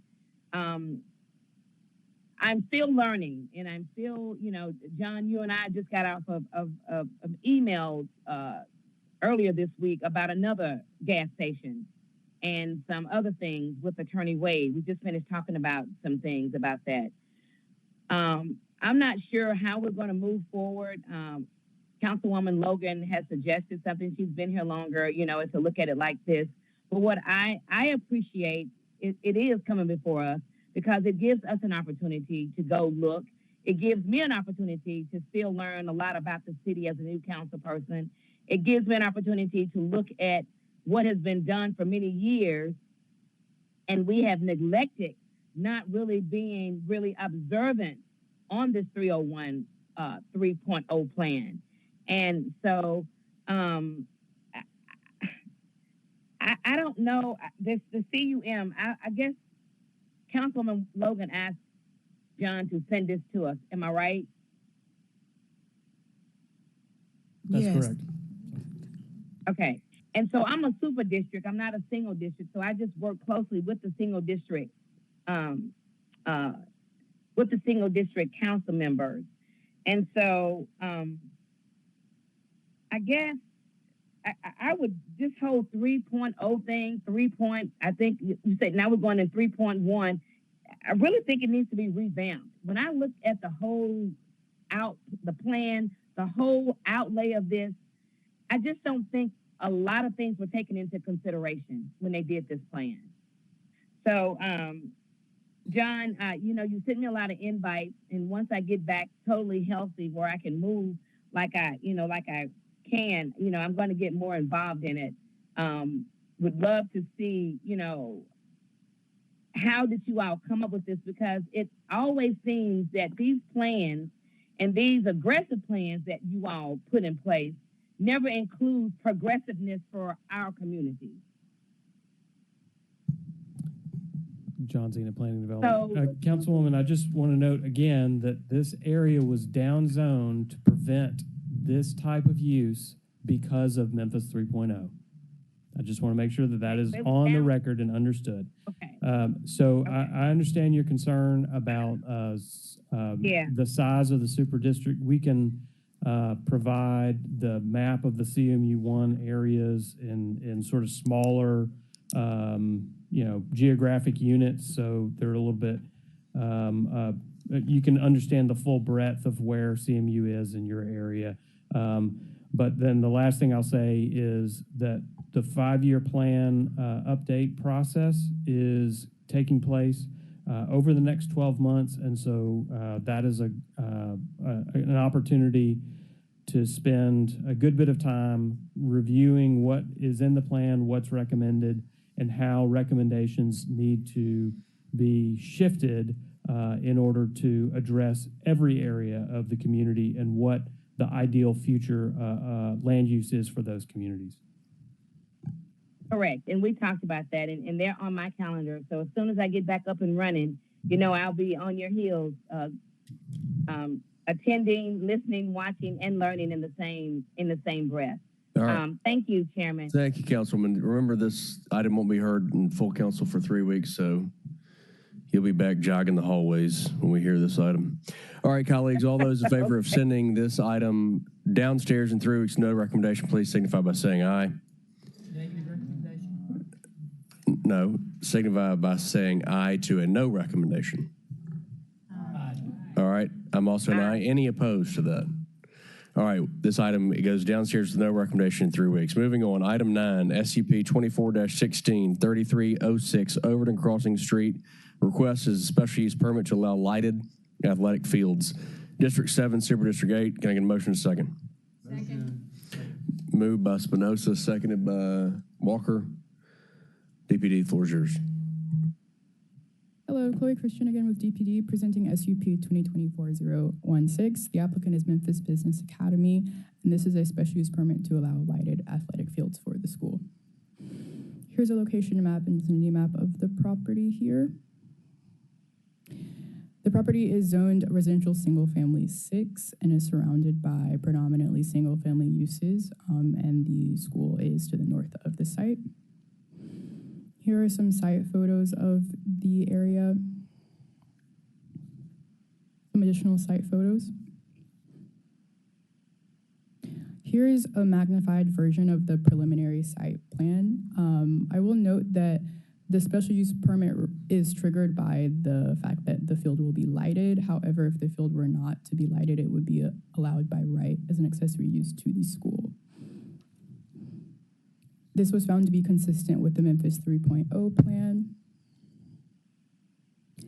And in conclusion, staff is recommending approval of this with a few conditions that consider landscaping buffers and a lighting shutoff time of 10 o'clock p.m.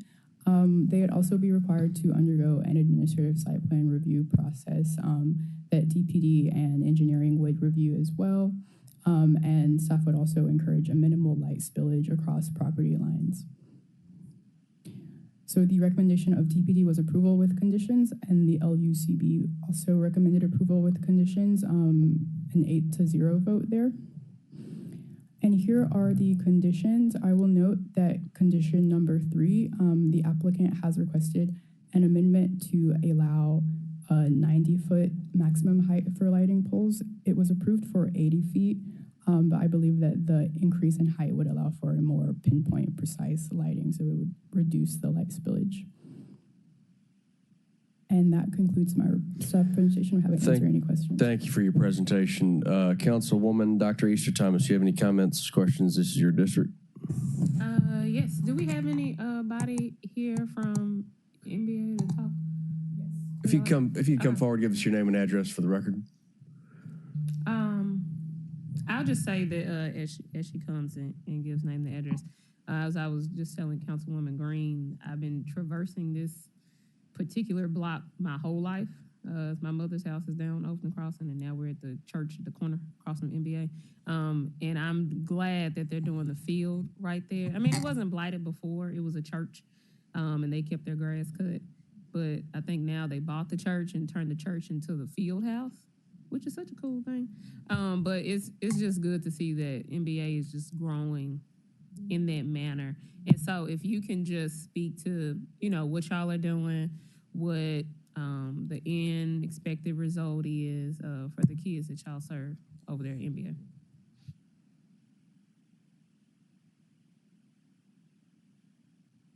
Hello, my name is Robin Sanders. I'm the facilities director for Memphis Business Academy. Architect Jimmy Tucker and Steve Halleck are here too. So we've been steadily buying up properties, churches, a few houses, vacant lots to put together to do our own athletic field. So we do plan to do a full regulation size football, soccer field, and track.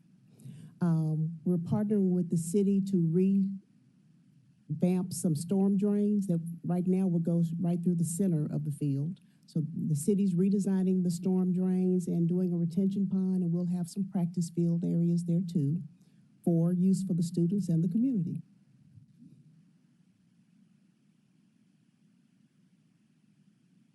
It sounds like a great project, and the single member rep supportive. Councilman Walker? No, just echoing, yes, great project. Very good. All those in favor of sending this downstairs in 3 weeks with no recommendation signify by saying aye. Also, aye. Any opposed? Thank you very much for being here. We'll see you in 3 weeks. Again, item 10 be held for 3 weeks. Moving on to item 11, SUP 24-24, 1656 Arkansas Street. Request to allow a group daycare home in the residential single-family R6 zoning district. This is District 6, Super District 8. Can I get a motion in a second? Second. Moved by Ford, seconded by JSW. Deputy, floor is yours. Okay, this will be very quick. This is a request for this incorrectly says parking garage. It's a group daycare in a residential home in District 6 in South Memphis at 1656 Arkansas Street. Here's some pictures of the home. Here's an aerial. We're recommending approval of this, as is the Land Use Control Board, and here are the approved conditions. And then with that, I'll answer any questions. Ms. Shipp is here, the applicant as well. Why don't you speed through those conditions real quick, then I'm going to get to Ford Senior. Sure thing. So these conditions would, one, allow her to keep up to 7 kids, which I believe is in line with this, the state's regulations. It prohibits any signage, prohibits front yard parking, limits her to 3 outside individuals who work at the daycare, and clarifies that someone could live here as well and operate the daycare. Very good. Thank you. Councilman Ford? I'm good. Y'all don't have a picture. He went really fast. Yeah. God bless him. Okay.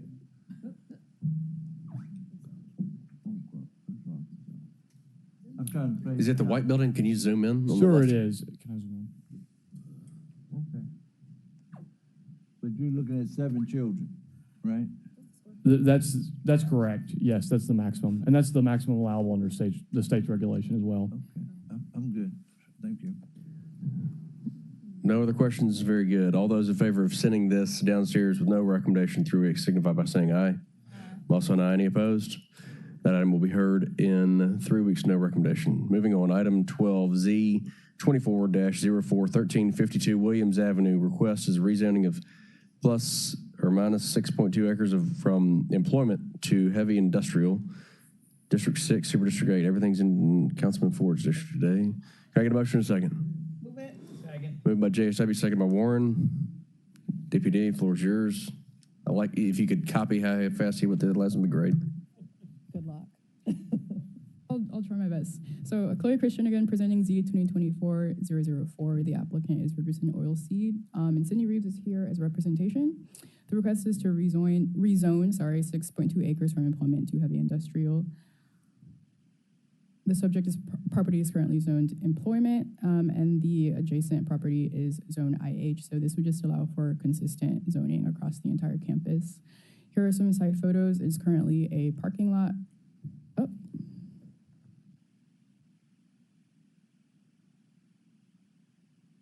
Sorry, a little technical difficulty here.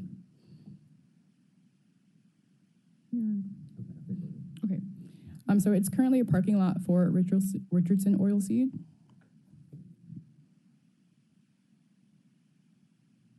It's not.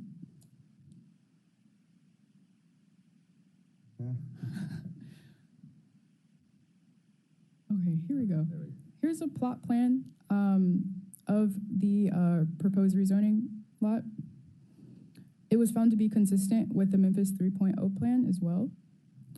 And in conclusion, this would allow, like I said, for consistent zoning across the entire campus, and staff finds that this rezoning would be compatible with the surrounding industrial uses as well. And so staff recommended approval of this request, and the LUCB also recommended approval as it was on the consent agenda. Thank you. Thank you. Councilman Ford? Any other questions? Very good. All those in favor of sending this item downstairs 3 weeks with no recommendation signify by saying aye. I'm also an aye. Any opposed? That item be heard in 3 weeks with no recommendation. Anything else for P&Z? We're adjourned.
Welcome to the August 20th meeting of the executive session. Ms. Hayes, you please call the roll. Councilwoman Cooperson. Councilman Spinoza. Present. Got you. Councilman Warren. Present. Councilwoman Walker. Present. Councilwoman Dr. Easter Thomas. Present. Councilwoman Green. Councilwoman Logan. Present. Councilwoman Swearingen Washington. Present. And Chair Canale. Here, Chair observes a quorum. Before we begin our executive session, I would like to welcome our newest employee, Mrs. Alicia Green. Please stand.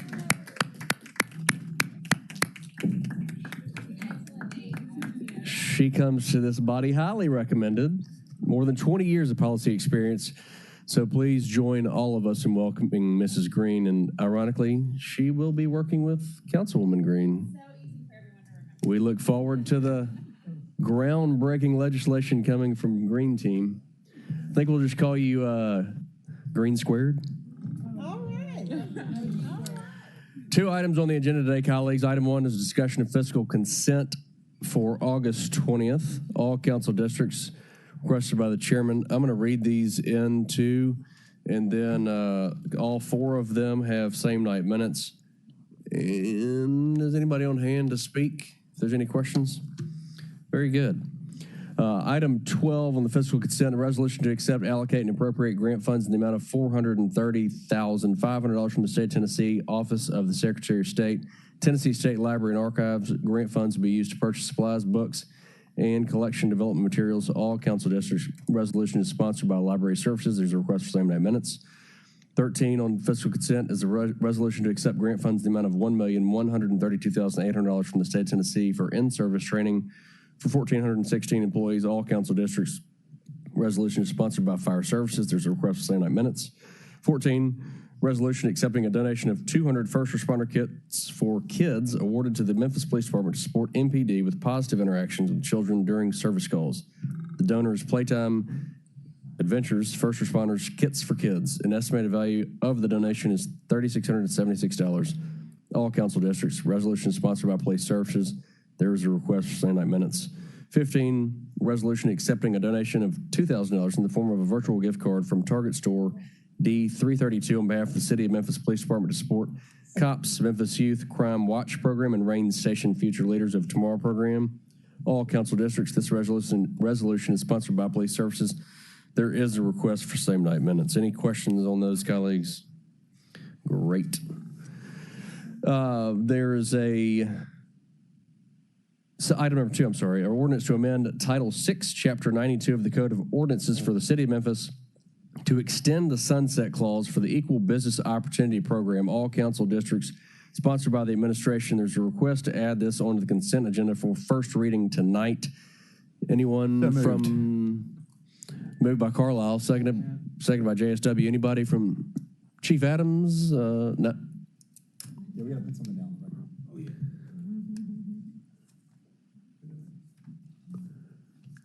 If you'd give us your name and address, please. You may proceed.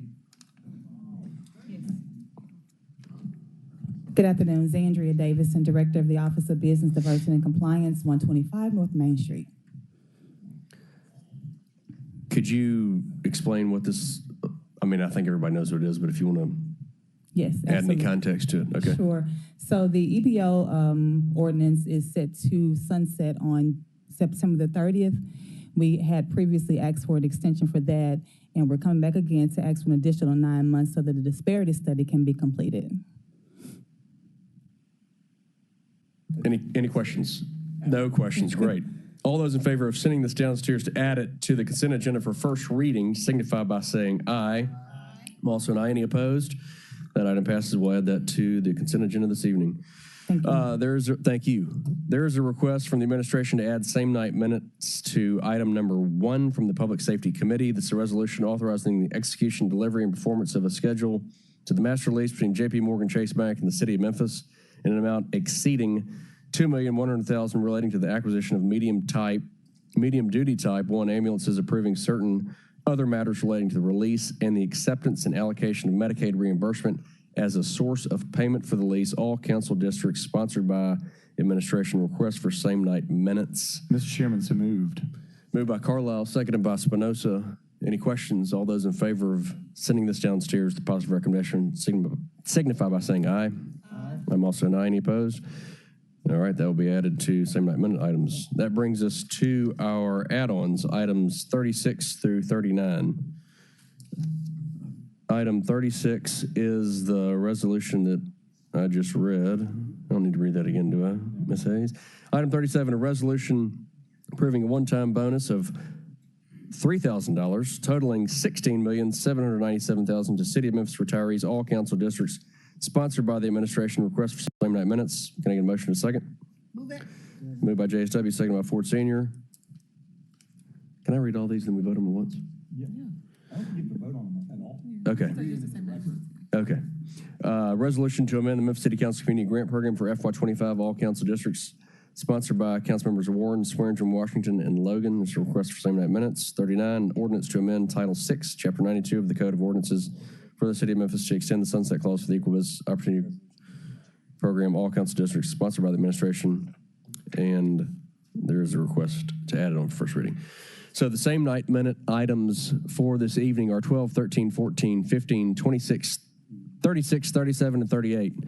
Item 10 on the consent agenda will be held until September 10th, 3 weeks. Item 11B, which we need to, Madam Comptroller, if we make the notation, will be held until September 24th, 30 days.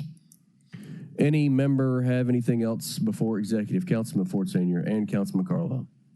You go on, you ain't been here all day. I've been talking all day. Going back to the physical consent agenda, I have the officers out here. Number 15, resolution accepting donation for $2,000 in the form of virtual gift, Target store. Officer Jefferson is here, and Officer Major Robinson. We're trying to get some clarity on that, because the program, is it for this year, or is it for last year, or is it to be for later, this year, that we can have something maybe in October? Can anybody answer that question? Reason why I'm asking this question, Officer Jefferson usually have you during the summer.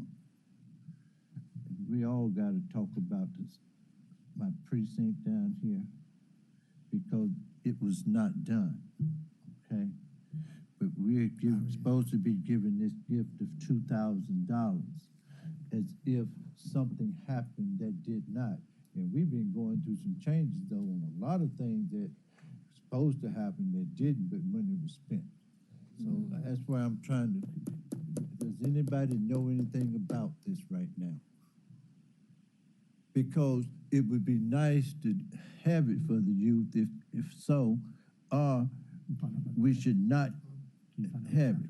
Can we find something out about it before we end up doing number 15? Well, yes, I think that you should find out, but regardless, we want to go ahead and accept the donation.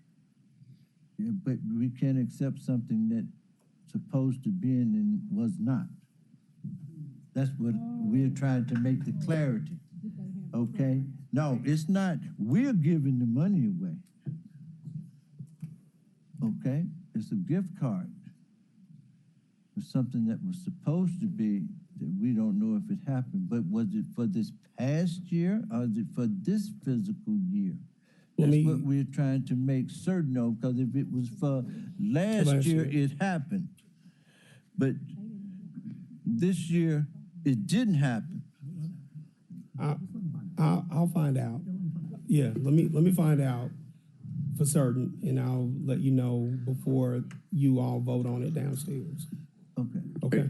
That's $2,000 in which, Yes, sir. I still like to use it for a good cause. If not, I just need to make certain. Thank you. Thank you, Councilman. Thank you, Chief. Councilman Carlisle. Hey, Chief Adams said he'll cover you with that new raise. Colleagues, I'm sorry I wasn't here earlier today, but I did want to take a quick second. I know we started very early this morning.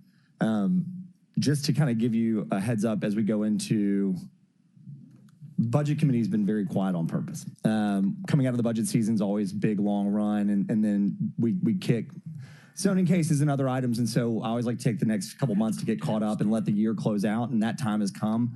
I'm going to get with Chief Adams and Chief Person, and we're going to get them kind of a laundry list of items that we're going to request, and we're going to do it early so that we can get everybody on the council some information early, so they've got time earlier than we normally would, like appropriation statements with year-end closeouts and things like that. So please, for the next council meeting, I know we've got 3 weeks, but which will give us time to get you that info, but plan on having a kind of a robust conversation on how we close out the year end 24, where we are in the CIP projects, and then kind of how we're going to start to do kind of get back to the ordinary course of things. But I wanted to give you a heads up that that's coming, because if there are things that have been on your mind, specific project updates or fiscal questions or notes that you had from budget season that you want to start talking about to improve the process that is budget season, we can start laying that out in the calendar too. That way we can have more meaningful discussions that can come to a better process into the next year. And I think that, I was thinking about it today on the way down here. It's kind of incredible. I mean, we're already almost halfway through this calendar year. So, if we don't start now, I'm afraid it'll get behind again. So I wanted to give you guys just a heads up that was coming, so that you could start to think about things that are important to you as a part of the process or information that you want over the coming meetings. So we'll get all that out. We'll publish it for the public. And if there's any information you get or you didn't get that you want, we want to make sure you've got time to get that as well. But start to prepare for more budget heavy stuff coming forward as far as oversight. Thank you, Chairman. Thank you, Councilman. Councilman Spinoza? Thank you, Mr. Chair, and thank you, Chairman Carlisle. Today, we mentioned this just real quick. Is your mic on? Today we mentioned this real quick in committee, MLGW committee. We were like, considering the way some of the meetings went this morning, we were like, hey, maybe we should do what Doug's been doing in these MLGW with the fiscal consent. And I think everybody kind of was like, hey, that sounds good. So just throwing that out there for the record that we talked about that. But real quick, on the $2,000, I actually was looking at the paperwork that we get. And just to clarify, let's just make sure we do this. On the actual resolution, it says, now therefore be it resolved, the City Council donation virtual gift card valued at $200,000. Everywhere it says 2,000, it's just the words. It says 200,000. So let's just clean that up too before we say yes. And that is all. And thank you, Mr. Chair. Thank you, Councilman. Colleagues, anything else before executive? All right, we will start promptly at 3:30. We're adjourned.